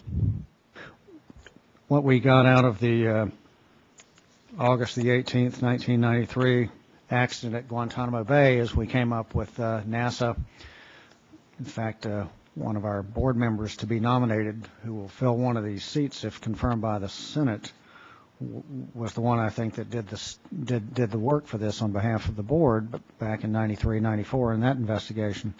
And this was a fatigue-related accident. It was the first accident the NTSB ever determined that, commercial aviation accident, that the NTSB ever determined that fatigue was a causal factor. And there was a metric there that Dr. Rosekind and his colleagues at NASA came up with: time since awakening, cumulative sleep debt, and time of day. Now let's see how this crew rings each of these bells. Time since awakening, for the captain, I think you said he had been awake for about 15 hours. Is that correct? That's correct, but I need to caution you that we have unknowns in this area too. Sorry, you have what I did. We have unknowns in this area in terms of we don't have anyone who's actually observing either pilot sleeping, with the exception of some reports at Newark and the pilots who, for the first officer, and the pilots who were jump seating with her on the flights in from Seattle. So I guess the specificity of our data, we were making assumptions that when the captain got up, based on electronic records of his activities and also based on observations of him being in the crew room early in the morning. Yes, but do you feel comfortable that he was awake for at least 15 hours, or is that what you're not absolutely certain of? Feel comfortable that it's at least 15 hours. At least 15, and do we have that information, time since awakening, on the first officer? That would be based on based on electronic records that show a lack of activities, either text messages or telephone calls, and the preponderance of observational reports. We are estimating her time since awakening as about 9 hours. Okay, 9 hours and 15 hours. How about cumulative sleep loss? What do we show for that for each of the two pilots? For the for the captain, he was on a 2-day trip in the days prior. So based on that and the fact that pilots do not normally get their required amount of sleep when they're on trips, it's likely that he was accumulating some sleep loss over that 2-day period. Okay, and we can't quantify that for either of them, I guess. No, but he had extended rest times, or both of the rest periods on the 2-day trip were of adequate length that he could have gotten his normal rest period. The difficulty for him that would have cut short his sleep time would have been early awakenings. One thing we do know, though, is that he likely slept in the crew room, and she did commute from the West Coast to the East Coast on the morning of the accident, so the quality of their sleep would be somewhat questionable. Is that correct? That's correct. And how about time of day? Now, I believe we normally associate this fatigue with about 2 points during the day, normally from about 2 to 6 in the morning, somewhere nocturnal windows about 2 to 6 in the morning, and then we have an afternoon slump about right now, in fact.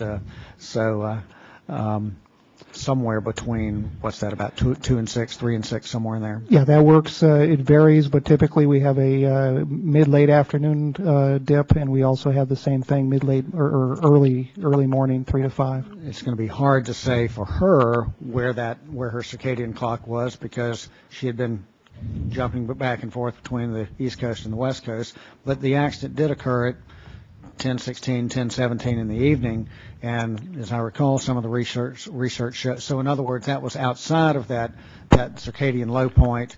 But oftentimes, as I recall, right before we go to bed, around 9 o'clock in the evening, our circadian rhythm is actually up at a peak again. Yeah, there's a paradoxical increase in alertness as you're approaching normal bedtime. In typical, if you have the valleys as far as of alertness that we talked about, 3 to 5 a.m., 3 to 5 p.m., you also have peaks in alertness that start increasing in the early evening hours. So of the three metrics that we as the NTSB have used over the years, it sounds like we're only ringing the bell on one of those, and for sure, and that is the time since awakening, and that's for the captain, where we show at least 15 hours, but we can't really show that for the first officer. She had been awake for about 9 hours. Cumulative sleep debt, it's hard to quantify, but we do know that it was not associated, that circadian low point that we normally associate with reduced alertness and performance. So I can only see one of those three that we can really draw a circle around and say, this is where they were fatigued. And so at this point, well, I'll defer on how I feel about this particular conclusion, because I think others have more to say, but I just wanted to probe around that. Thank you for your time. Vice Chairman Hart. Okay, I'll go ahead and pick up where the conversation ended. I believe that fatigue should be a contributing factor in our probable cause determination. As stated, we look at 4 core fatigue factors. They are 1, sleep, which is a combination of acute sleep loss and cumulative sleep debt. The second that has been discussed is continuous hours of wakefulness. The third is circadian factors such as the time of day, or whether there was disruption, circadian disruption associated with crossing time zones, and the fourth is sleep disorders. Of these four fatigue factors, I recognize that all four might not be present, but we have not necessarily had a requirement for all four or even a multiple to be present in previous accident investigations. Time since awakening or sleep debt has been enough in some of those other accidents to identify that as contributing. First, let's talk about a lack of sleep. I think that we can agree that that was present for both the captain and the first officer. Studies show that just 2 hours less sleep a night is equivalent to 0.05 BAC, and 4 hours is equivalent to 0.10. In this accident, both the captain and the first officer likely had acute sleep loss. If we look at the, and the issue associated with sleep deficit and sleep debt is how much does that person normally sleep? What's their normal sleep time, and how much do they get at that point? I think if we look at the captain's schedule, his normal bedtime, according to his wife, was 2200, and he'd wake up at 0900.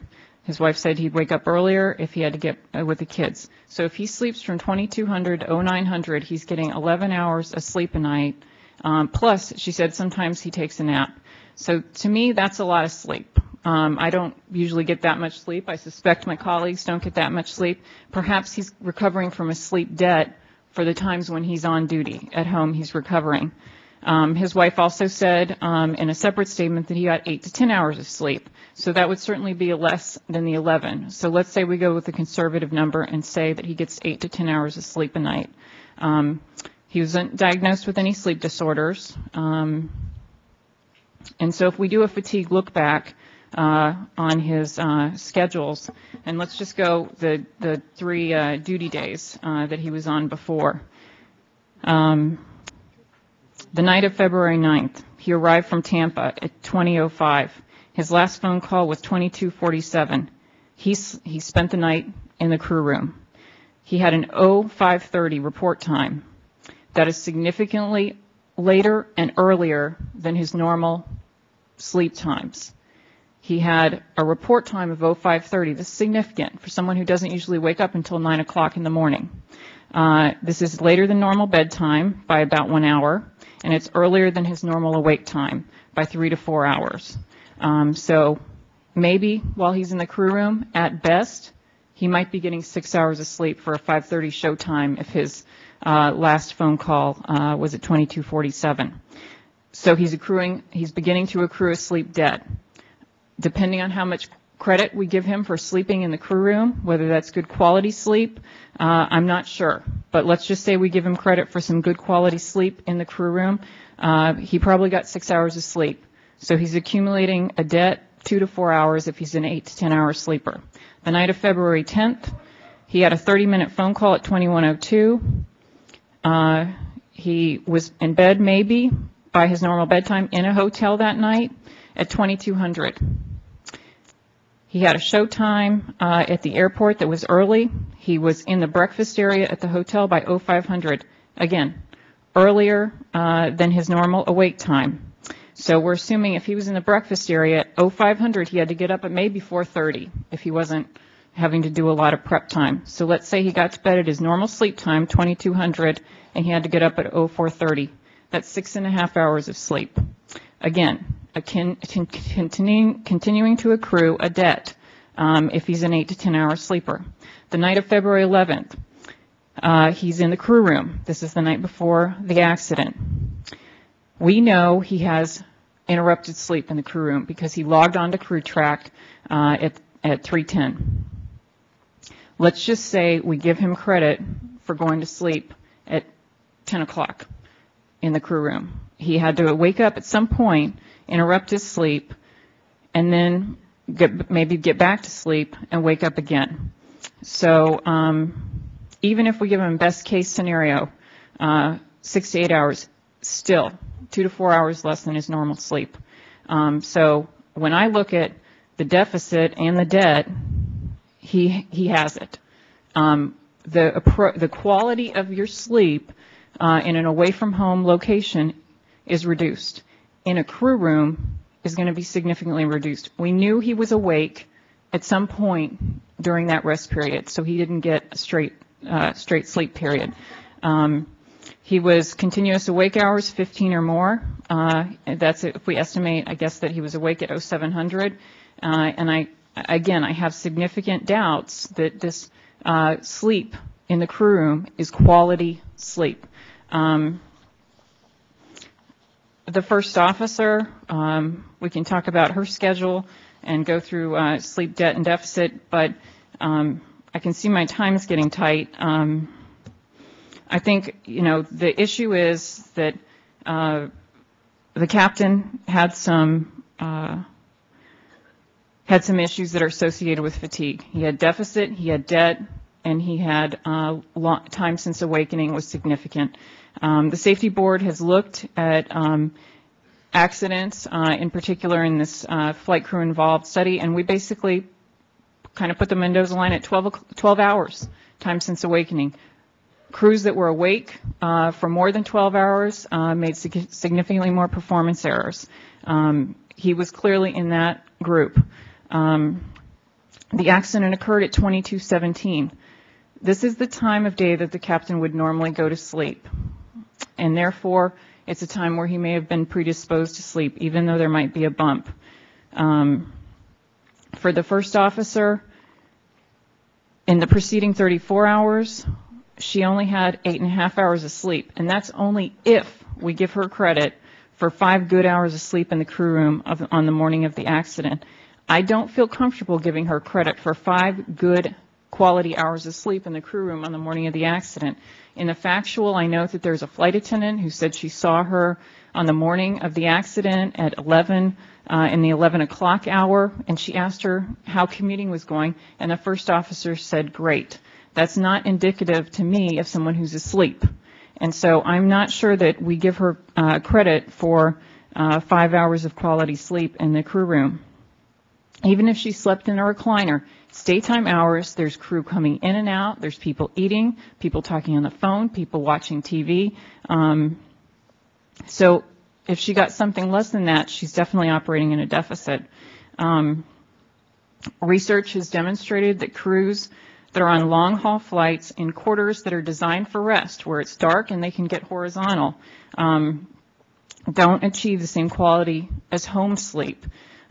If the crews in those studies in controlled environments that are designed for sleep aren't getting good sleep, how do we expect a crew that's in a busy room with the lights on and people moving around and making noise to get good sleep?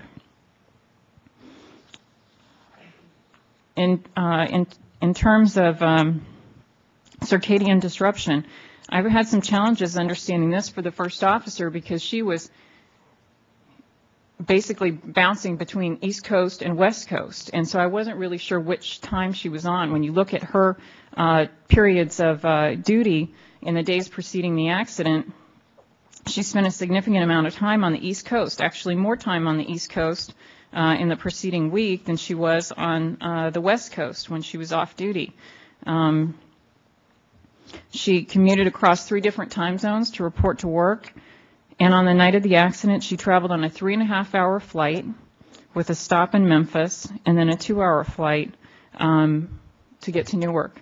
I don't know about you all, but when I fly all night, even if it's a nonstop, I wake up, if I've slept at all, at my destination, and I'm certainly not good to go for that day. I think that what we can show is that there are some fatigue factors present here, and when it is a factor, it undermines performance, which can lead to bad decision making, reduced attention and vigilance, slower response time, and poor communication. The pilot's performance deficiencies in this case may well be attributed to fatigue, deficiencies such as the failure to detect the decaying speed, the failure to recognize the presence of the low speed cue, poor workload management, sterile cockpit violations, and failure to ensure that checklists, callouts, and standard operating procedures were followed. Further, they didn't recognize the stall condition or take corrective action. Fatigue factors and performance deficiencies that are present in this accident investigation are not unlike other accidents previously investigated by the board during the time that I've been here. Investigations where the safety board determined that fatigue was a causal or contributing factor. For example, in the Shuttle America accident in 2007, the safety board determined that fatigue was one of 4 contributing factors, such that the captain's fatigue affected his ability to effectively plan for and monitor the approach and landing. Didn't require both crews to be fatigued, just the captain. And this was a captain who also suffered from insomnia, so potentially a sleep disorder. In Pinnacle, Traverse City, in 2007, the safety board found that the poor decision-making by the pilots likely reflected the effects of fatigue produced by a long, demanding duty day. And for the captain, the duties associated with check airmen. And in corporate airlines in Kirksville, fatigue was also cited as a contributing factor. Many of the factors that we see in our investigation today are similar to those in those other 3 accidents. Like the pilots in Kirksville, the captain and the first officer are violating the sterile cockpit rule. They're animated and talkative for most of the flight, even though they were fatigued. Although the captain in Kirksville did have a hotel room to rest in, he told his fiancée that the quality of his sleep the night before the accident, like the captain and the first officer in Colgan, was poor. And during long delays on the day of the accident, he tried to rest on a couch in the crew room. In Pinnacle, where fatigue likely led to poor decision-making by the pilots, the captain and the first officer were flying together for the first time, similar to Colgan, and sleep was a factor for both of them. The captain had been awake for 17 hours compared to 15 in Colgan, with a cumulative debt between 4.5 and 6 hours. This is 2 hours fewer than the pilot in Colgan. And like the captain in Colgan, who slept poorly in the crew room the night before the accident, the Pinnacle captain slept soundly and had a full night's sleep in a hotel room. I can go on, and I appreciate the patience of my colleagues to let me address this. I do think that these cases that I'm mentioning highlight how fatigue can affect a pilot. Fatigue is not an on-off switch. You can violate sterile cockpit and be fatigued. You can be a poor performer and be fatigued.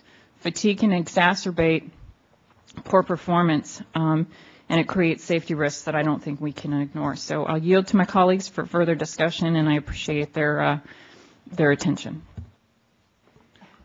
Thank you, Madam Chairman, and I guess we're already kind of getting the debate points out for later in the meeting, but I don't think that anyone disagrees that this crew was fatigued. What the real question is, the degree to which fatigue affected their performance, and that's the real question. And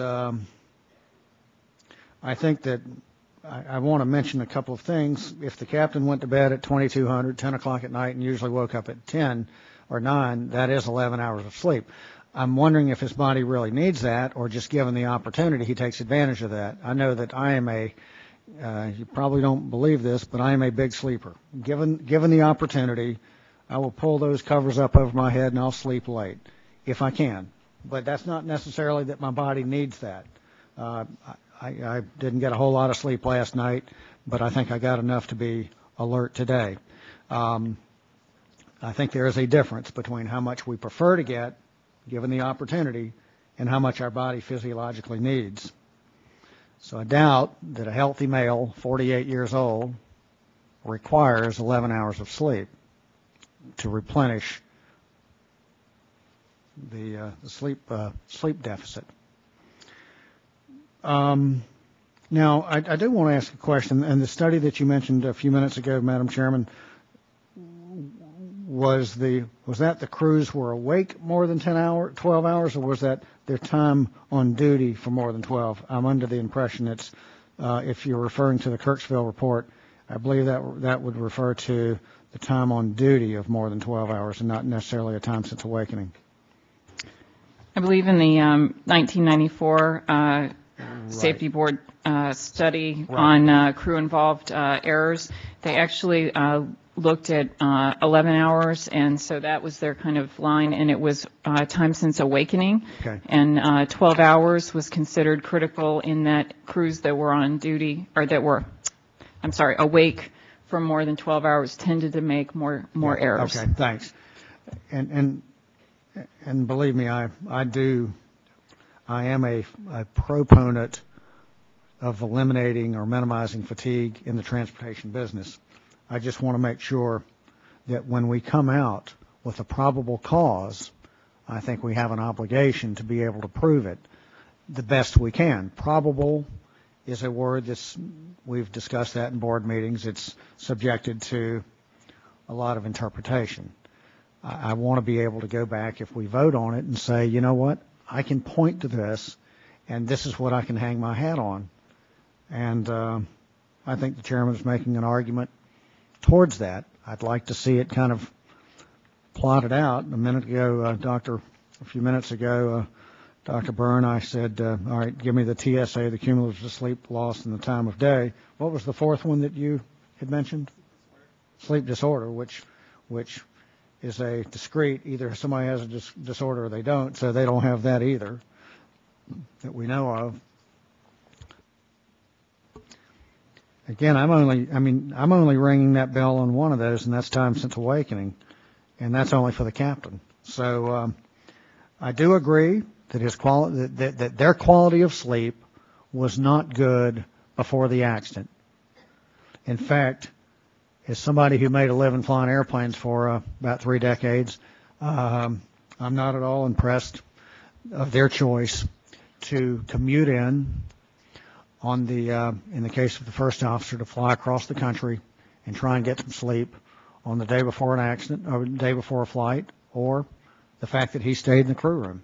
I commuted my entire 24 years with the airline, and even though in those later years I only had an hour and a half, 2-hour drive to the airport, if I had a 7 o'clock departure, I did not wake up at 3 o'clock in the morning so that I could leave the house at 4, drive for 2 hours, and be there for 6 a.m. showtime. I would go up the afternoon before, get a hotel on my own expense. Wouldn't get up there at 9 o'clock at night. I'd want to get up there at a reasonable hour so I could be there and have some dinner and get in bed at a reasonable hour. I think that is a professional responsibility that was missed in this case. But the question will be, do we have enough information to say that that was a probable part of the probable cause or contributing to the accident? And at this point, I'm not there. But I think that if we can map it all out, and I know that's what the chairman just attempted to do, but I'd like to kind of go through it. But I'm not there at this point. I maybe can be, but I think we need to deliberate it when we get to that point of the probable cause. Vice Chairman, you have any questions or comments? No.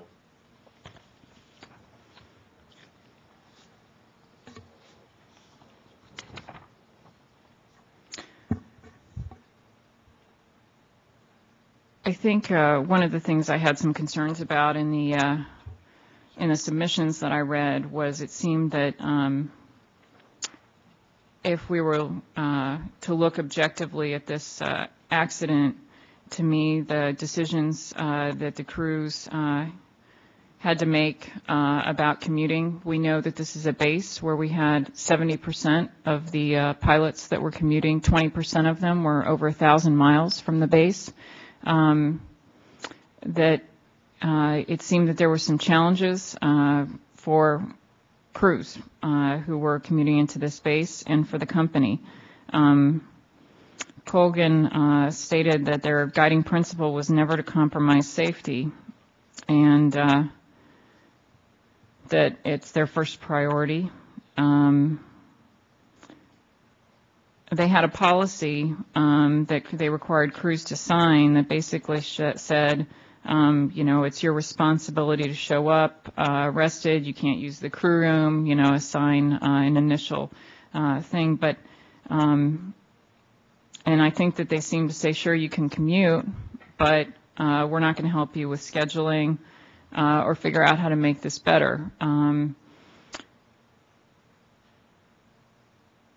I think the crews have a responsibility too in the decisions that they make and the choices that they make. But I did see that there were a lot of challenges for people whose bases might be changed multiple times, and who might have families located elsewhere. And so I really felt that this commuting issue is one that everyone wants to turn their head away from. The pilots don't want to talk about it. The airlines don't want to talk about it. The FAA put together their ARC on fatigue this summer and didn't deal with fatigue. And didn't deal with commuting. See, it's fatigue setting in, and I've only been time since awakening about 10 hours. I was monitoring and cross-checking. So we got good CRM. I feel like that this is an issue that needs to be addressed, and if you peel back the layers of this onion, it's very unattractive, and nobody wants to address it. I think that these pilots were fatigued.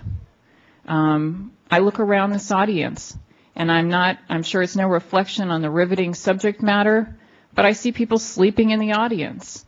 You know, some staff kind of nodding a little bit. I think that let's think about what our performance would be like, all of us, at 10 o'clock. Let's stay in this room for 6 more hours, see how we're feeling. And you know what? We're all going to sleep in that room back there just to see how we do it. Nobody wants to do that. I think that this issue is one that needs to be addressed, and people have to stop turning a blind eye to it. And if we cannot say that these two crew members were fatigued based on their sleep deficit, their sleep debt, the quality of sleep that they had, and their time since awakening, then we're turning our head away from an issue that needs to be addressed too. There is nothing that says with these fatigue factors that one of them can't be enough. I look at the previous accident reports that we've issued. One of them is enough. Continuous time awake is enough. Sleep deficit, having bad sleep just the night before, it's enough. It doesn't have to be both crews. It can be one of the crew members to be fatigued for it to be cited in the probable cause. So I think that it's not inconsistent with how we have treated fatigue during the time that I've been at the board, and I intend to offer an amendment to the probable cause. I believe it's important, and I think that if we can't acknowledge that these two were fatigued, then who can? Thank you. Certainly, I don't think that any of the three of us are wanting to turn a blind eye to anything. I think we've asked probing questions. We've looked in every corner. We're looking under rocks. We're pointing out things that we don't like. That's our job. But probable cause is sort of a sacrosanct thing there that it has to be done right. And what I'm going to propose, Madam Chairman, is that when we do break, I'd like for you to fill in the blanks. Write it down. We know the time since awakening. I want to know. Write it down. Tell me what the cumulative sleep debt was for each of them. The time of the day we already know, and there was no sleep disorder. I'm not going to turn a blind eye to anything, but I've got to have evidence to be able to say that something is the way that it is when it comes to the probable cause. That's all I'm saying. So, thank you. Just so you have it, continuous hours awake for the captain's 15, if we estimate if he woke at 7, and that's giving him credit for good quality sleep in the crew room, which I'm not sure I buy into. The sleep deficit short term is 2 hours, but possibly more due to the quality of sleep. The sleep debt, Is longer term. In the last two of the last 3 nights he was in the crew room. Each day he accumulated 2 to 4 hours of sleep loss. That's cumulative 6 to 12 in the last 3 days for debt.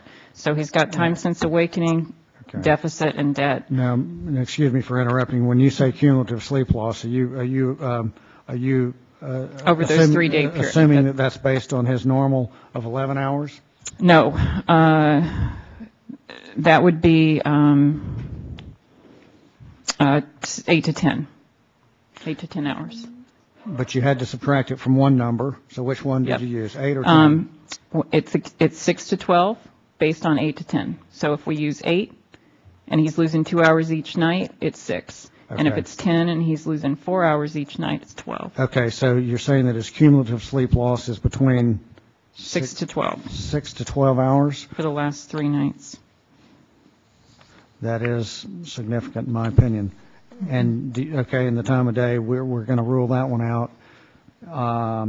Well, I think because it's his normal sleep time, he's an East Coast person, and it's a normal sleep time, I think the staff have acknowledged that that the fact that the accident occurred at the time when he would normally go to bed is an issue. But if you look at a circadian cycle, that's not 10:15, 10:18 in the evening is not at the circadian low point. Right. In fact, it's up toward the top of the cycle. So just because somebody goes to bed, as Dr. Burns said, there's a sort of a paradoxical rising of the circadian cycle right before we go to bed. So we're not the scientists, Dr. Burns, but is that correct? Yes, it is, and I guess I don't mean to interject, but I will in the sense that the concept of fatigue is also, there are individual differences in terms of people's ability to be resilient to these factors. And we have cumulative sleep loss effects, but we also have time of day effects that are also have been translated over to blood alcohol equivalents. Those tend to start around 17 hours awake for a 0.05 equivalent.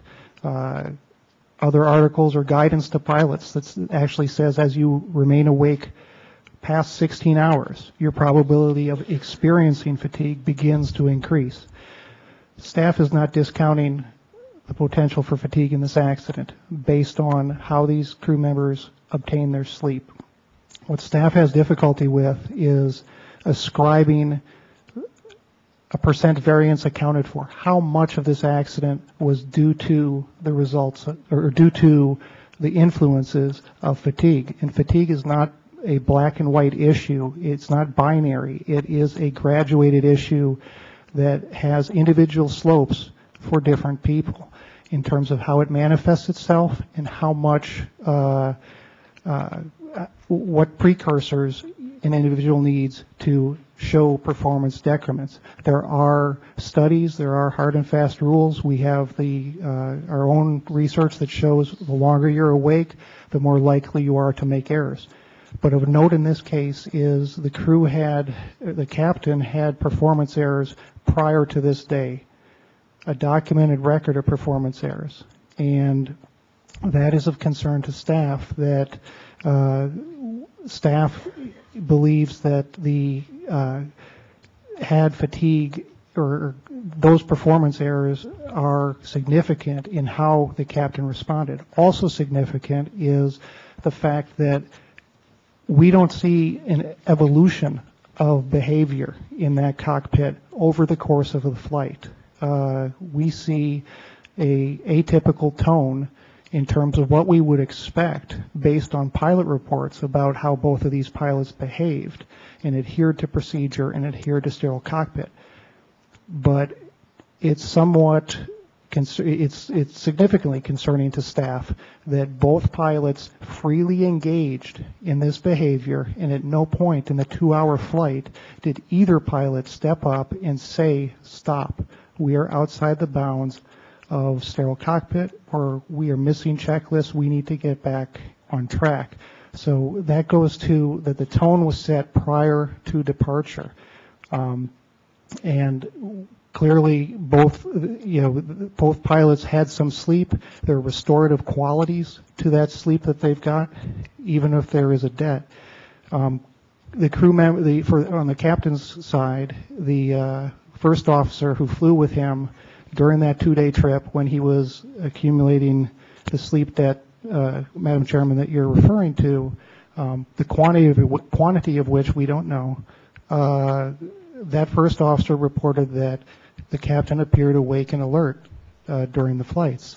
So whatever debt he was experiencing then was not reflecting on his performance on those 2 flights.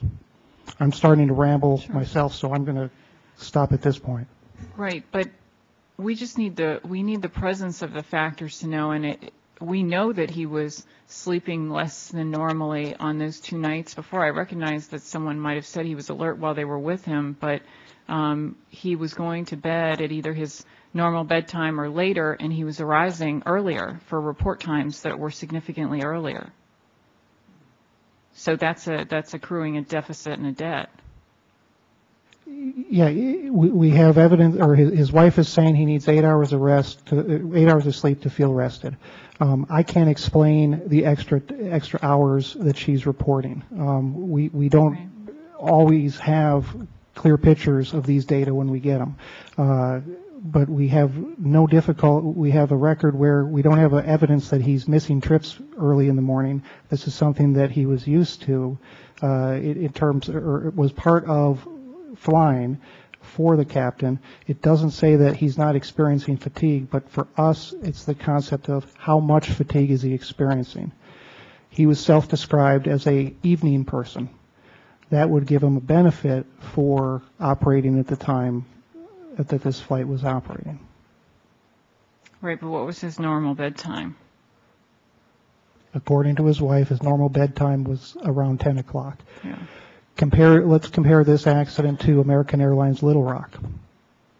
That accident involved a captain who was a experienced captain, had risen in the ranks at the airline up to a check airman and a chief pilot at the Chicago base.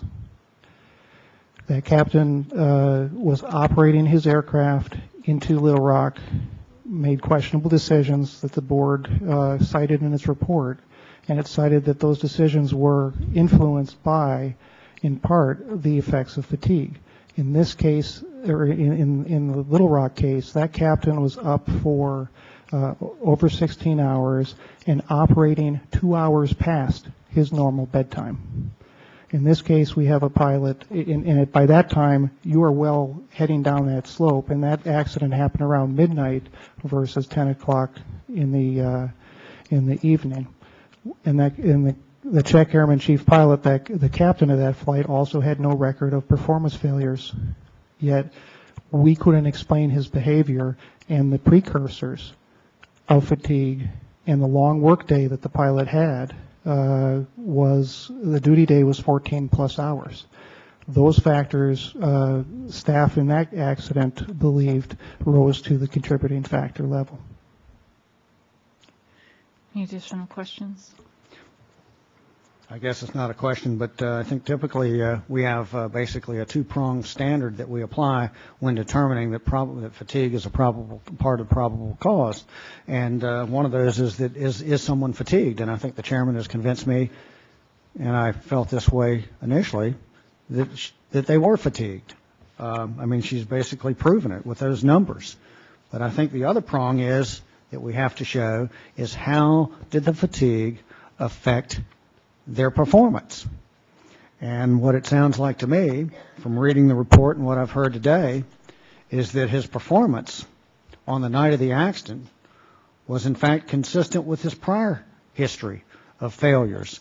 Didn't he not do so well in some prior training on landing stall recovery? That's correct. And didn't he fail to perform that maneuver correctly on the night of the accident? Most specifically, the most recent evidence we really have is his most recent training in the Q400, where one of the simulator instructors did talk about over-controlling in an unusual attitudes maneuver, which is very indicative of a poor cross-check. So he had a recent experience as well with that. Okay, well, thank you. In my opinion, we have not met both of those prongs. Thank you. Does that mean that since his poor performance was primarily the issue, that there can be no other factors? And so if we're going to identify sterile cockpit as a contributing factor, that sterile isn't one of the reasons why they might have had degraded performance, that it can solely be attributed to his previous flight test failures? Is there only one thing that we can attribute? Can't there be a myriad of issues that result in degraded performance? If you're asking me, it's a wide range of subjectivism that comes in to this particular issue that you've discussed very thoroughly, and I personally think that Dr. Burns explained it pretty well. I don't really have a lot more to say about that. I'm sorry, I wasn't necessarily asking you a question. I'm asking if it's an on-off switch. Do we only think that probable cause is one thing? Why do we have contributing factors? Can something contribute to an accident to a lesser extent than the primary cause? And why do we think sterile cockpit is a contributing factor? They weren't violating at the time, but don't we think it contributed to their lax performance? The concept of the sterile cockpit goes back to the tone, and the conversation and the pervasive conversation through the flight is creating an environment that does not facilitate trapping errors. And if pilots are fatigued, we know that they don't do a good job monitoring. They don't interpret warnings appropriately. They implement standard procedures slowly or in the wrong order or miss a step. They get fixated on an issue. They lose situational awareness. I think my position is that if an alert pilot has a certain foundational level of performance, fatigue is going to lower that performance and create safety risks, just like sterile cockpit violations. Performance impairments create risk. Fatigue results in performance degradation. It's not whether or not these guys are snoring on the CVR. It's, do they have memory reduction? Do they have degraded decision making? Do they have reduced communication, reaction time? It's something that we know undermines performance. That's why it's been on our most wanted list, because we think it's an important issue. With respect to the memory reduction, just an anecdote from the flight. The captain was conducting a briefing, and it was interrupted by air traffic control. The interruption lasted almost a minute, just a little bit shy of a minute, and the captain immediately resumed, without missing a beat, his briefing exactly where he left off. He didn't restate anything, but he picked up the briefing exactly where he left off. So that's one of the struggles that staff has, is that the performance was not degraded. We can't characterize everything they did in the flight as poor. There were some things that they did in the flight that were timely, some things that they did in the flight that were consistent with standard operating procedures, and we're not seeing pervasive performance deficits. And true, one of the symptoms of fatigue or consequences of fatigue is performance becomes more variable. But we are seeing some of the skilled behavior, some of the routine behavior, and some of the higher level process factors are not degraded to the extent that staff feels warrants inclusion in the probable cause. Very well. Any other additional comments? I think we're ready to proceed to the last presentation.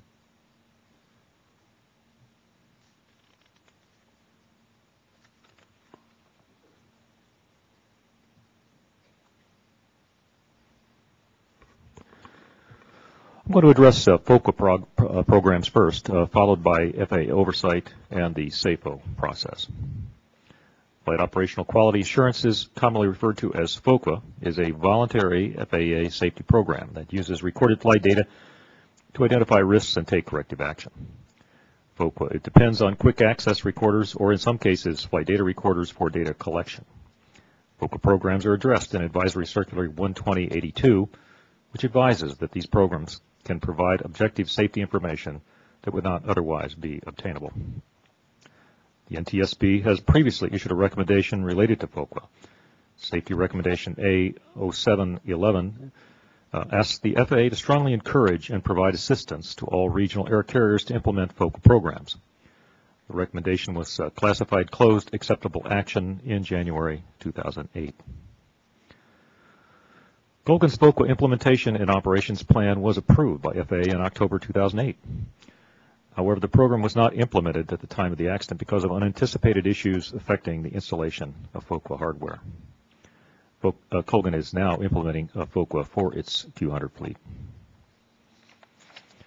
Stall warnings resulting from a mismatch between the ref speed switch and airspeed bugs may be more common than currently realized given the circumstances of the accident flight and a similar event in Burlington, Vermont that we've already spoken about, which was 1 month afterward.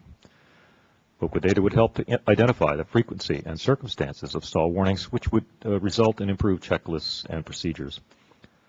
The other two U.S. operators of Q400s were regional airlines, but neither had a FOQA program, so Colgan was not able to benefit from their safety data on stall warning occurrences. FOQA is well established at major airlines. However, at the time of the accident, the FAA had made no systematic attempt to determine whether newer or smaller airlines, including regional airlines, were participating in FOQA programs, and whether newer aircraft, including the Q400, were included in FOQA data monitoring efforts. Also, the FAA had not surveyed the Part 121 air carrier fleet to determine how many airplanes are quick access recorder capable. Without installed QARs, FOQA implementation could be more expensive and time consuming. In October 2009, FAA data showed that FOQA data was available for 43% of airline aircraft. However, only 5 regional airlines had FOQA programs planned or underway at that time. In December of 2009, the FAA administrator asked operators without FOQA to implement the program. Last week, the FAA said that 35 out of 100 air carriers had committed to having FOQA programs, and that 11 of those carriers had agreed to start FOQA programs within the last 6 months. FAA said when these carriers have implemented FOQA, they will represent 94% of the commercial fleet. This is more than double the number of airplanes reported to have FOQA recorders 3 months ago. However, FOQA remains a voluntary program, and staff has proposed recommendations in this area. Let me now move to the subject of FAA oversight and SAFOs. FAA records of oversight activities at Colgan showed no deficiencies related directly to the accident. However, Colgan's significant growth between February of 2007 and February 2008 required surveillance retargeting by FAA. During that time, the company added 15 new Q400s to its fleet and hired a large number of pilots to fly the airplane, which represented a 30% increase in company size. However, additional inspectors were not assigned full-time for Q400 surveillance. This additional oversight was also warranted because the POI described the safety culture at the company as not proactive, and the APM described the company as similar to a startup airline. Colgan has 30 additional Q400s on order, continuing the company's expansion and rapid growth. The POI received his Q400 training in 2007, which was the same time that Colgan line pilots were being trained. And the first Q400 APM was replaced by a new APM who was trained on the Q400 in 2008, after Colgan had begun service with the airplane. Although these FAA and aviation safety inspectors were experienced pilots, they were responsible for overseeing the newly introduced service of an airplane, including proving runs for which they were not previously qualified and had not flown except during simulator training. As a result, the inspectors had to continue to become familiar with the airplane while they were conducting their day-to-day management of the certificate. The rapid expansion or growth of an air carrier could affect its training programs. However, the POI did not recommend that the company provide remedial or supplemental training to the accident captain or other pilots with persistence training deficiencies, even though SAFO 06015, issued in 2006, recommended the implementation of such training. In fact, he was unaware of the SAFO. Most of the company check airmen interviewed did not have Part 121 experience other than at Colgan. This situation warranted additional FAA oversight of Colgan's check airmen and aircrew program designees, to ensure that training and checking standards were not affected by pressure to upgrade pilots to Q400 captains or to train newly hired pilots as Q400 first officers. Q400 qualified FAA inspectors from all FAA regions and Part 142 training centers could have augmented the certificates inspectors and provided further quality assurance. Both the Department of Defense and the International Air Transport Association conducted audits which required corrective actions by Colgan, but the POI did not get copies of these audits and did not fully understand their content. He believed that IATA's findings were minor and that a DoD issue was not within the scope of his responsibilities because it wasn't mandated by the FAA. Colgan's internal evaluation program was found to be deficient during these audits. A sound internal evaluation program would have identified the significant training records errors found during the investigation. The issues, however, with Colgan's IEP have since been corrected to the satisfaction of those auditing organizations. According to FAA Order 8000.87A, SAFOs contain important safety information that is often critical.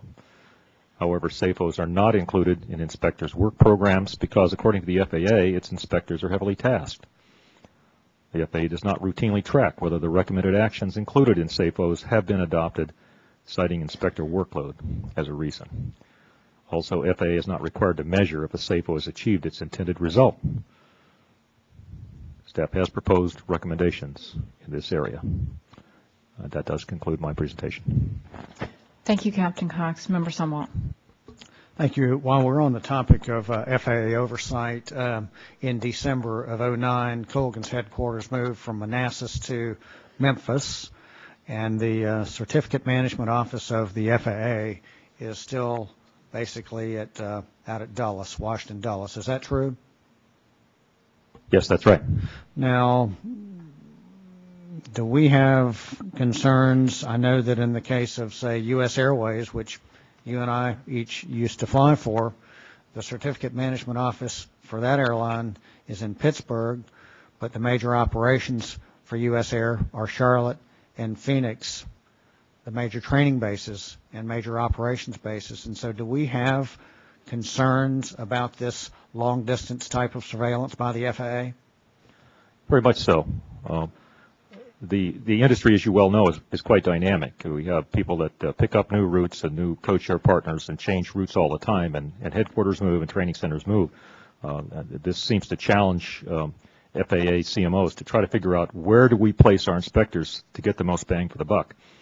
We certainly have encountered other accidents or other incidents that we've looked into where they had the same problem, where inspectors were located, for instance, in Chicago, and yet now all the training was being done in Charlotte and all the flying on the East Coast, and the inspectors always told us that this was really tough. Yeah, I have a personal concern about that, so I appreciate your candor on that. At the public hearing, the Principal Operations Inspector, the FAA POI that was overseeing Colgan, stated that he was concerned about the lack of detailed information in Colgan's training records. He had other concerns, saying that he felt that the pilots may not be providing enough information through their ASAP program, enough feedback to the company through their reporting programs. He felt that the company was more reactive than he'd like to see, not quite as proactive. So when POIs aren't comfortable with things, what can they do to get comfortable? Are they being constrained? Are they having their hands tied in doing their jobs? What's the deal there? I think in a nutshell, POIs are asked to do an awful lot with very limited resources. And as a result, if they don't have the power to say no, and they don't take the authority to say no, you're not ready, you're not going to take this operation, they do the best they can to keep up, but things do slip through the cracks. So I think this is an important point. Backing up the POI up through his chain of command in the FAA is very important. Thank you. I want to go to the issue now of, well, let me ask you this. Recently, I had the opportunity to sit down with some FAA folks a few weeks ago, and we had made a recommendation recently to seek specific authority for something, and the FAA folks said, well, we don't really go to Congress and seek authority. So I see that we've got a proposed recommendation here. Mr. Howder, perhaps you would answer this, but what are we asking when we say seek specific authority, and the FAA is saying, well, we don't go to Congress and ask for authority. So how would you like to answer this question? I'll probably defer to our general counsel, but it's my understanding the FAA can seek authority if they choose to. But I'll defer to Gary. Member Sumwalt, I think what staff is referring to is sort of the origins of the FOQA sharing program with the FAA. The FOQA program is basically built on a federal statute and an FAA rulemaking exercise that built the underpinnings of protecting the data that came in. One of the concerns that almost any industry has in sharing proprietary data with the federal government is that the federal government will not be able to protect it in the face of FOIA. There are provisions under FOIA where you can, but where that proprietary nature is somewhat ambiguous, sometimes it's better to have what's called an Exemption 3 statute to protect it under FOIA, and that Exemption 3 says if another statute prohibits its release, you can protect it. Well, interestingly, Congress, presumably at the request of the FAA, back in 1996, gave them a statutory B3 exemption for voluntarily provided safety data. That resulted eventually in 2001 in a formal rulemaking exercise within the FAA to address that voluntarily submitted data. So currently, they have provisions to protect under FOIA, in the face of FOIA, that FOQA data that comes to them that's shared with them by other airlines. So I believe staff is saying that if you make it mandatory, you potentially shake the foundation of the current FOQA structure, and you may need to go back to Congress for a revamping of the original statute, and then that would be followed by another rulemaking exercise. Thank you, Mr. Halbert. And I just want to make sure that given that the FAA officials had voiced that we weren't asking them to do something that was outside of our authority to ask them to do that, or more importantly, outside of their authority to go to Congress and seek that statutory authority. Member Sumwalt, we have issued recommendations to other DOT agencies such as Federal Railroad, Federal Transit Administration, with regard to fatigue, asking them to seek authority. So it's not an unprecedented activity on the part of the Safety Board. And thank you very much, Mr. Marcus. Thank you for that.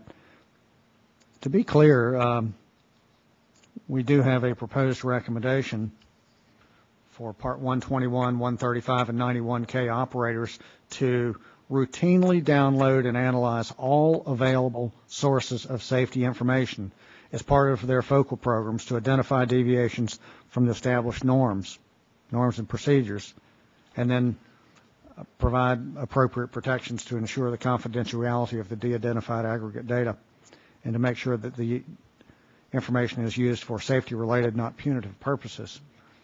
And what do we mean by all available sources of safety information? Spell that out for me, please.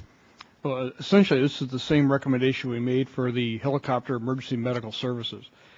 And taking a look at how technology has changed in the helicopter industry, they have small boxes that record video, audio, and data for the helicopters. It's being installed on Bell and Eurocopters now. Technology is changing greatly. Things are becoming more easier to use. And so staff believes that to the greatest extent possible, FOQA is an extremely powerful tool. We've shown it has prevented accidents. It's found many glitches in the system been cured. And therefore, all data available should be collected and analyzed to help further safety. But at the same time, we recognize that data needs to be protected such that it will not be used to the detriment of people who want to improve safety.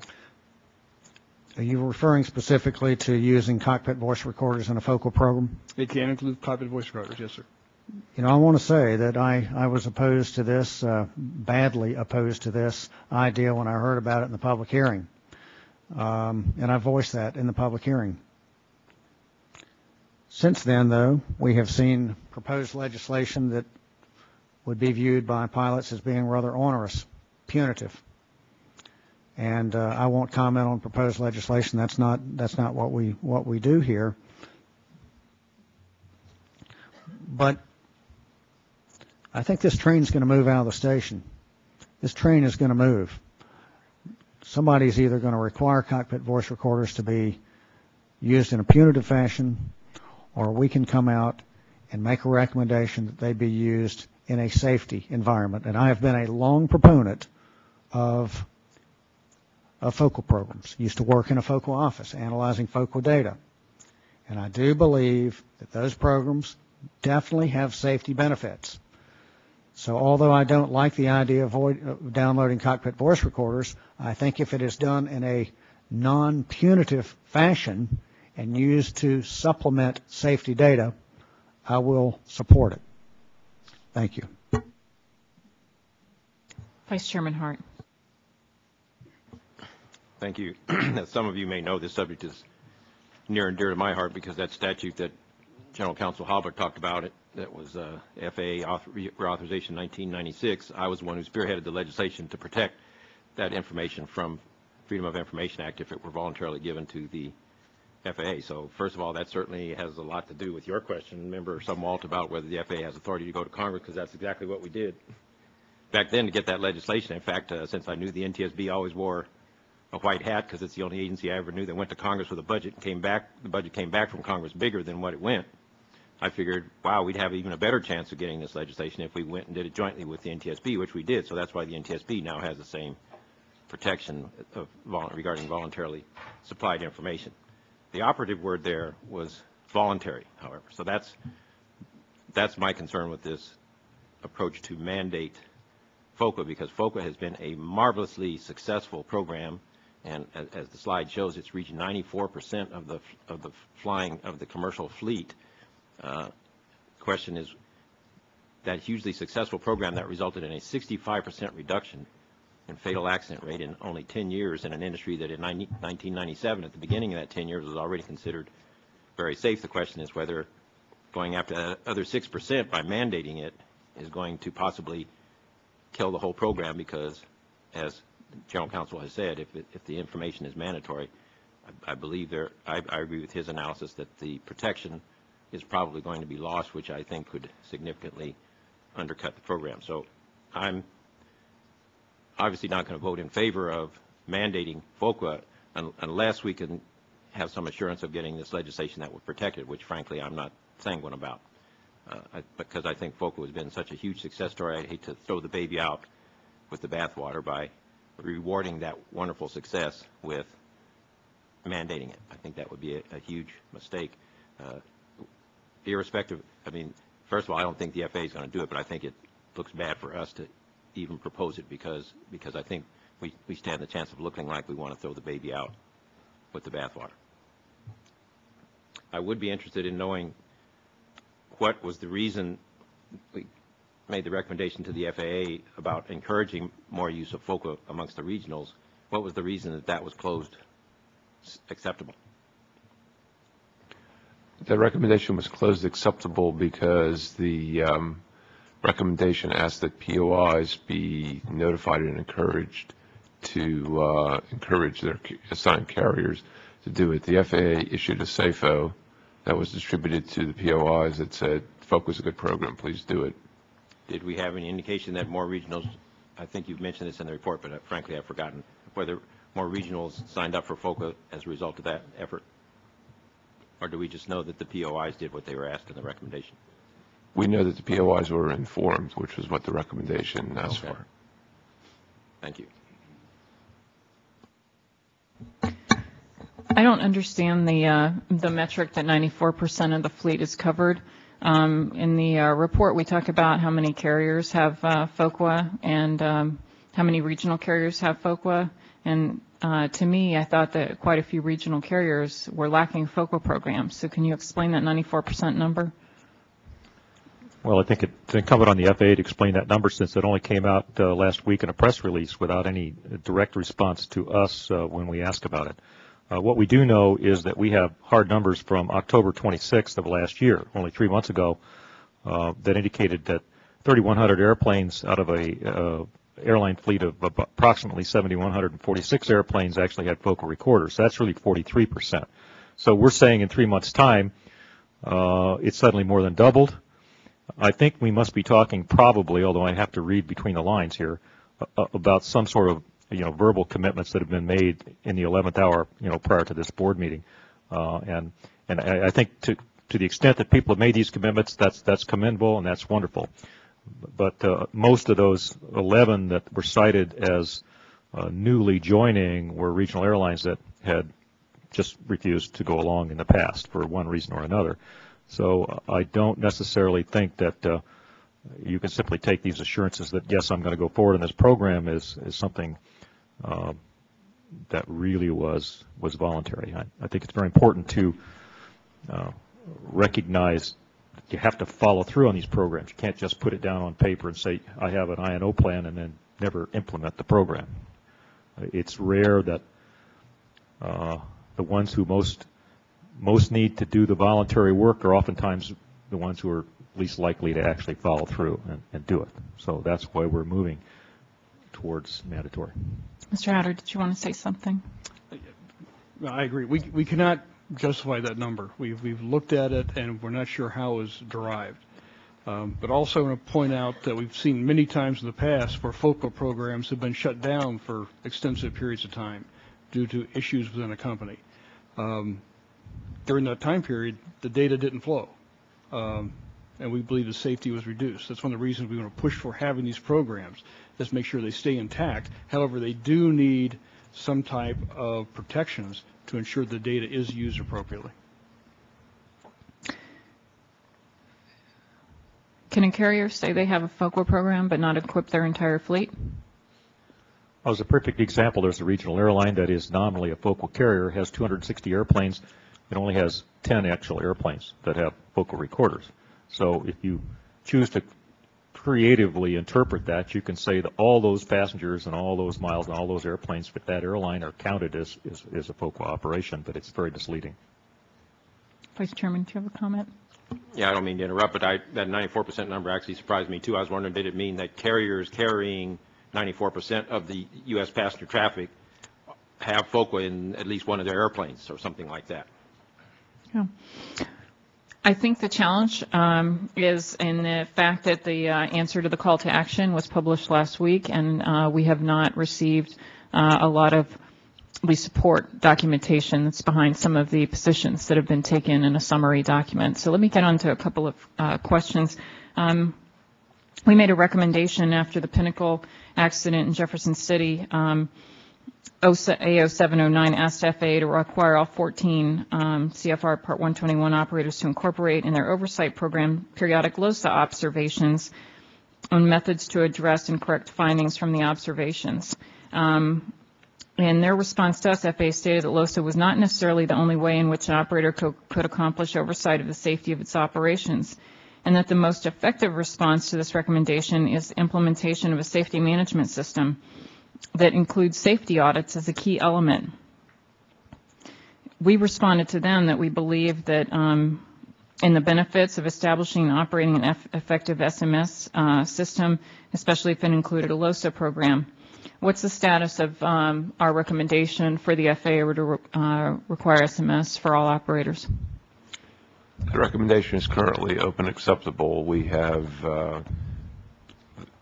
their letter from April of 2007, and we haven't received any further updates. Have they published a final rule on SMS? They have not. They originally had a date of the beginning of 2009. They missed that date. I know that they are working on it. I don't believe there's an NPRM that's yet been issued. And we're out of compliance, the United States is, with ICAO requirements because we don't have SMS programs, correct? That's my understanding. Dr. Bryan, you want to say something? I was just going to jump in and say that the FAA issued a advance notice of rulemaking, right, proposed rulemaking this summer to solicit input on SMS from industry. Right. I think my interest is the final rule, because as many times we see we get advance notices or notices, it's really incumbent upon them to actually pull the trigger and finish it and not just keep talking about it. We made it that with that recommendation, the FAA responded to us that they thought SMS was effective because it includes safety audits as a key element. It seems the FAA thinks that safety audits are a key element of the SMS program, but yet there were audits of carriers right now, including 2 in this situation, that weren't necessarily made available to the FAA, nor did they seek them and incorporate them into their oversight activities. What will change in the future, and do we expect FAA to benefit from that information gleaned in audits, absence having an SMS structure? And I'd like to add that at least one of those audits was paid for by the U.S. taxpayers through the Department of Defense. And so other government agency audits, how does the FAA incorporate those into their oversight activities? Yeah, the POI said in the public hearing that it was ironic he had to approve the auditor to ride the jump seat, and yet he couldn't have access to the results of the audit other than just a verbal briefing. So, I mean, the short answer is the FAA really doesn't have an official means of obtaining these audit, and it's something that we have to understand better, and I believe we're going to look into in the future. Okay. Let's talk about the FAA's answering the call to action document. I was struck when I read it that on page 4, they stated that the Buffalo accident, in quotes, revealed previously undiscovered risks that the FAA is addressing in their call to action. Are there any new issues that are being addressed in the call to action that the NTSB hasn't addressed in prior recommendations? Well, I can think of. On the call to action, they had a plan that contained a number of initiatives that were to be undertaken by the industry. I know that we just received the report last week, and we haven't had an opportunity to incorporate their actions, and we'll talk about that when we move to further consideration. But Administrator Babbitt did very quickly, after he was confirmed, convene an ARC, and I talked about how they jettisoned the commuting issue from their fatigue ARC early on, but they convened an ARC with a short fuse, with a 45-day fuse, and they were going to kind of really quickly put out some information on fatigue, flight, and duty time modifications. That kind of kept getting pushed, and then the discussion was that it would come out in the beginning of the year. I heard last week that now we're looking at the spring. What does this bode for how well we're going to get this accomplished, this fatigue issue? Staff has heard April, and like you, staff is waiting and hoping that it does arrive on time.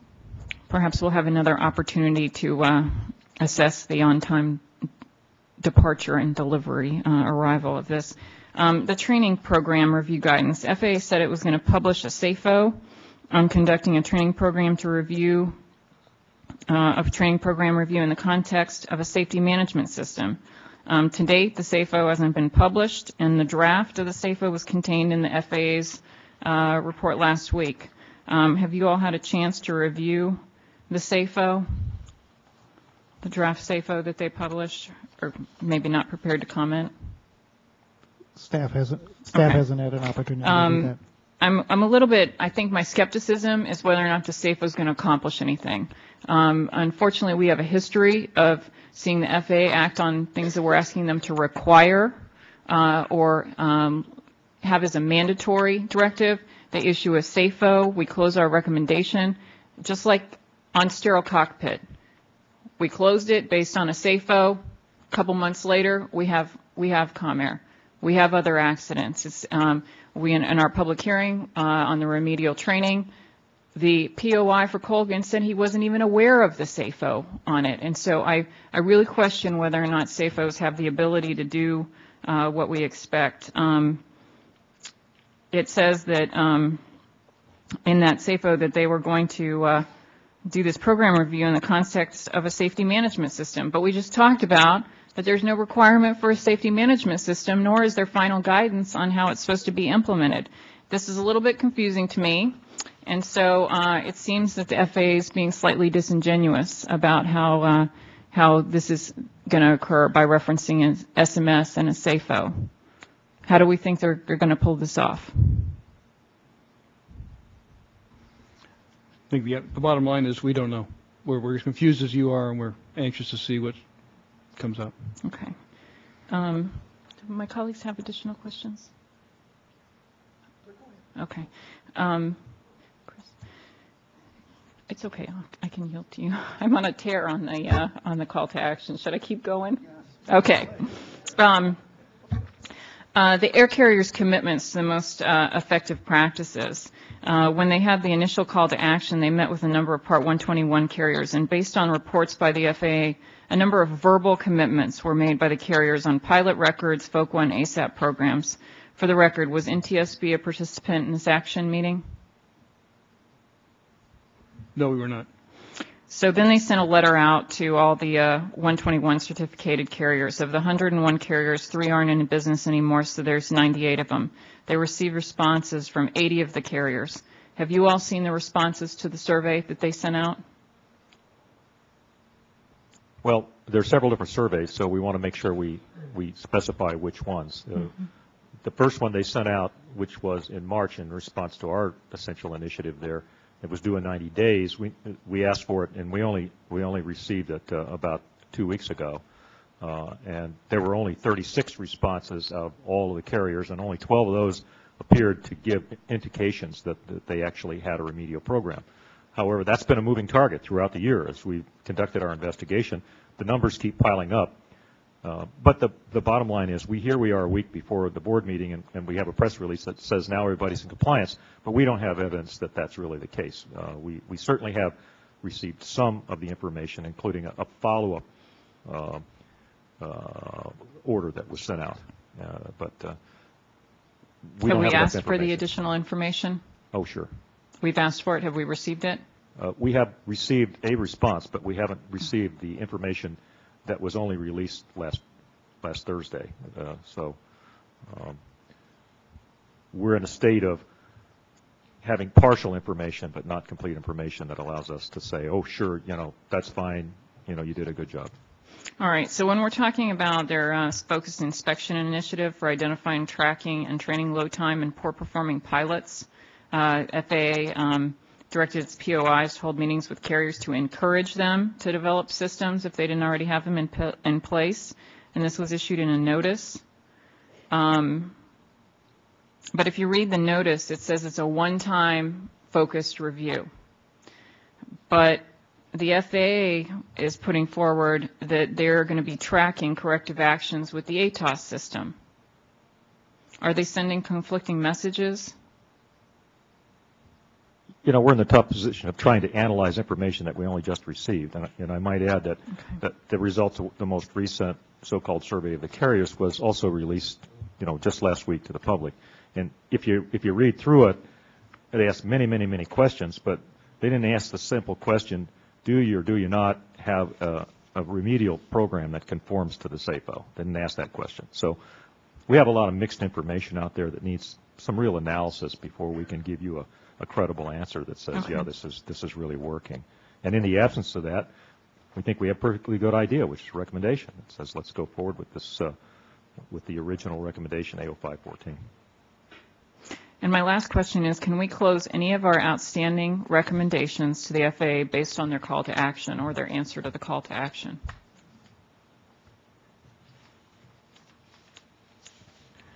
I think the answer to that is we can't say until we have a chance to really analyze the information that's out there. And there's a lot of information, and it's there. From what I've been able to see, I can't go and find a recommendation that says do A, and in their call to action they say 100% of people do A. We don't have the supporting data to even understand what the position that they've taken in the report that was produced last week is. That's correct. Okay, thank you. Member Somewhat. Yes, is it an ICAO? Has ICAO established FOQA as a standard? Yes. Yes. So what does that mean if ICAO has established something as a standard, and they did that in 2005? What does that mean? Well, it means that we're a signatory state to ICAO. If we don't do what the ICAO says is standard around the world, we have to publish an exception and say we do it differently. Here's how we do it. Other states, of course, can do the same thing, and we find that some other states have actually gone forward and adopted the ICAO standard. So what does that ICAO standard say? Does it state that FOQA programs will be mandatory, or that they will be established, or what does it say? You know, I don't have the language right in front of me, so I don't think it's fair for me to try to tell you exact language. Okay, thank you. That's fair enough. You know, the question, let's just do the math on this. I don't know where this 94% came from, and I don't believe it, because, yeah, well, I'll just do the quick math on it. 50% of airline departures are regional carriers, and 25% of all traffic in the United States, all passengers, are on regional carriers. But only 2 of the 27 regional carriers have FOQA programs. So I was never really good at math, but I can't figure that one out even if I was good. So I don't care if it's 44% or 94%. We have long held a standard here at the NTSB that we are looking for one level of safety. And until 100% of those carriers have FOQA programs, I'm not going to be happy. What I worry about is even if it was 98%, I worry about the bottom feeders. I worry about that 2% that doesn't have it, because the traveling public deserves and they expect one level of safety regardless of which 121 carrier they walk out and get on. So I am supporting the notion that it should be mandatory. We had a board meeting 3 years ago. Steve Chulander was sitting right here, and this came up in Pinnacle 3701. And Steve was sort of urging us to go towards mandating FOQA, and I didn't think it was a good idea at the time. But 3 years have elapsed. Not a whole lot has happened as far as the regional carriers getting on board with FOQA. So I'm prepared to approve it as a mandatory program. I realize that gets into legal aspects about now that it's mandatory, then maybe that information can be FOIA'd and things like that. Our job is to point out deficiencies and let other people figure out how to implement it. Thank you, Madam Chairman. Vice Chairman Hart. Thank you. I think we would all agree that 100% would be desirable for FOQA. The question is whether perfect could be the enemy of the good if we're already covering some large number, and I don't know whether it's 94% or not, but let me tell you where that number comes from, and these numbers are not confirmed by me, so this is just what we heard from the FAA when I made this inquiry a few days ago. Of the 82 121 operators, 22 currently have both FOQA and ASAP programs in place. 28 have ASAP and state their intention to implement FOQA. No indication of when. 10 operators with ASAP did not state their intention to implement FOQA. 19 operators who have neither program at present stated that they will establish one or both. And 3 operators stated that they do not intend to establish either FOQA or ASAP. So that adds up to the 82. Then in terms of airplanes, and again, this is unconfirmed, and we can have staff look into these, 98% of aircraft operating under Part 121 are flown by operators that have or intend to implement ASAP. 94% of aircraft operating under Part 121 are flown by operators that have or intend to implement both ASAP and FOQA. So that's the numbers that I have, and I'll give them to you guys to dig into. So again, that's not confirmed on my part, but that's just that. Apparently, that's where the 94% comes from. So there's the trick there, is that I'm talking about which ones have it, not which one intends to have it. My wife will be quick to tell me that the road to hell is paved with good intentions. I want to know how many people have it. I'm not defending the numbers. I'm just telling you what the information was that we got from the FAA, which apparently backs up this 94% number that we received. Thank you, Vice Chairman, for sharing that information with us. Staff, one question that I have for you all, does Colgan have a FOQA program? I think that's a good question and right on point. When we asked the POI in a public hearing, he said that they had 1 step out of 10 moved forward. Afterward, we found out, yes, in fact, they have on paper, they have approved. They had an I&O plan, implementation and operations plan that says all these things we're going to do, but actually very little had actually been done. Since that time, of course, they've moved quite rapidly. I think they've had good motivation to move rapidly, and that's all well and good. But unfortunately, you can go out and get approved on paper, and then for one reason or another, just never move forward. And I think that's where we were. But my question is, does Colgan have a FOQA program right now? Do they have an actual FOQA program that's in operation? There are stages. Mm-hmm. They're further along than they were. One of the key elements that they had just announced is that they have now got an agreement in principle with the ALPA. Has it been signed? An MOU hasn't been signed. Okay, they don't have a FOQA program yet. And they're not collecting information that can then in turn be analyzed and used to tell you how you're doing. So I think kind of the experience that I've had at the board is fool me once, shame on me, or fool me once, shame on you, fool me twice, shame on me. And I remember at the public hearing last May, they told us they were going to have a FOQA program by July. And as you all were working on the report, you all were checking in with them, constant updates. I see that they received 14 QARs for its Q400 fleet. So that means that it's not going to equip its entire fleet of aircraft. It's going to equip certain aircraft. And that they were working on the equipment and the agreements, and it still hasn't been executed, is my sense from you all. So I think, unfortunately, we've seen in a number of accidents, unfortunately, those regional carriers that have FOQA programs, do you know who they are? I think one of them's Pinnacle. Yes. They were the recipient of our recommendation, and we had a public hearing, and they were put on the spot about getting an ASAP FOQA program, and they, ultimately ended up getting one. It took longer than they thought, but here we are with Colgan in the same posture. What about all of the other regional carriers? Do we have to wait until they have an accident and have them appear here for us to get them to move on a FOQA program? It does seem to be a motivator. Okay. Any additional questions from my colleagues? Vice Chairman. The analog that occurs to me is when ground proximity warning systems were $200,000, $300,000, $500,000. We were happy to recommend their implementation on $80 or $100 million airplanes, but recognize that it's not practical to recommend their implementation on a $2 million airplane, and so we did not.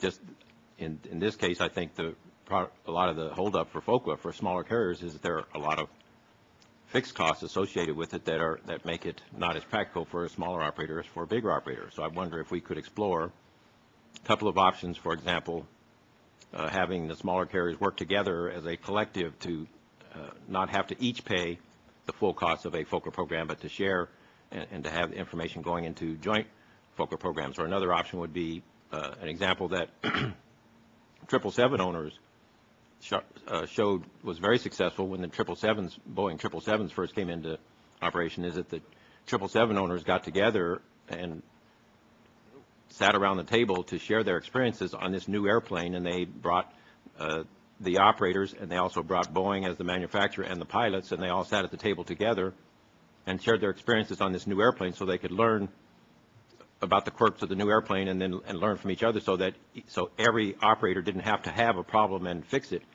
before it got fixed, because now they're relying on the collective experience of all the operators collectively who have that airplane. So that allows people to learn about problems and fix them before they actually experience the problem. So those are some examples of alternates that occur to me, because my impression is that the resistance to FOQA is the large fixed cost relative to the size of the carrier. So I wonder if we could explore that rather than making the perfect be the enemy of the good.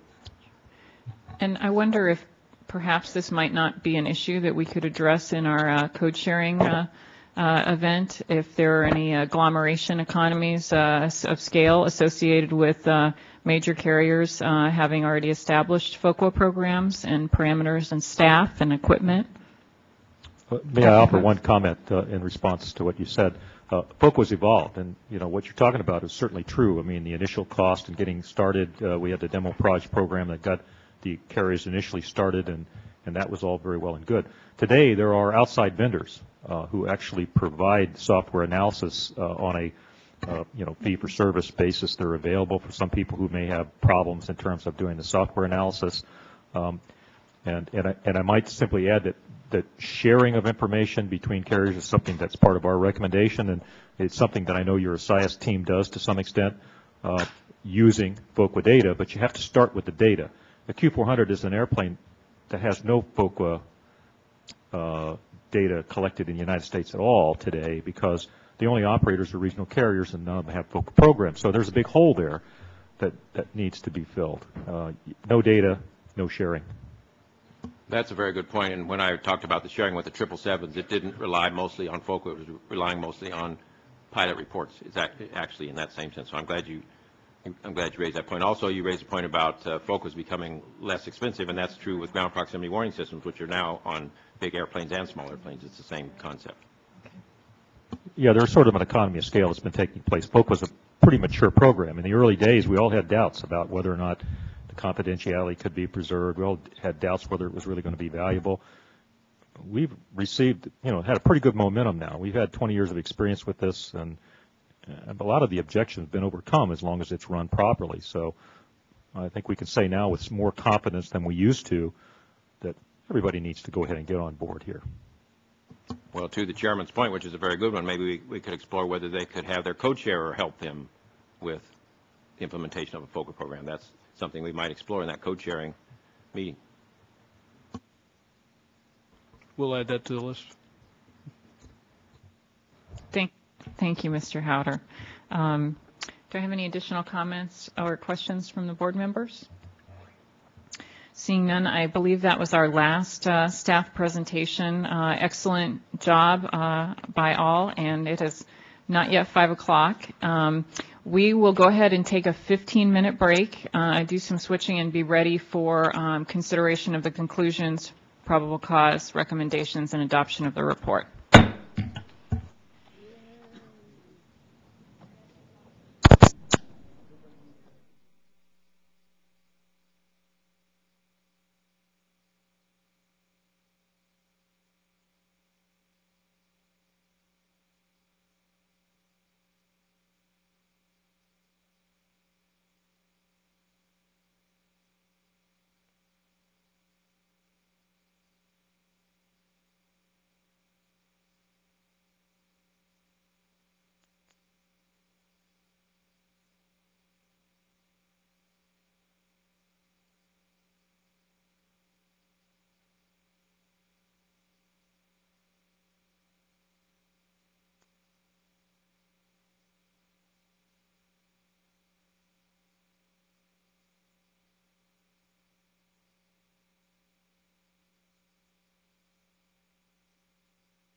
still gonna add Rex? She wants to have probable cause. Someone wants to have Rex, but I think we've calmed him down. I don't know if we've calmed him down. If everyone can take their seats, we're about to conclude. Hour. I think we'll be lucky to get out of here by 6:30.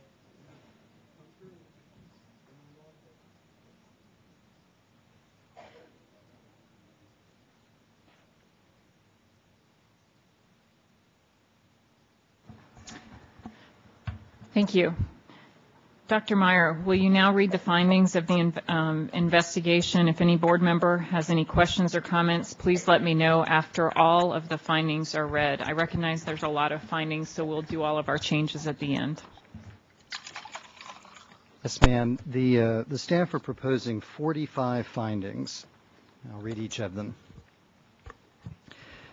Number 1, the flight crew was properly certificated and qualified in accordance with applicable federal regulations. 2, the airplane was properly certified, equipped, and maintained in accordance with federal regulations. 3, the recovered components showed no evidence of any pre-impact structural, engine, or system failures, including no indications of any problems with the airplane's ice protection system. 4, the air traffic controllers who were responsible for the flight during its approach to Buffalo Niagara International Airport performed their duties properly and responded immediately and appropriately to the loss of radio and radar contact with the flight. 5, this accident was not survivable. 6, the captain's inappropriate aft control column inputs in response to the stick shaker caused the airplane's wing to stall. 7, the minimal aircraft performance degradation resulting from ice accumulation did not affect the flight crew's ability to fly and control the airplane. 8, explicit cues associated with the impending stick shaker onset, including the decreasing margin between indicated airspeed and the low speed cue, the airspeed trend vector pointing downward into the low speed cue, the changing color of the numbers on the airplane's indicated airspeed display, and the airplane's excessive nose-up pitch attitude were presented on the flight instruments with adequate time for the pilots to initiate corrective action, but neither pilot responded to the presence of these cues. 9, the reason the captain did not recognize the impending onset of the stick shaker could not be determined from the available evidence, but the first officer's tasks at the time the low-speed cue was visible would likely reduced would have likely reduced opportunities for her timely recognition of the impending event. The failure of both pilots to detect this situation was the result of a significant breakdown in their monitoring responsibilities and workload management. 10, the flight crew did not consider the position of the reference speed switch when the stick shaker activated. 11, the captain's response to the stick shaker activation would have been automatic, but his improper flight control inputs were inconsistent with his training. My apologies, number 11 should read, the captain's response to stick shaker activations should have been automatic, but his improper flight control inputs were inconsistent with his training and were instead consistent with startle and confusion. 12, the captain did not recognize the stick pusher's action to decrease angle of attack as a proper step in a stall recovery, and his improper flight control inputs to override the stick pusher exacerbated the situation. 13, it is unlikely that the captain was deliberately attempting to perform a tailplane stall recovery. 14, no evidence indicated that the Q400 was susceptible to a tailplane stall. 15, although the reasons the first officer retracted the flaps and suggested raising the gear could not be determined from the available information, these actions were inconsistent with company stall recovery procedures and training. 16, the low-speed cue, the activation of the stick shaker, and the captain's aggressive and inappropriate response to the stick shaker do not support the need for a redundant low airspeed oral alert. 17, the captain's failure to effectively manage the flight, 1, enabled conversation that delayed checklist completion and conflicted with sterile cockpit procedures, and 2, created an environment that impeded timely error detection. 18, the monitoring errors made by the accident flight crew demonstrate the continuing need for specific pilot training on active monitoring skills. 19, Colgan Air's standard operating procedures at the time of the accident did not promote effective monitoring behavior. 20.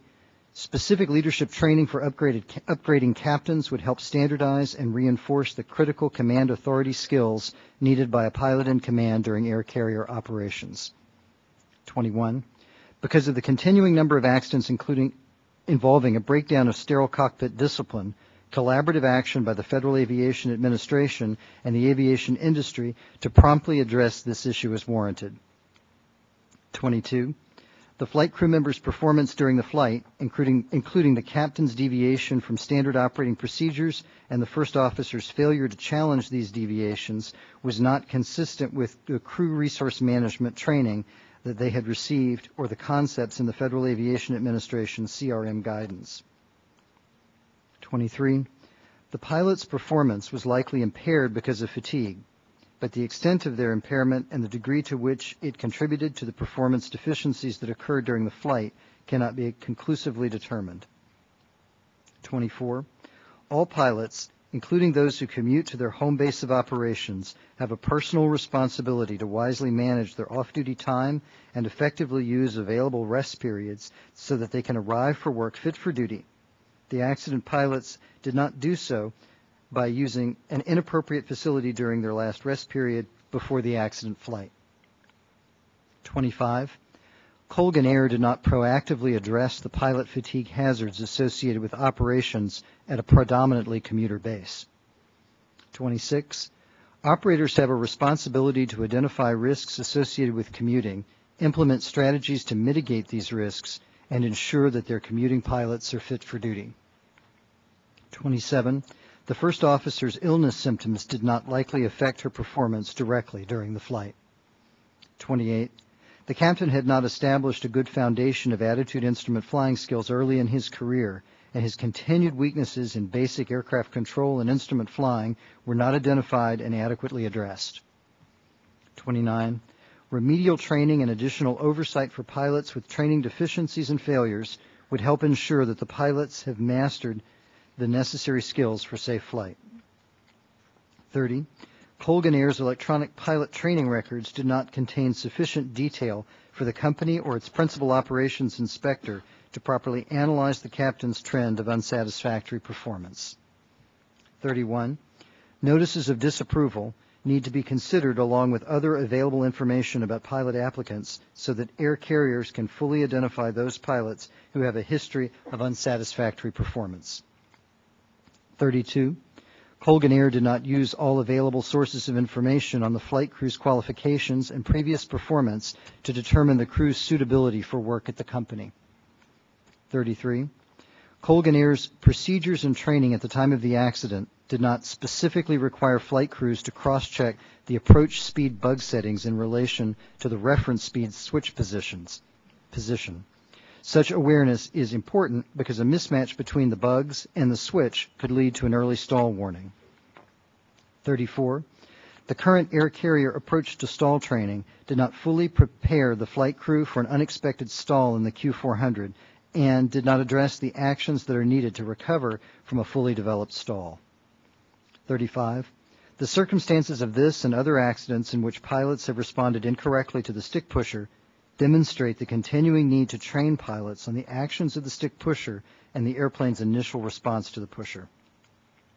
36. Pilots could have a better understanding of an airplane's flight characteristics during the post-stall flight regime if realistic, fully developed stall models were incorporated into simulators that are approved for such training. 37.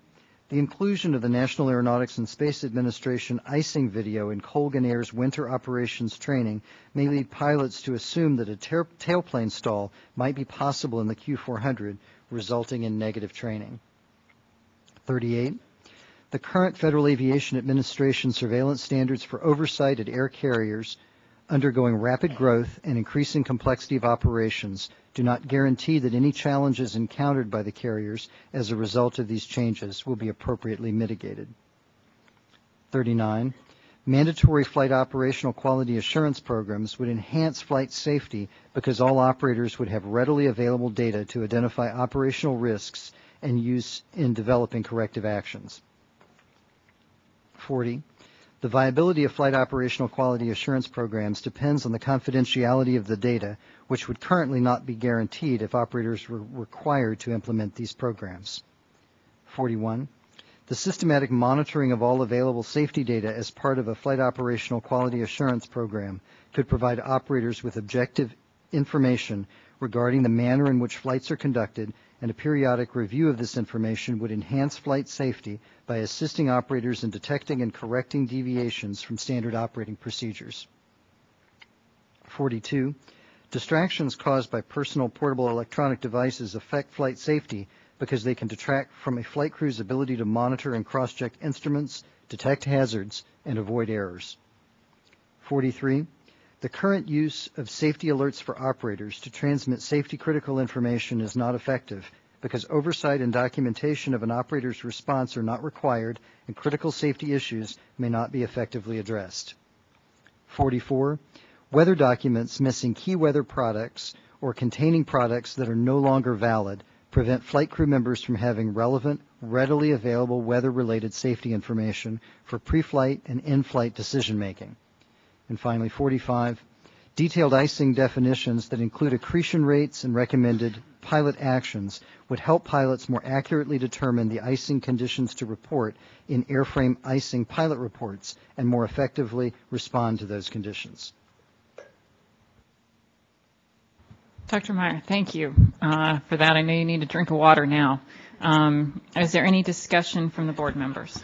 Yes, Madam Chairman. And by the way, I only got 44 conclusions or findings. How did we jump? It seemed like we jumped around 40. 38's the new 40. Thank you. So how many are there? There were 45. There was, in the latest draft, one unnumbered, so it inadvertently left off. That was renumbered in the manner in which the managing director read them. I see. So 38 was, in fact, should actually be renumbered. Renumbered. Yep. Yeah. Okay. Thank you. Yes, Madam Chairman, I have a motion. I would like to move that we add a finding to state as follows. The Q400 airspeed indicator lacked low-speed awareness features such as an amber band above the low-speed Q and or airspeed numbers that changed to amber as speed decreased towards the low-speed Q. And had such features been installed, they might have facilitated the crew's detection of the impending low-speed situation. That is my motion. Is there any discussion? Second, any discussion? Any comments from the staff? We have no problem with the concept. I guess might bothers us a little bit because we don't know with this cruise action what happened. I took that wording, actually changed that wording. It was a may yesterday, and I made it a might this morning because it was consistent with some proposed language that I was handed yesterday afternoon as it might relate to low airspeed alert systems. And I think that the point is, if it did lack it, and it might have given the crew an additional heads up. In consultation with Evan, he's fine with it, and I'll go with him. Thank you, Mr. Howder. We have no objection. Thank you, Mr. Howder. Are there any other comments from the staff on the proposed conclusion? Ms. Ward, do you all need a minute to review it? Could you give us 30 seconds, please? Absolutely.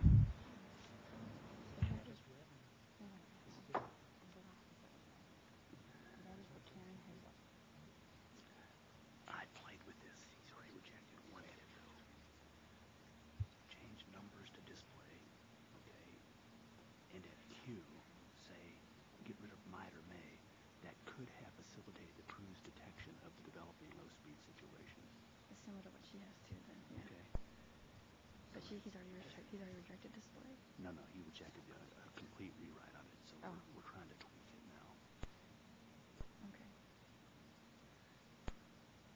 Either one. It both seems to be the same. I don't think we need the and or. I think we just need the or. I would change numbers to display, airspeed display, right? Okay, then leave it. Then let's not fight that. Then after the Q, we could go with this or your provision. Okay. Okay. Okay. All right. Do you want me to read that, or do you want to read that? Could have facilitated the crew's detection of developing low-speed situation.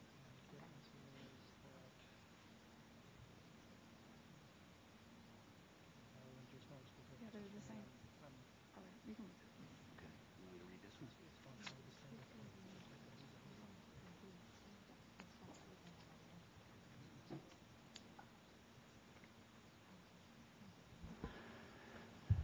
Madam Chairman. Mr. Halbert. Staff has a proposed edit that I believe captures the essential elements of what Member Sumwalt is seeking, but it's a bit of wordsmithing. Okay. And this is the suggestion. Up until the word Q, it virtually stays the same. We're striking and or and just making it or. Instead of numbers, we're putting in indications, though we're receptive to that remaining as numbers, and then changing the latter part of it. So I'm going to read it straight through. The Q400 airspeed indicator lacked low-speed awareness features such as an amber band above the low-speed Q or airspeed indications that changed to amber as speed decreased towards the low-speed Q. That could have facilitated the crew's detection of the developing low-speed situation.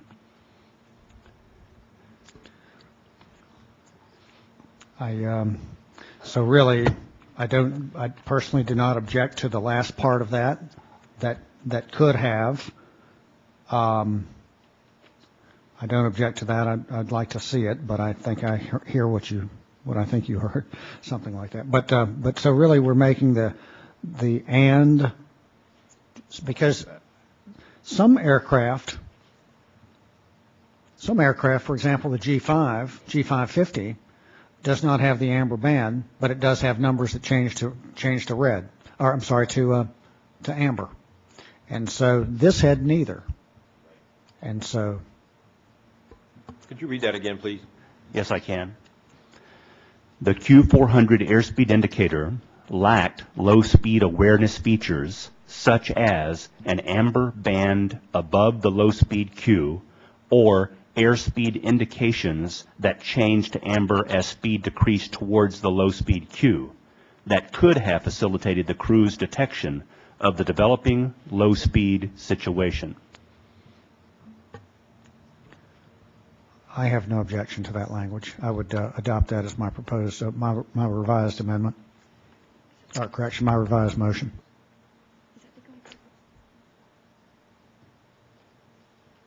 Ms. Ward?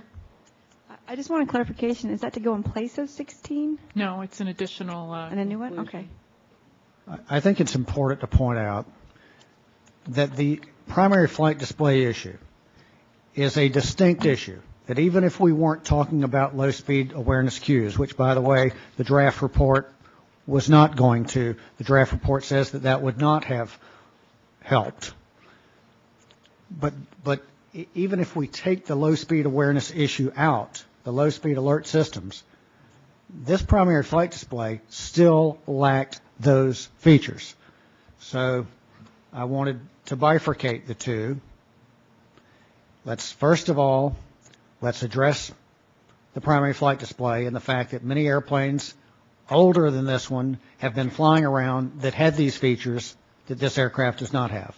I want to address that first, and perhaps if the board wants to entertain the low-speed alert system, we can do that in just a moment. But I think they're distinct but complementary issues. I understand. What I'm trying to help is the writer to see where we're going to... It's okay. We've got another amendment coming on the oral, and we'll make that motion then.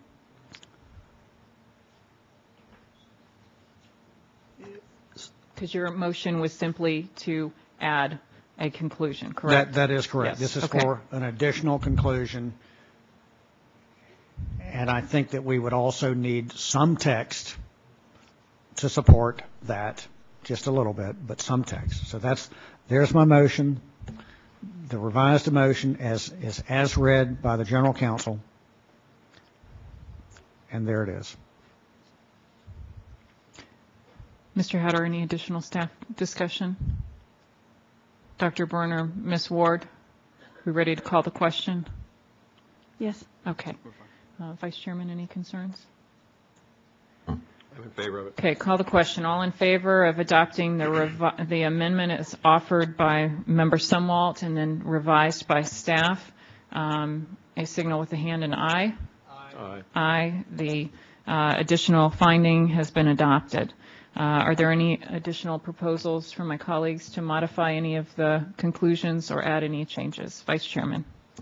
Yes, and I apologize for not having written this beforehand, but I didn't know where this was going to go, so I'm on number 39.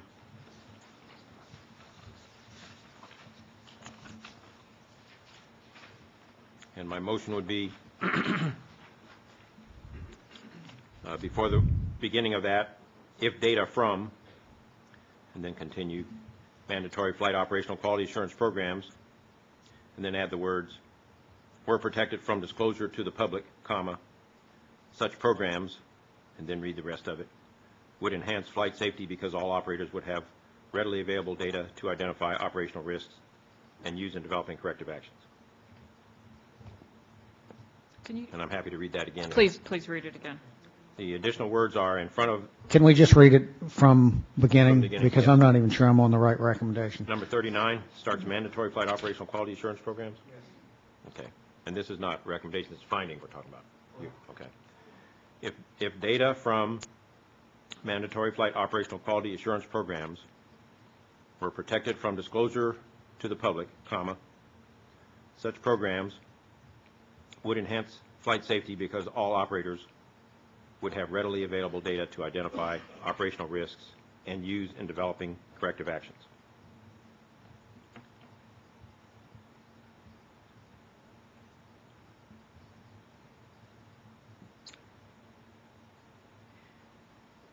I think we're going to have to probably read it again before we vote on it, but in case there's some changes that might go on, could we get a second on the motion? I'll second for purposes of discussion. Could we get comments from the board members first?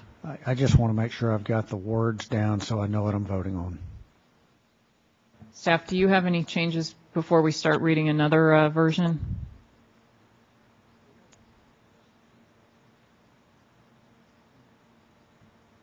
Do we need a timeout? That we're discussing here, I think actually it would complement the two recs we want. One is to have the data and one to have adequate protections in place. So offhand, I don't see any objections. Okay. Is there any word smithing from the staff, or should the vice chairman read it again for a vote? If you could read it again, I'd appreciate it. Okay.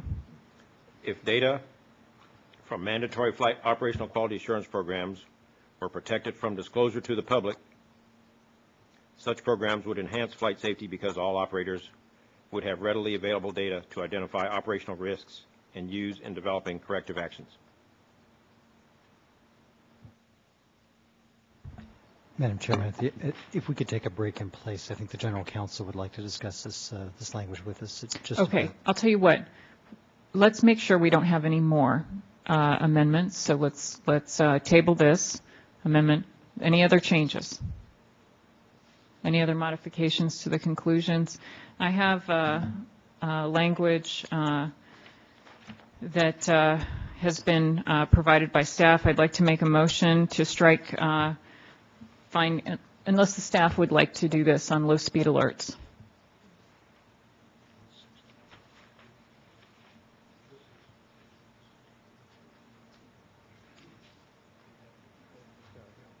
Okay, I'm going to make a motion to strike finding 16 that says the low speed cue, the activation and the stick shaker, activation of the stick shaker and the captain's aggressive and inappropriate response to the stick shaker do not support the need for a redundant low speed oral alert. I'm proposing to strike that conclusion and to replace it with a new conclusion that reads, the NTSB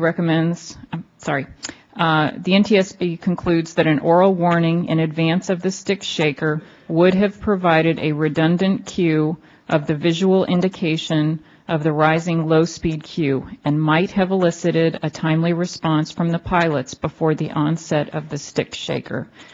We have draft language for the report in section 2.3.3 that would accompany this new conclusion if approved. I second the motion. Is there any discussion? As you know, staff was divided on this, and so this is a conclusion and words that were created by staff, so therefore we'll go with the board's determination.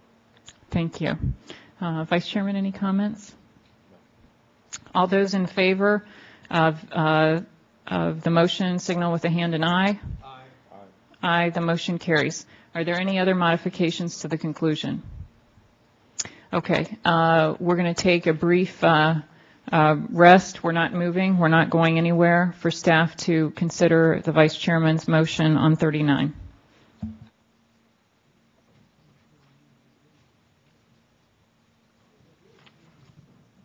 Tell them it's okay with me.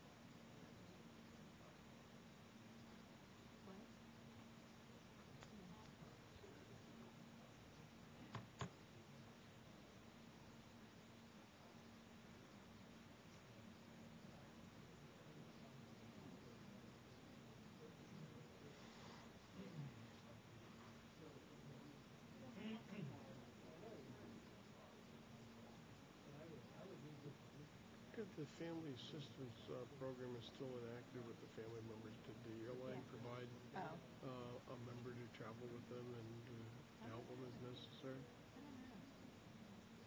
I don't see anyone. Otherwise, you'd think they'd be dressed appropriately, but. Someone from the airline? Yeah. I don't see any. I don't think so. Mm-hmm. He's right in the middle of the second row. He's been involved with the family.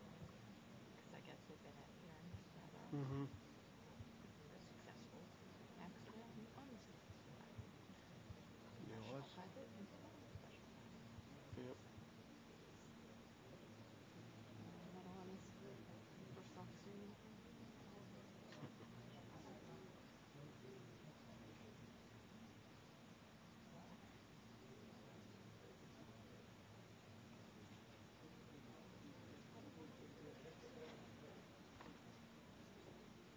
I guess those changes are okay with Kevin then, right?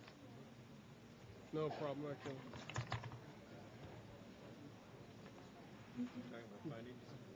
It's okay with you, right? Well within the liberty of the board.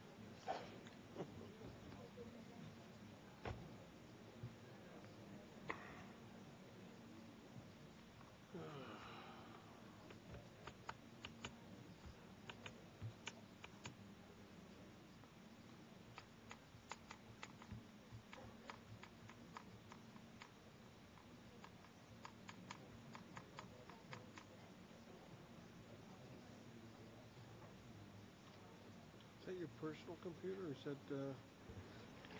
Kevin, is that your personal Madam Chairman, the staff's ready to continue.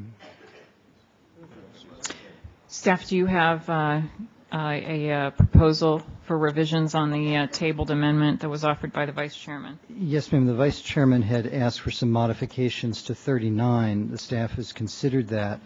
He would add, his modification would change 39 by adding some concepts about preventing the data from public disclosure. The staff believes that that fundamentally changes 39 in a direction that is already encapsulated in 40 and thus does not fully convey what the staff is trying to communicate by 39. We believe the two findings serve as adequate and functional companions and ought to stay as we've drafted them. It would be our preference that 39 not be changed. Okay, Vice Chairman, you have any comments? I understand that viewpoint, but my opinion is that 39 is incorrect unless 40 happens. That's why I did it that way. Without 40, then 39 is no longer factually accurate, in my opinion. We have 40. 40 is one of the proposed. Right, Right, and but the conclusions, they're not recommendations? Yeah, they're just.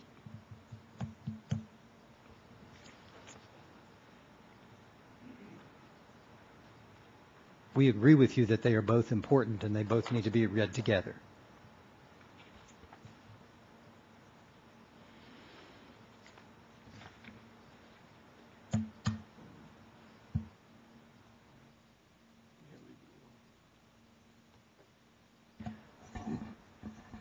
Would you like to have further discussion, or would you like to call the question? Or withdraw?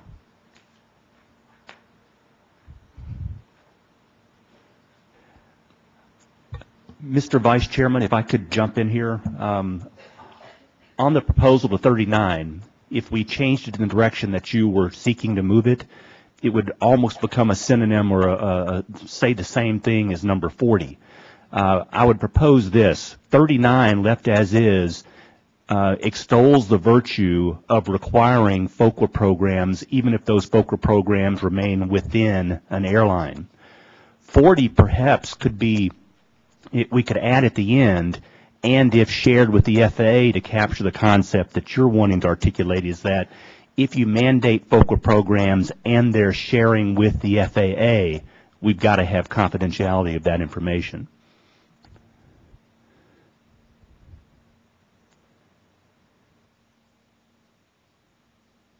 Give me the specific wording again, please.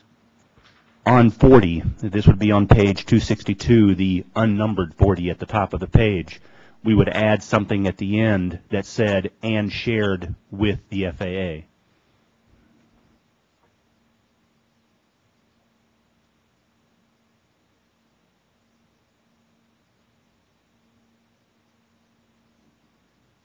I can go with that.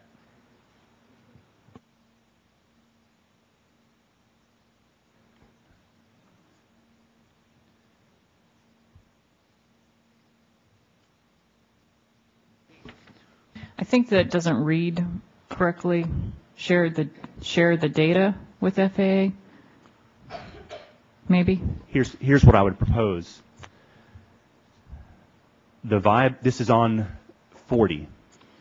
The viability of the flight operational quality assurance programs depends on the confidentiality of the data, which would currently not be guaranteed if operators were required to implement these programs and required to share the data with the FAA. Any discussion? Wait, we've got a modification to 39 that's pending. Vice Chairman, would you like to withdraw it, or do you want to vote on it? I can accept the change that's suggested by General Okay, Counsel. so we need to withdraw the amendment 39. Okay, so done. Withdraw. And you need to move the language that was suggested by the General Counsel if you choose to do that. Yes, I do that. I'll do that. Second. All those in favor to adopt the revision to finding 40 as read by our General Counsel signal with the hand and aye. Aye. Aye. The ayes have it. The conclusion has been modified. Are there any other modifications or changes to the conclusions? We'll take a vote on all the findings as revised. All in favor of approving the findings as revised signal with the hand and aye. Aye. Aye. The ayes have it. The findings have been adopted. Dr. Meyer, will you read the probable cause as presented in the draft report? Yes, ma'am.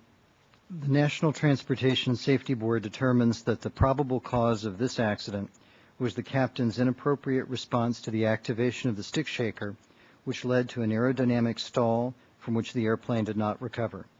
Contributing to the accident were 1, the flight crew's failure to monitor airspeed in relation to the rising position of the low-speed queue, 2, the flight crew's failure to adhere to sterile cockpit procedures, 3, the captain's failure to effectively manage the flight, and 4, Colgan Air's lack of standardized procedures for airspeed selection and management during approaches and icing conditions. Is there any discussion? Madam Chairman, I just have a question I'd like for staff to clarify for me, if I may, please. This number 4, Colgan's lack of standardized procedures for airspeed selection and management during approaches and icing conditions.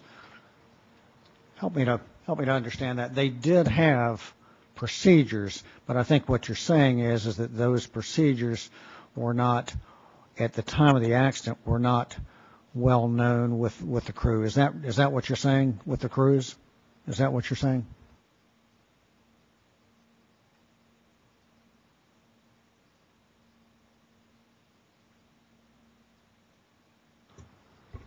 Well, we're really saying that the procedures were not adequate. The procedures didn't fully address. Okay.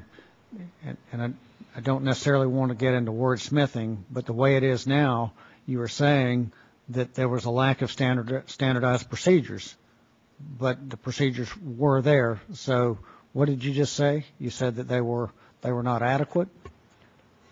They weren't adequate. They were inadequate. Was this an example where the procedures were not in the checklist, if I remember correctly? The checklist omitted some important things that were later added after the accident. Okay, well, that's what I'm looking for. So the lack of, again, I don't want to be wordsmithing at 6:02 in the evening, but are you saying the lack of adequate procedures? Or are you the lack of standardized procedures? Or the lack of adequate standardized procedures? Could you give us 30 seconds, please?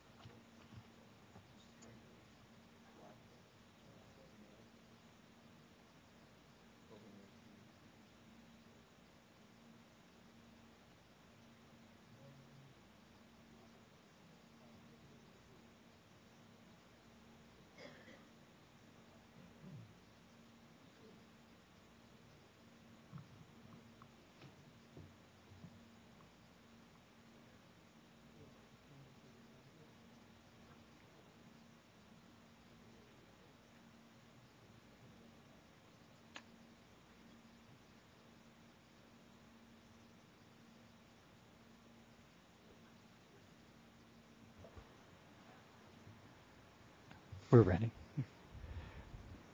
Staffs like to modify finding number 4, Colgan's inadequate procedures for airspeed selection and management during approaches in icing conditions.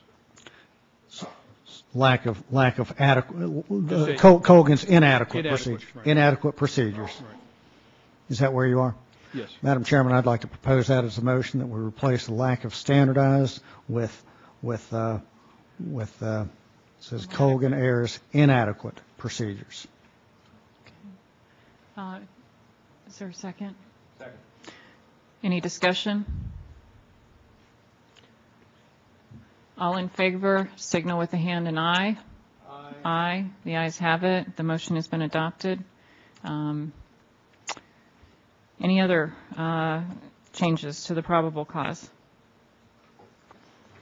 I know.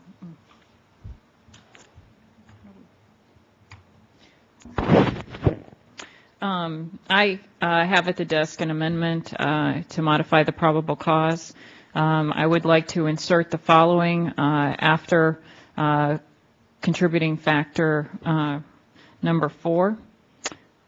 The flight crew's fatigue due to their failure to obtain adequate rest prior to reporting for duty, and it would continue with a 5.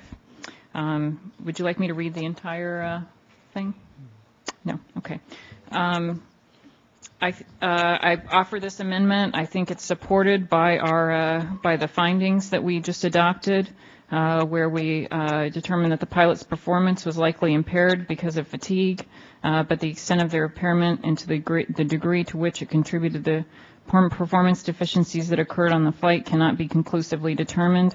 I agree. It's very difficult to conclusively determine how much any of these issues were a factor in the accident, but I do think that we have demonstrated and supported that they were fatigued. I think that the facts of the investigation and our conclusions have identified that the captain and the first officer were fatigued. And like the sterile cockpit violations, which are cited as a contributing factor in the accident, fatigue chipped away at the margins of safety the crew believed would insulate them from an accident. And I believe it should be a contributing factor. So is there a second, I think, I apologize for not asking for that before. A second for my motion? I'll second for discussion. Sure. Any discussion? Staff, board members? Yes, ma'am. Thank you. And I'm going, I'm just not going to go back through where we were a couple of hours ago. I think I've stated my position on this. I think fatigue was certainly present. No question in my mind, and that's what we say in conclusion in finding number 23.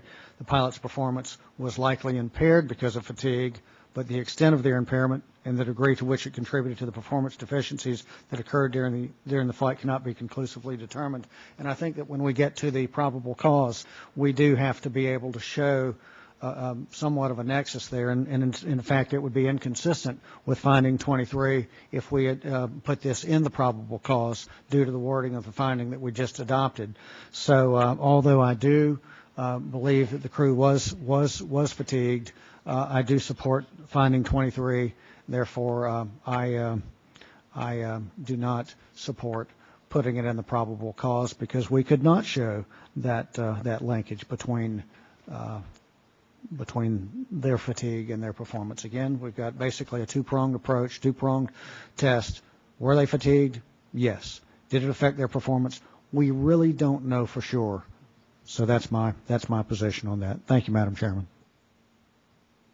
And I would just say that it's not inconsistent with the way that we're treating sterile cockpit in the findings. We identified that it created an environment that impeded timely error detection, and that's about as far as we can go. But yeah, we put contributing was their failure to adhere to sterile cockpit.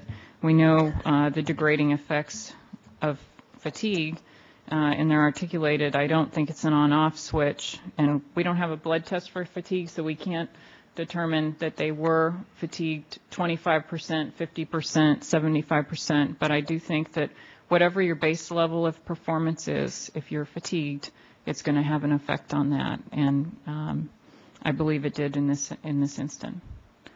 Vice Chairman? So that brings it down to me. I agree completely that they were fatigued. I also agree that it's not black and white. It's hard to draw a line. And with all due respect to the chair, I'm going to defer to the experts, to the fatigue experts on the degree to which we can say that it led to these failures, many of which didn't surprise me in light of the previous activities of this captain. And I would add to that to me, the more important part is that we will have a recommendation for the FAA to address fatigue risks, because I think the fatigue risks are definitely there and need to be addressed. But I would also not agree with that we have the level of objectivity to be able to put it in the probable cause as a contributing factor.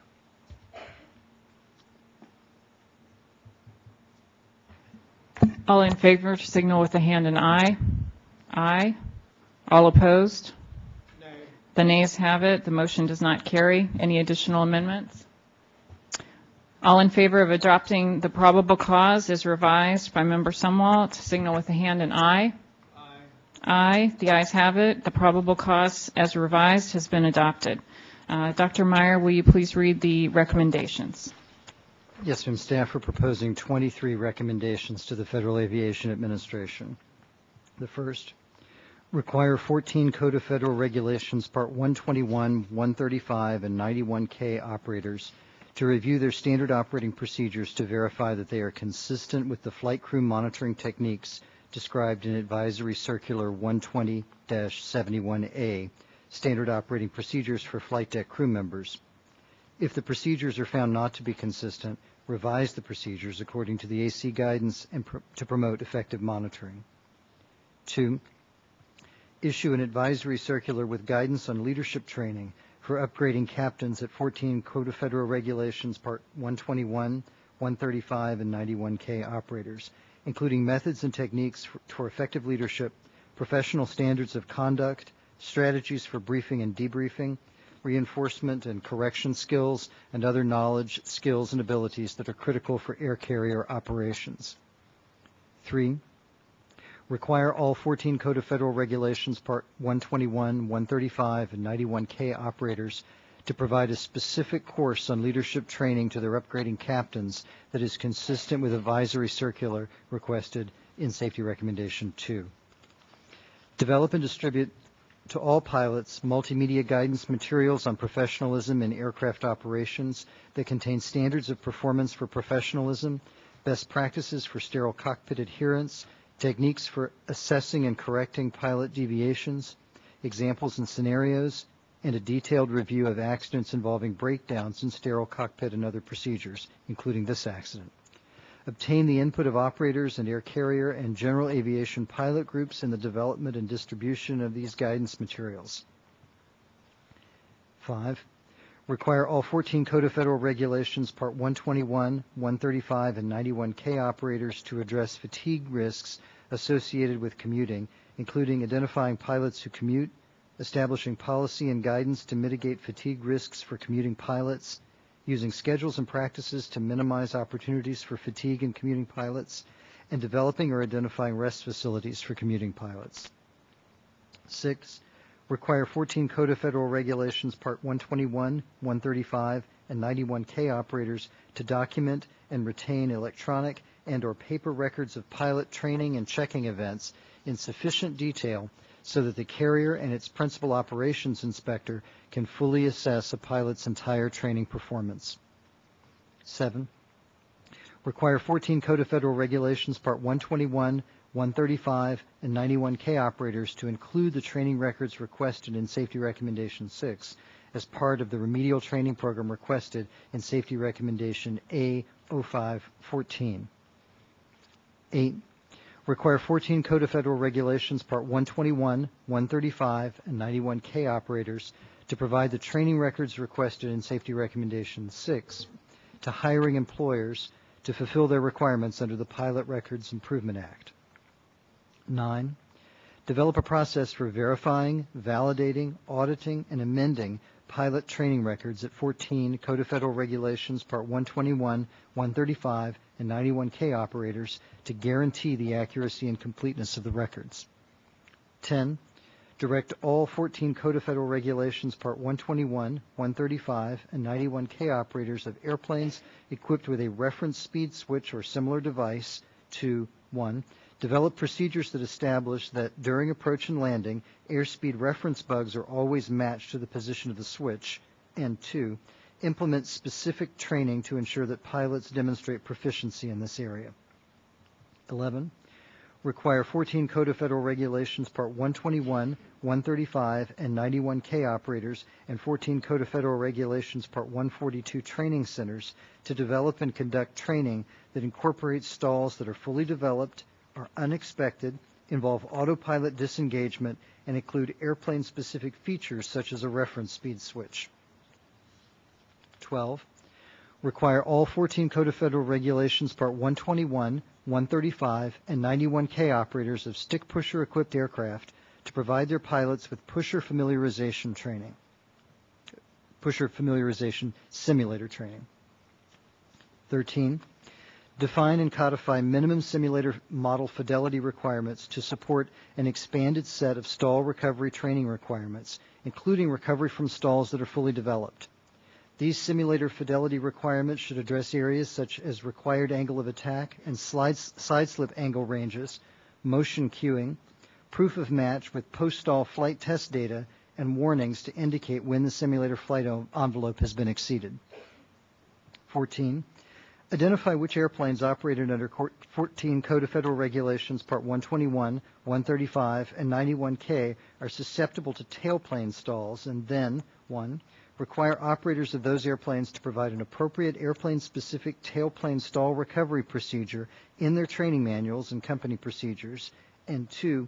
Direct operators of those airplanes that are not susceptible to tailplane stalls to ensure that training and company guidance for the airplanes explicitly state this lack of susceptibility and contain no references to tailplane stall recovery procedures.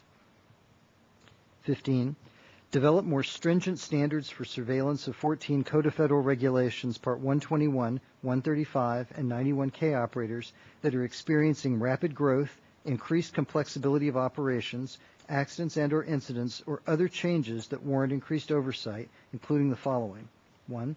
Verify that inspector staffing is adequate to accomplish the enhanced surveillance that is promulgated by the new standards. 2. Increase staffing for those certificates with insufficient staffing levels. And 3. Augment the inspector staff with available and airplane-type qualified inspectors from all Federal Aviation Administration regions and 14 Code of Federal Regulations Part 142 training centers to provide quality assurance over the operator's aircrew program designee workforce. 16. Require all 14 Code of Federal Regulations Part 121, 135, and 91K operators to 1. Develop and implement flight operational quality assurance programs that collect objective flight data. 2. Analyze these data and implement corrective actions to identified system safety issues. And 3. Share the de-identified aggregate data generated through these analyses with other interested parties in the aviation industry, including the Federal Aviation Administration, through appropriate means. 17. Seek specific statutory and/or regulatory authority to protect data that operators are required to share as part of their flight operational quality assurance programs. 18. Require 14 Code of Federal Regulations, Part 121, 135, and 91K operators to 1. Routinely download and analyze all available sources of safety information as part of their flight operational quality assurance program to identify deviations from established norms and procedures. 2. Provide appropriate protections to ensure the confidentiality of the de-identified aggregate data. And 3. Ensure that this information is used for safety-related and not punitive purposes. 19. Require 14 Code of Federal Regulations, Part 121, 135, and 91K operators to incorporate explicit guidance to pilots, including checklist reminders as appropriate, prohibiting the use of personal portable electronic devices on the flight deck. 20. Implement a process to document that all 14 Code of Federal Regulations, Part 121, 135, and 91K operators have taken appropriate action in response to safety-critical information transmitted through the Safety Alert for Operators process or another method. 21. Require 14 Code of Federal Regulations, Part 121, 135, and 91K operators to revise methodology for programming their adverse weather phenomena reporting and forecasting subsystems so that the subsystem-generated weather document for each flight contains all pertinent weather information, including airman's meteorological information, significant meteorological information, and other National Weather Service in-flight weather advisories, and omits weather information that is no longer valid. 22.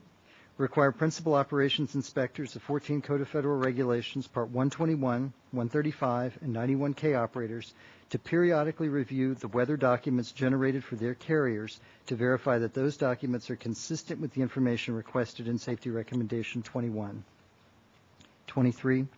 Update the definitions for reportable icing intensities in the Aeronautical Information Manual so that the definitions are consistent with the more detailed intensities described in Advisory Circular 91-74A, Pilot Guide, Flight and Icing Conditions. Staff are also proposing that the board reiterate 3 recommendations in this report. The first would be A05-1, require all Part 121 and 135 air carriers to obtain any notices of disapproval for flight checks for certificates and ratings for all pilot applicants and evaluate this information before making a hiring decision. We're also proposing reiterating A0514, require all 14 Code of Federal Regulations Part 121 air carrier operators to establish training programs for flight crew members who have demonstrated performance deficiencies or experienced failures in the training environment that would require a review of their whole performance history at the company and administer additional oversight and training to ensure that performance deficiencies are addressed and corrected. And finally, A0713, require that all pilot training programs be modified to contain modules that teach and emphasize monitoring skills and workload management and include opportunities to practice and demonstrate proficiency in these areas. Finally, staff are proposing that previously issued recommendations be reclassified in this report. Specifically, safety recommendations A0353 and 54 would be reclassified open unacceptable response. Dr. Meyer, I apologize. I know this is the way that they're drafted in the report, but I'm thinking for the audience, they don't know what these recommendations are, and so maybe Mr. Marcus, if you could come up with what the actual text of these recommendations are while we do some business here, then we can actually read those out for the benefit of the public who's watching that doesn't have that information in a report in front of them. If that's all right, if there are any modifications to the recommendations, Member Sumwalt. Madam Chairman, I'd like to propose 2 new recommendations to the FAA. These have been handed out to my colleagues on the board and to staff. And so proposed 2 new recs to the FAA. Review the designs of airspeed indicator display systems on all aircraft certified under 14 CFR Part 25 and equipped with electronic flight instrument systems to ensure that they depict a yellow/amber cautionary band above the low speed cue and or the digits on the airspeed indicator change from white to amber/yellow as the speed approaches the low speed cue. And the next proposed addition would be for those airspeed indicator systems that lack the features specified in the recommendation just read, require that those systems be modified to be in compliance with FAA Advisory Circular 25-11A. And that is my motion, Madam Chairman. Would you like to move both of them together or one at a time? Your preference, Madam Chairman. Let's do them one at a time in case there's some wordsmithing, then we can vote on each one. Thank you. I move to adopt anyway, I'm proposing one at a time. Sure. I second the motions. Any discussion? Vice Chairman Hart? No discussion. Staff?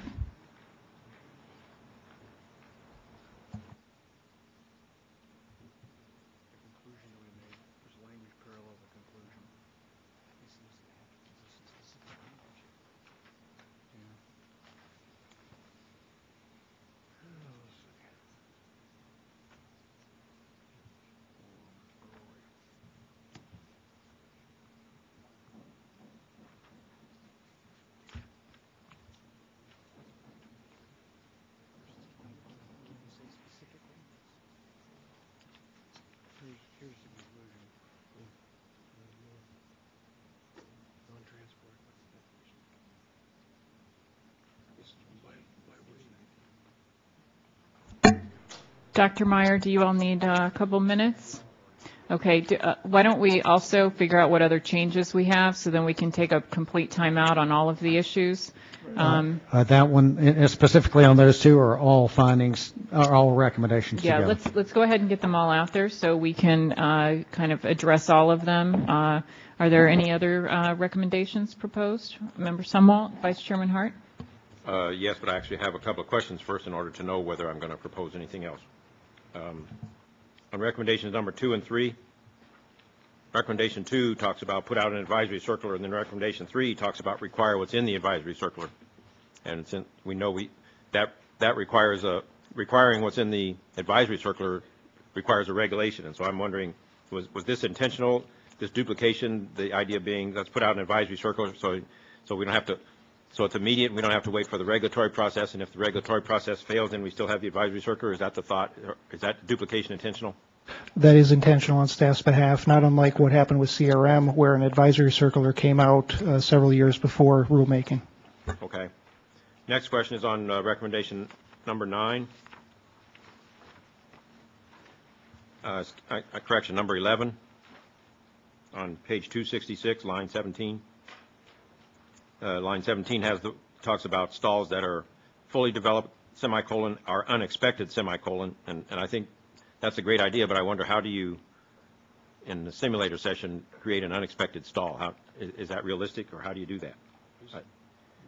Or do we leave that to them to figure out how to do that and just put it in the recommendation? Because I don't frankly see how anybody who's on their game is going to be surprised by a stall in a simulator section. May I address that? Yes, please. We already know that at least one operator is already doing this.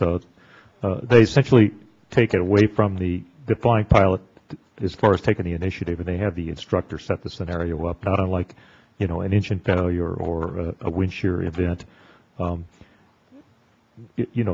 Naturally you can't say we're not going to have this event because it would be part of the training. But it's the way that it's approached and the manner in which it's approached that's really there. And the use of the term unexpected is a shorthand way of saying we don't want the pilot to do it himself as part of a pre-programmed type of exercise. That's really the meaning of it. Okay, so rather than do a step-by-step, do this with the power, do this with the attitude, do this with the flaps, this with the landing gear, you would sort of almost eyes covered and then set up a scenario. Okay, it's your airplane kind of thing. Is that what you're thinking? Well, just based on my experience flying simulators, there's plenty of opportunities during a 4-hour simulator session to introduce a rapid reduction in airspeed. That can be done in most simulators at the volition of the instructor or the check airman.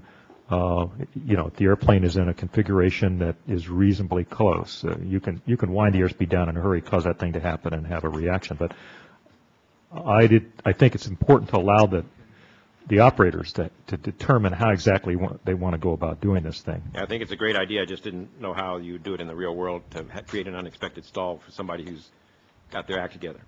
Okay. Page 268, number 18. Line 14, routinely download and analyze all available sources. I know we stated that in the findings that all available sources would help, but if we're doing it as a recommendation, that's a pretty loose. All available sources is pretty loose. I'm wondering, is there a way to tighten that up so it's not kind of an impossible recommendation?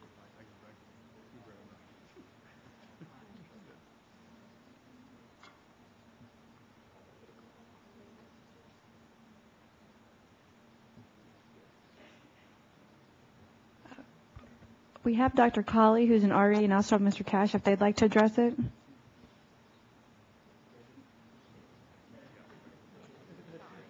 That's called empowerment. I love it.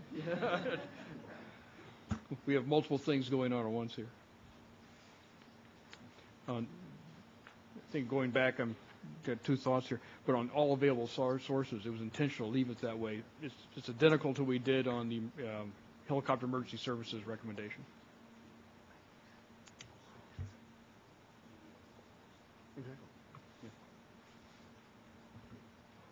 So did the contemplation include ATC data? Did it include service difficulty reports? Did it include, that's pretty loose. That's why, was that intentional?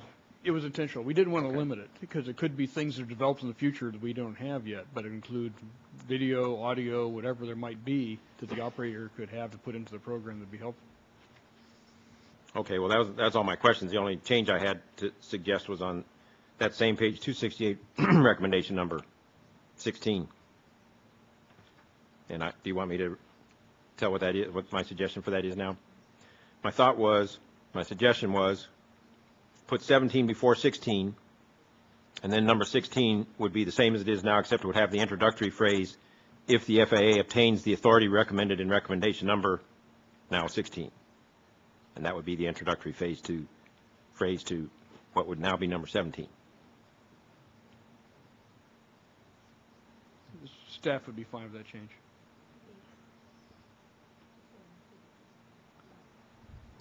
Vice Chairman, I'm sorry, can you read, I know you're putting 17 before 16, and Correct. then on 16 you're saying if the FAA Obtains the authority recommended in recommendation number 16, I guess it would be now. What if they don't? Then I'm not in favor of mandating FOQA if they don't. Is that staff's intention?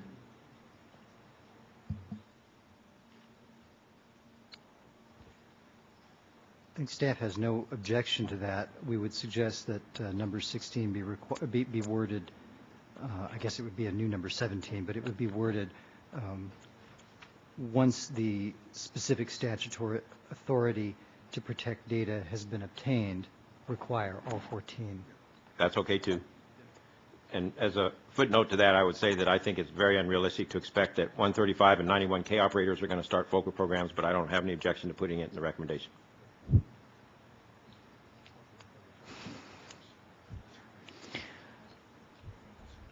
Okay, do we have additional proposals? Madam Chairman, I have one question and one strikeout. So my question would be on recommendation 5. We talk about we want the air carriers to developing or identifying rest facilities for commuting pilots. I asked this question in my meeting with staff. When we say developing, because I know we're going to get a bunch of emails from the airline saying, do you expect us to start running a hotel or a dormitory or something? So what do we mean when we say developing rest facilities? Once again, we left it fairly open, that they can either go out like some carriers have done and actually created rest facilities, or they could find some other arrangements to make sure that the pilots had rest facilities. We just want the issue addressed, but we'll leave it kind of open as to how they get around to it. Okay, when the people call me and send me email, I'm going to tell them that that's what our intent is. But we don't really necessarily expect them to go out and get in the hotel business. Is that correct? Some may choose to do that. Okay. That they need to address the problem. How they do that, we'll let them do. Thank you. Madam Chairman, I'd like to make a motion on recommendation 19, and I will read it. It currently says require 14 CFR Part 121, 135, and 91K operators to incorporate explicit guidelines to pilots, including checklist reminders as appropriate, prohibiting the use of personal portable electronic devices on the flight deck. And my motion is that we scratch, including checklist reminders. That is my motion.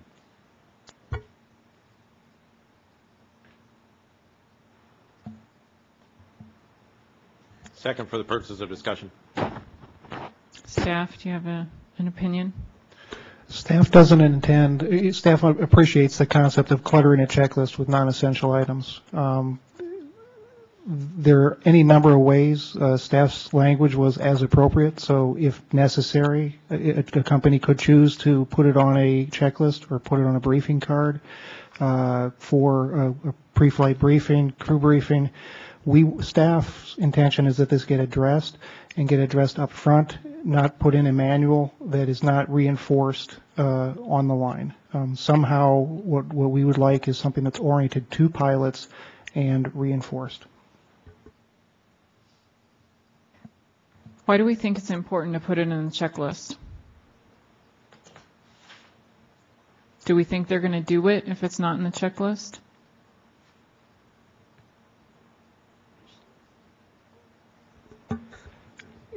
The checklist is but one option that a company that we envision that it could take. Does this company already have a prohibition against using cell phones while They pushed back from the gate? Colgan did, yes. Okay, and why didn't the crew follow it? Do you think they forgot? The issue that staff observed was what happened in this accident. The guidance is there. It's not necessarily specific to pilots. We would like it more specific to pilots. We would like better reinforcement as far as its relationship to the sterile cockpit rule 121.542 and the FAA SAFO. Although it wasn't an intended action, it was an observation made, and part of the description of the event that inspector noted that it was an item that was not in the company's checklist procedures. Yes, but I want to go back to what I did say. I said this earlier, but when I asked this question and expressed my concern about this verbiage when I met with staff, I was told that this was the language that the SAFO incorporated, but again, when I went back and looked at the SAFO, it wasn't concerning the flight deck checklist, it was concerning the jump seat checklist. So it doesn't say that. It says, it doesn't say flight deck.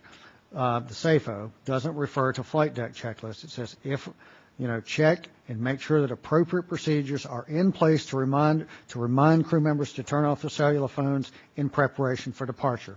Then it gets into jump seat checklist. So that's my motion. Member Simont, can you just explain to me what your heartburn is? I'm sorry, I'm just getting confused about the jump seat checklist. Don't we want crews, regardless of whether or not someone's in the jump seat, not to be using personal devices or have them on so that they might ring as a distraction during a critical phase of flight? Yes, and the point's well taken there that we don't want a distraction, and certainly we have more. Back when I was flying, we didn't have things like BlackBerries, and there's a proliferation of these things, and I do agree with that. I think that the checklist needs to be related to those items that are related to flying the aircraft. We don't say things like make a PA announcement to the passengers. We don't say things like personal in nature, like go and eat some lunch. We try to keep the checklist uncluttered, and as somebody who has worked on developing procedures, I think it's important that we maintain that. But that's my motion, and I'm just stating my feelings. Technology is friend and foe sometimes. I received an email of someone who's watching the board meeting who is a chief instructor at a regional airline, and he commented on this discussion that we had earlier. He said there's always a fine balance between micromanaging a crew and compliance with procedures. If we over-proceduralize our requirements, we move away from 100% compliance. On the other hand, if we have no procedures, we have no standardization. So a balance is needed, and although it pains me to have to add cell phones to the checklist, it seems like a simple thing to do to retain the needed discipline. I believe that the proliferation of devices and not recognizing what the next generation is going to be is critical. We've already seen two incidents or accidents where we know that crews are violating company procedures. I think that as we've been very firm about sterile cockpit compliance and not tolerating any deviations, minor or otherwise, I think we need to take a hard stand in the aviation industry, just as we've done in other modes, about no personal electronic devices while you're operating. It's pretty straightforward and it's simple, and I think if we found it in 2 events in the last year, it's likely that it's probably a little bit more widespread, not being addressed. I would say if you're a captain and you have a first officer who might be using something, it's one cue, it's one way for you to say, it's time to put that away now. Turn it off, put it away, and help enforce some discipline in the cockpit. Looks like it's my turn again. I think that to the extent it's a safety of flight item, and I can easily envision situations in which that's the case, I think that a checklist is an appropriate place to put it. Call for the question. Okay, call the question. We actually have several amendments that we haven't voted on. We've got to get back to them, but Member Sumwalt's called the question. All in favor of the proposed modification, signal with a hand and aye. Aye. Those opposed, nay. The nays have it. The motion does not carry. Are there any other amendments? We need to kind of get back to the staff on some pending. Yes, Vice Chairman Hart, Member Sumwalt had proposed two safety recommendations that we have been working on a little bit as we've been progressing, and Mr. Howder is prepared to suggest an alternative that would combine them into one that we think still preserves the meaning of what Member Sumwalt was trying to do. Thank you. And we have some other pending, correct, from the Vice Chairman. Are we still working on those, or are we getting there? I think they already accepted the one that I proposed. Yeah, I think we took care of. Except they might have accepted the language, but we didn't vote on the change. No, you're right. We'd have to vote on it. I'm just saying they already said it was okay with them. But you have not taken the formal vote on 1617 yet. All right. Well, I guess I'm surprised that staff has accepted 1617 as written. And doesn't this gut the mandatory on FOQA? Aren't we giving ourselves aren't we basically saying if they don't get this approval, then we're not going to pursue, we don't want them to pursue the mandatory? Is that the position that staff's taking? Yeah. It's a very fine line, and we understand the Vice Chairman's concern that without protections, it's very unlikely that operators will do it. And so we see the concern there. We need the protections. If we just say require, I doubt that it will happen. You okay with this? You're okay? You're okay with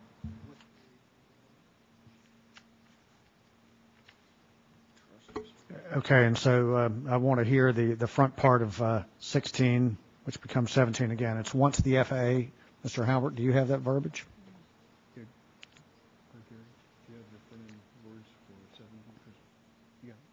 The front-end words that I had written down were once the specific statutory or regulatory authority to protect data has been obtained, require all 14 Code of Federal Regulations, Part 121, et cetera.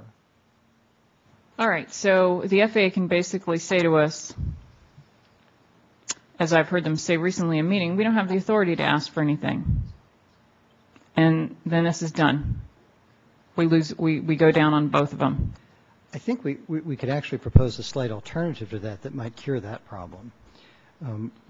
We could accept the Vice Chairman's amendment in a slightly different way. We could split recommendation 16 into two different recommendations so that the first one would read, require all 14 Code of Federal Regulations, Part 121, 135, and 91K operators to 1, develop and implement flight operational quality assurance programs that collect objective flight data. 2, analyze these data and implement corrective actions to identified system safety issues.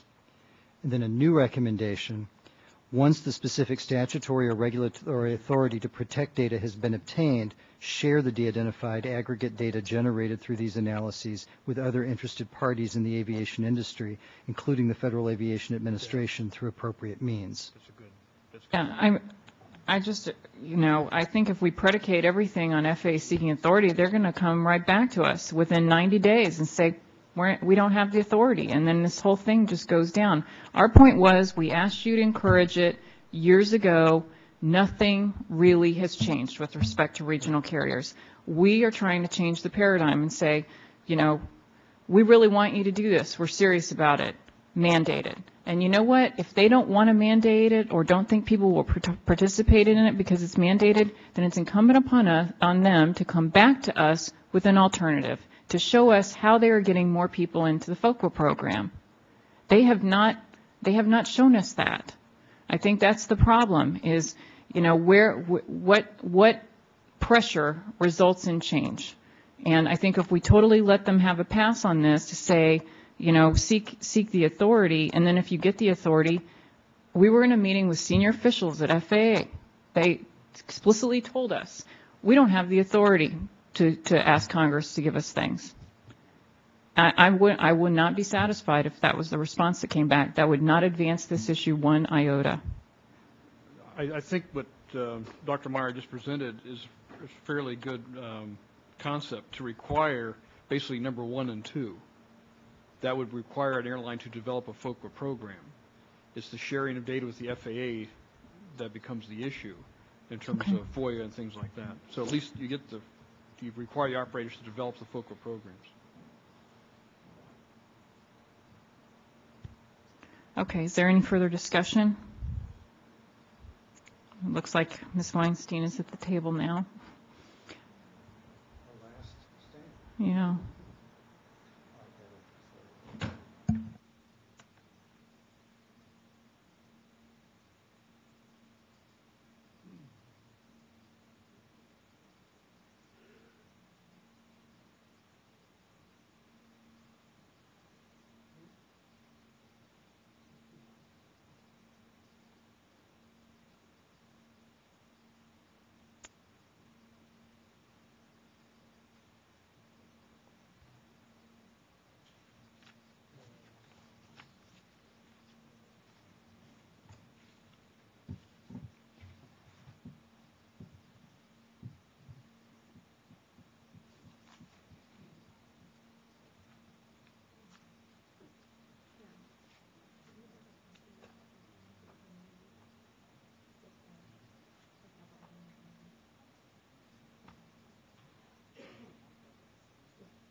Sorry, are you all ready?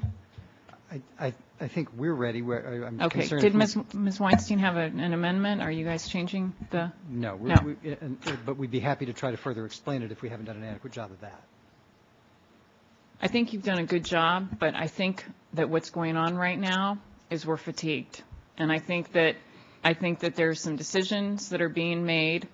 Tactical decision errors that are going on right now. Judgment is going. I think we've got get-there-itis, and we're starting to shed stuff left and right that we had firm stances on before. And so I want to make sure that we're going into this knowing exactly what we're doing, because once these recommendations are adopted, that's what we got. I agree it's a challenge. I think that the staff are not intending to back off from the position that mandatory FOQA programs are necessary.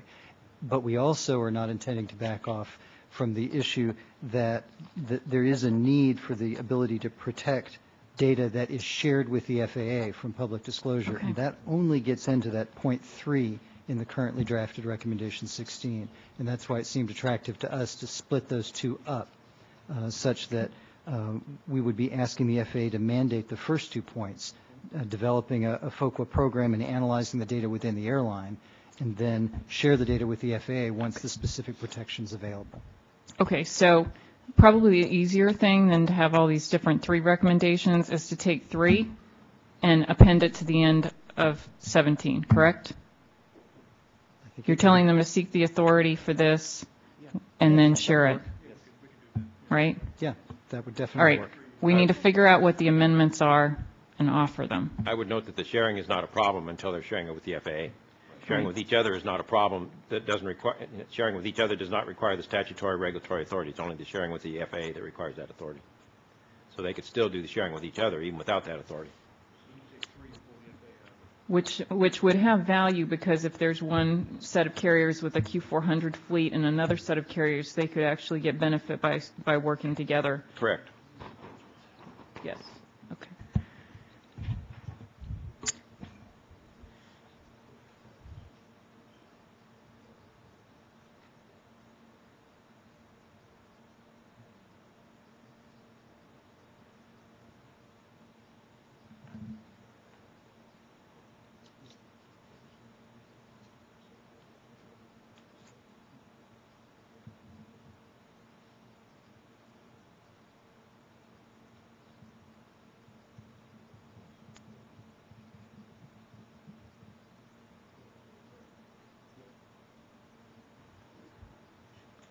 All right, I believe we have it properly now. Recommendation 16 would read as written, except we would propose striking the words, including the Federal Aviation Administration. And then recommendation 17 would read, seek specific statutory and or regulatory authority to protect data that operators are required to share as part of their flight operational quality assurance programs and require carriers to share data with the FAA. And then require carriers to share the de-identified aggregate data generated with the FAA.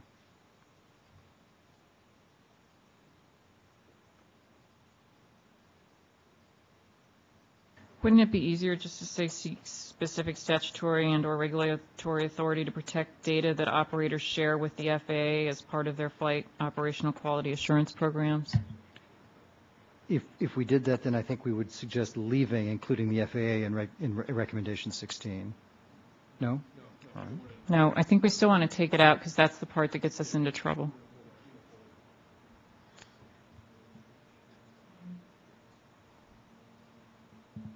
I think the required part we want to get out is 17 and just say the ones that the data that they share with FAA.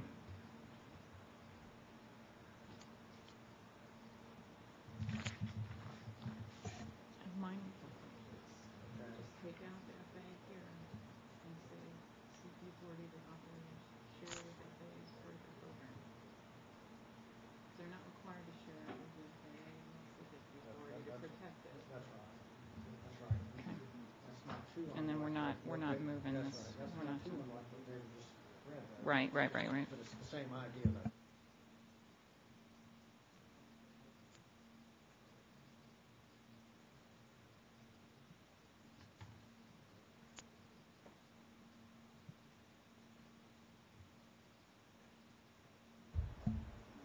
I really thought we weren't going to need a break while we were adopting these things, but if this goes on any longer, I promise to give everyone a break.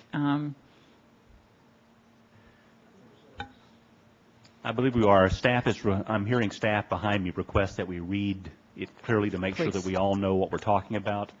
So the original 16, we are going to strike on line 8, including the Federal Aviation Administration. Everything else remains the same. On 17, it's going to read as follows, or we suggest it reads as follows: seek specific statutory and or regulatory authority to protect data that operators share with the FAA as part of any flight operational quality assurance program. Vice Chairman, are you comfortable with the revisions? That's affirmative. Okay. Would we like to call the question on the revised 1617? Yes. All in favor of the revisions as proposed by Mr. Halbert, signal with a hand and aye. Aye. All, the ayes have it. The amendments have been adopted. Vice Chairman. Member Sumwalt has some pending amendments at the desk, and staff, are you ready with your revisions? Yes, we are. We've combined the two. The recommendation would now read, require that airspeed indicator display systems on all aircraft certified under 14 Code of Federal Regulations, Part 25, and equipped with electronic flight instrumentation systems depict a yellow/amber cautionary band above the low speed Q, or the digits on the airspeed indicator change from white to amber/yellow as the airspeed approaches the low speed Q, to be modified in compliance with FAA Advisory Circular 25-11A. How does it start out? It eliminates the review. This is require that. Instead of doing the review, we're going right to require, and to be modified. It's kind of funny because that's where we started out yesterday. Yeah, it is. Okay. Okay, so we don't have two separate amendments. We have a single amendment that combines both. Member Sumwalt, are you comfortable with that? Okay, so let me make sure. We will scratch the words in the draft. Get rid of the words review the, and it will now start require that. Yeah, require that airspeed indicator display systems. Okay. What else has changed in that original part? We got rid of the and instead of, it's just or instead of just and or. The last one.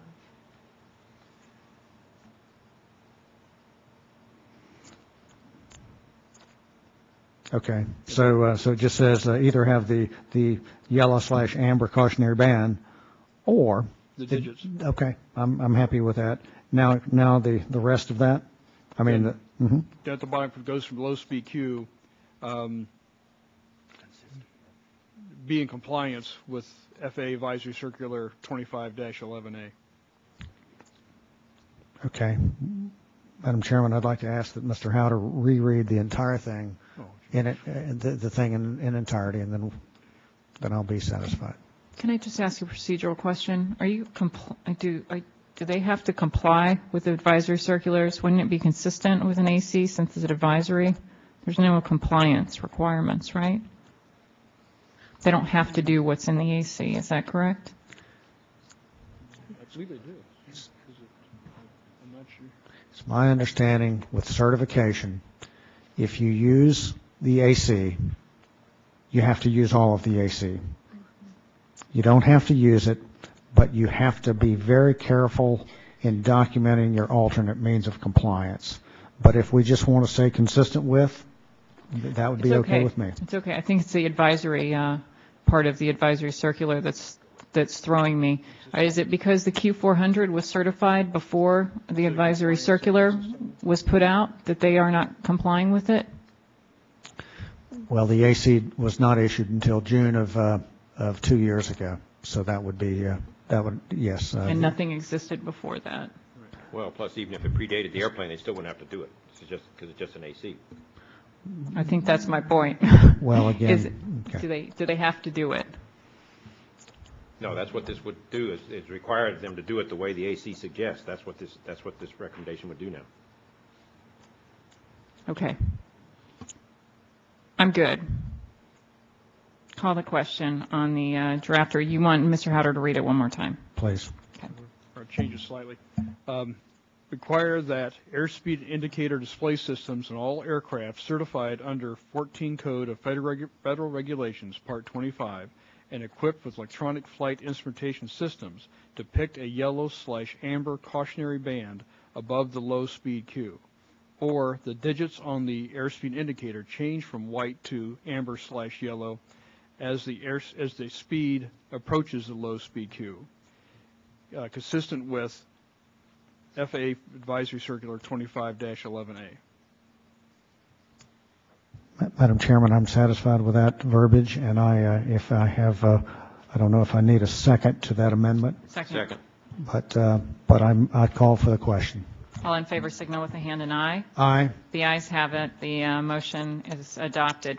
Any additional changes from my colleagues on the recommendations? We have one more modification that we need on the oral. I wonder if staff would like to read the revisions to the recommendation. I believe there's a new recommendation, and we are superseding or closing some other recommendations. Ms. Ward, do you want to read those on behalf? Oh, I can do it. I don't have it. Okay.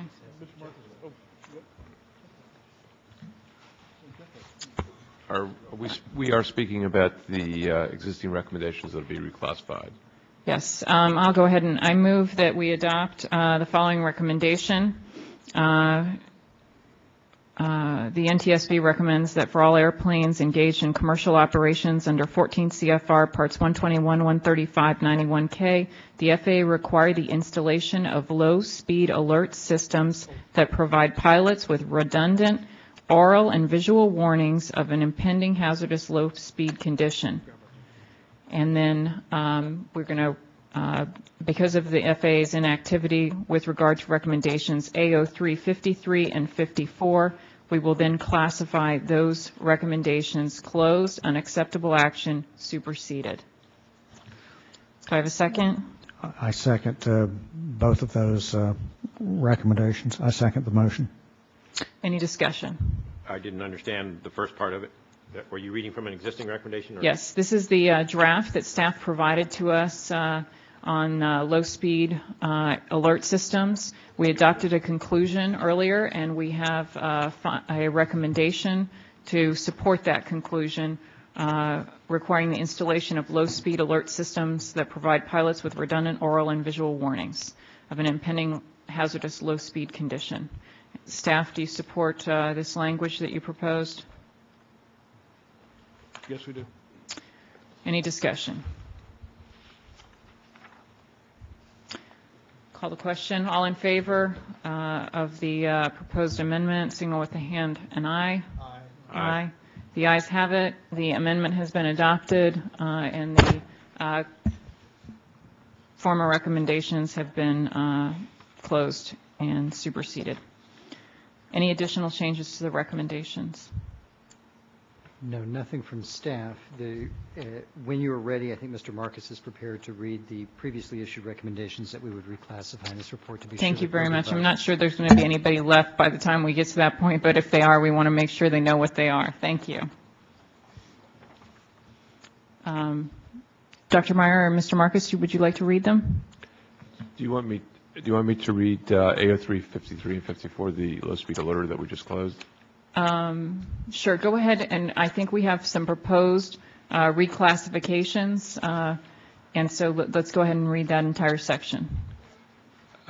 Safety recommendation A03, 53 was closed, unacceptable, superseded.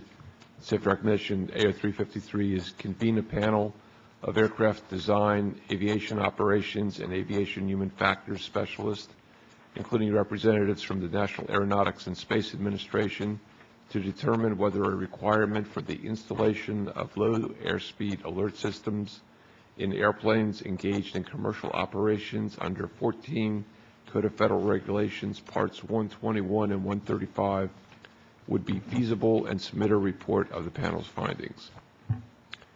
Safety recommendation A0354 was if the panel requested in safety recommendation A0353 determines that a requirement for the installation of low airspeed alert systems in airplanes engaged in commercial operations under 14 Code of Federal Regulations, Parts 121 and 135 is feasible, establish requirements for low airspeed alert systems based on the findings of this panel. Safety recommendation A0713 will be classified open, unacceptable response. Safety recommendation A0713 is require that all pilot training programs be modified to contain modules that teach and emphasize monitoring skills and workload management, and include opportunities to practice and demonstrate proficiency in these areas. Safety recommendation A0708 is classified to be closed, unacceptable, superseded. Safety recommendation A0708 is work with pilot associations to develop a specific program of education for air carrier pilots that addresses professional standards and their role in ensuring safety of flight. The program should include associated guidance, information, and references to recent accidents involving pilots acting unprofessionally or not following standard operating procedures. Next, we have safety recommendation A0514, which is proposed to be reclassified open, unacceptable.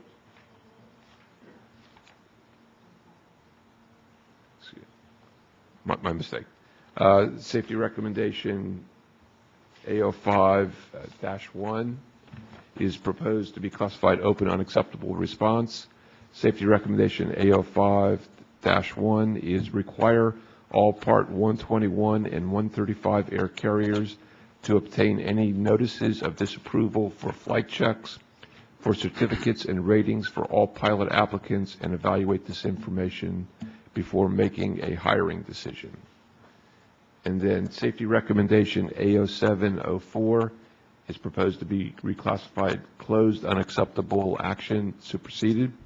Safety recommendation A0704 is convene a multidisciplinary panel of operational training and human factors specialists to study and submit a report on methods to improve flight crew familiarity with and response to stick pusher systems and if warranted, establish training requirements for stick pusher equipped airplanes based on the findings of this panel.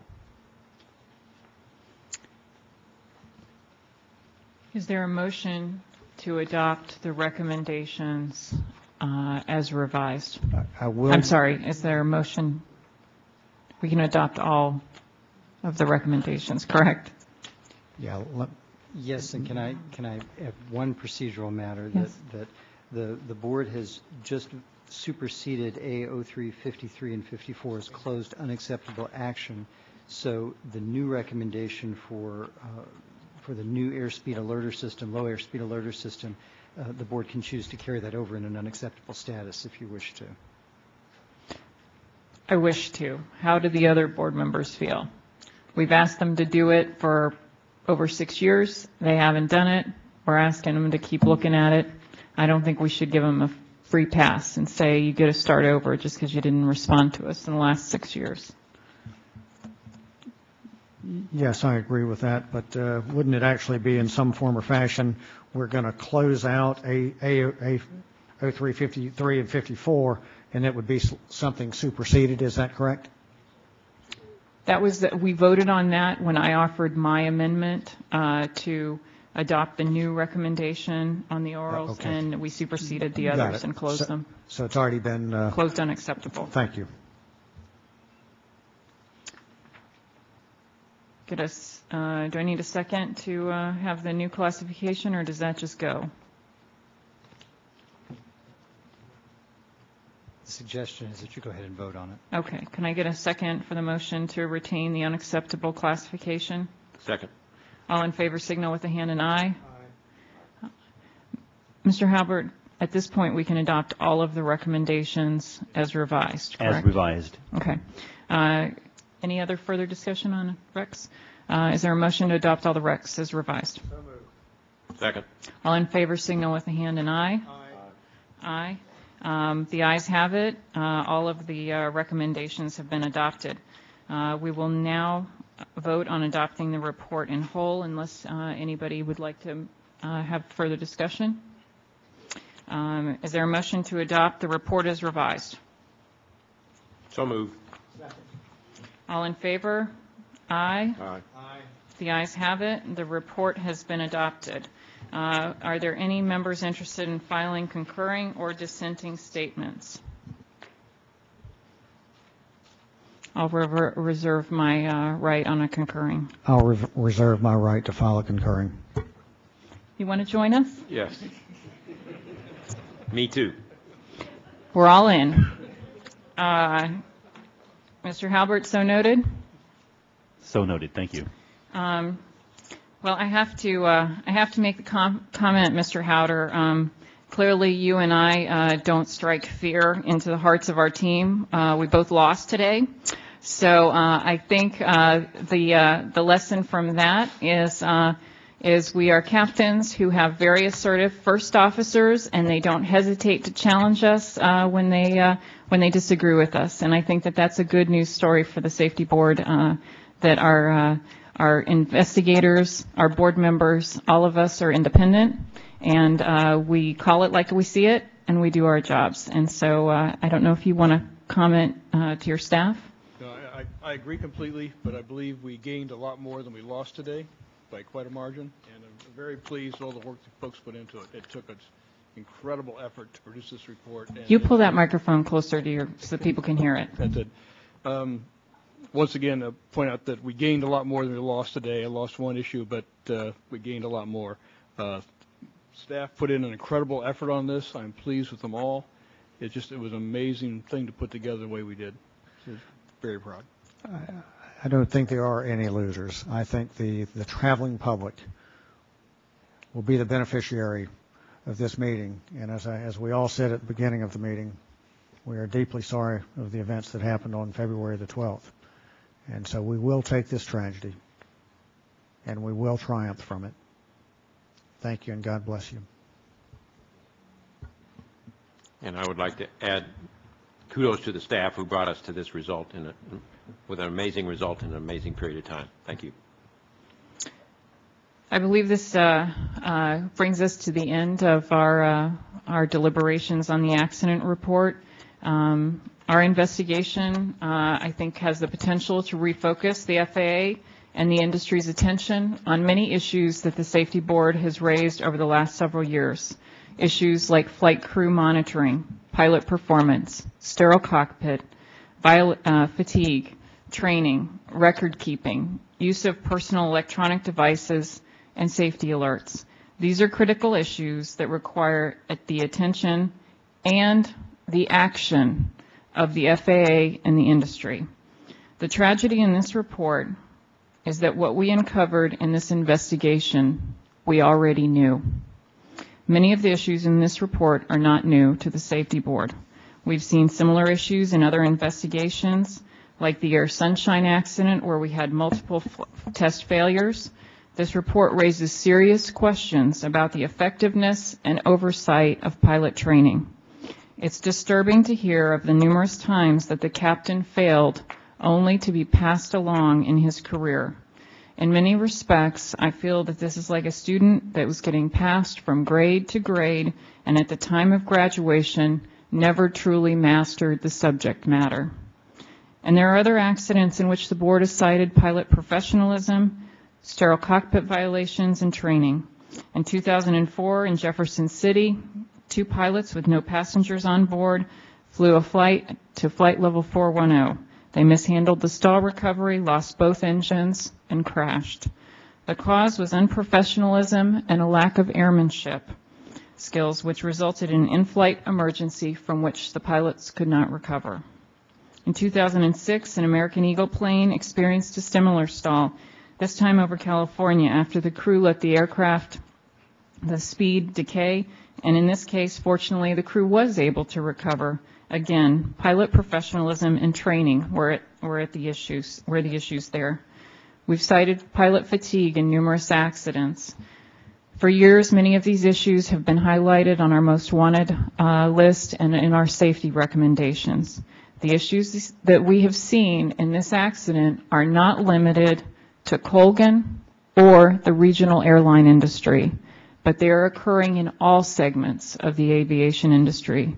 And that's why many of our recommendations are addressed to all air carriers, major carriers, and their regional partners. In the wake of this tragedy and prompted by issues raised in our public hearing and hearings in the Congress, the FAA responded with its safety call to action, a plan that asked the aviation industry, from major air carriers, their regional partners, industry groups, and labor, to improve safety standards. While this call to action is an important start, we need fewer listening sessions and more continuous and persistent action if we're serious about crossing the finish line on these issues. If we want pilots to be better at monitoring, we have to revise the procedures and the training to promote this. If we want to address how much rest pilots get, we have to address hours of service and fatigue and commuting. If we want pilots to be at the top of their game, we need to adequately train them. If we want to raise the bar on safety, we can't simply require industry to meet the minimums or the floor. And the fact of the matter is, if the FAA and the industry don't take corrective action, perhaps the Congress will. Both the House and the Senate are considering bills that impose tough safety standards. Many of the family members here today have been advocating for such measures. In fact, this Thursday, the House Transportation and Infrastructure Committee will hold yet another hearing, this one to examine the FAA's call to action. And I know the family members are going to be there to hold their feet to the fire. Today's aviation industry is safe. The skies and the airplanes in which we ride are safe. But just because the airplanes are safe and the industry is complying with FAA regulations does not mean that we're doing enough. The absolute minimum cannot be our finish line. That's why the Safety Board's work on these issues does not end with this report. Through this investigation and report, our investigators sifted through a lot of information, and you got to hear about some of it today. We issued over 20 recommendations in our report to prevent a similar accident from occurring. In the coming months, the Safety Board staff will continue to dig deeper into other issues like code sharing and pilot and controller excellence. These issues are bigger than this accident, with far-reaching implications for the aviation industry. If there's one thing that we take away from this accident, it's that history repeats itself. We must take swift and effective action on these recommendations. If the aviation community does not take them to heart, then we're destined to revisit them again. It should not take another 50 lives to gather the sense of urgency and the will to do it. This meeting is now adjourned.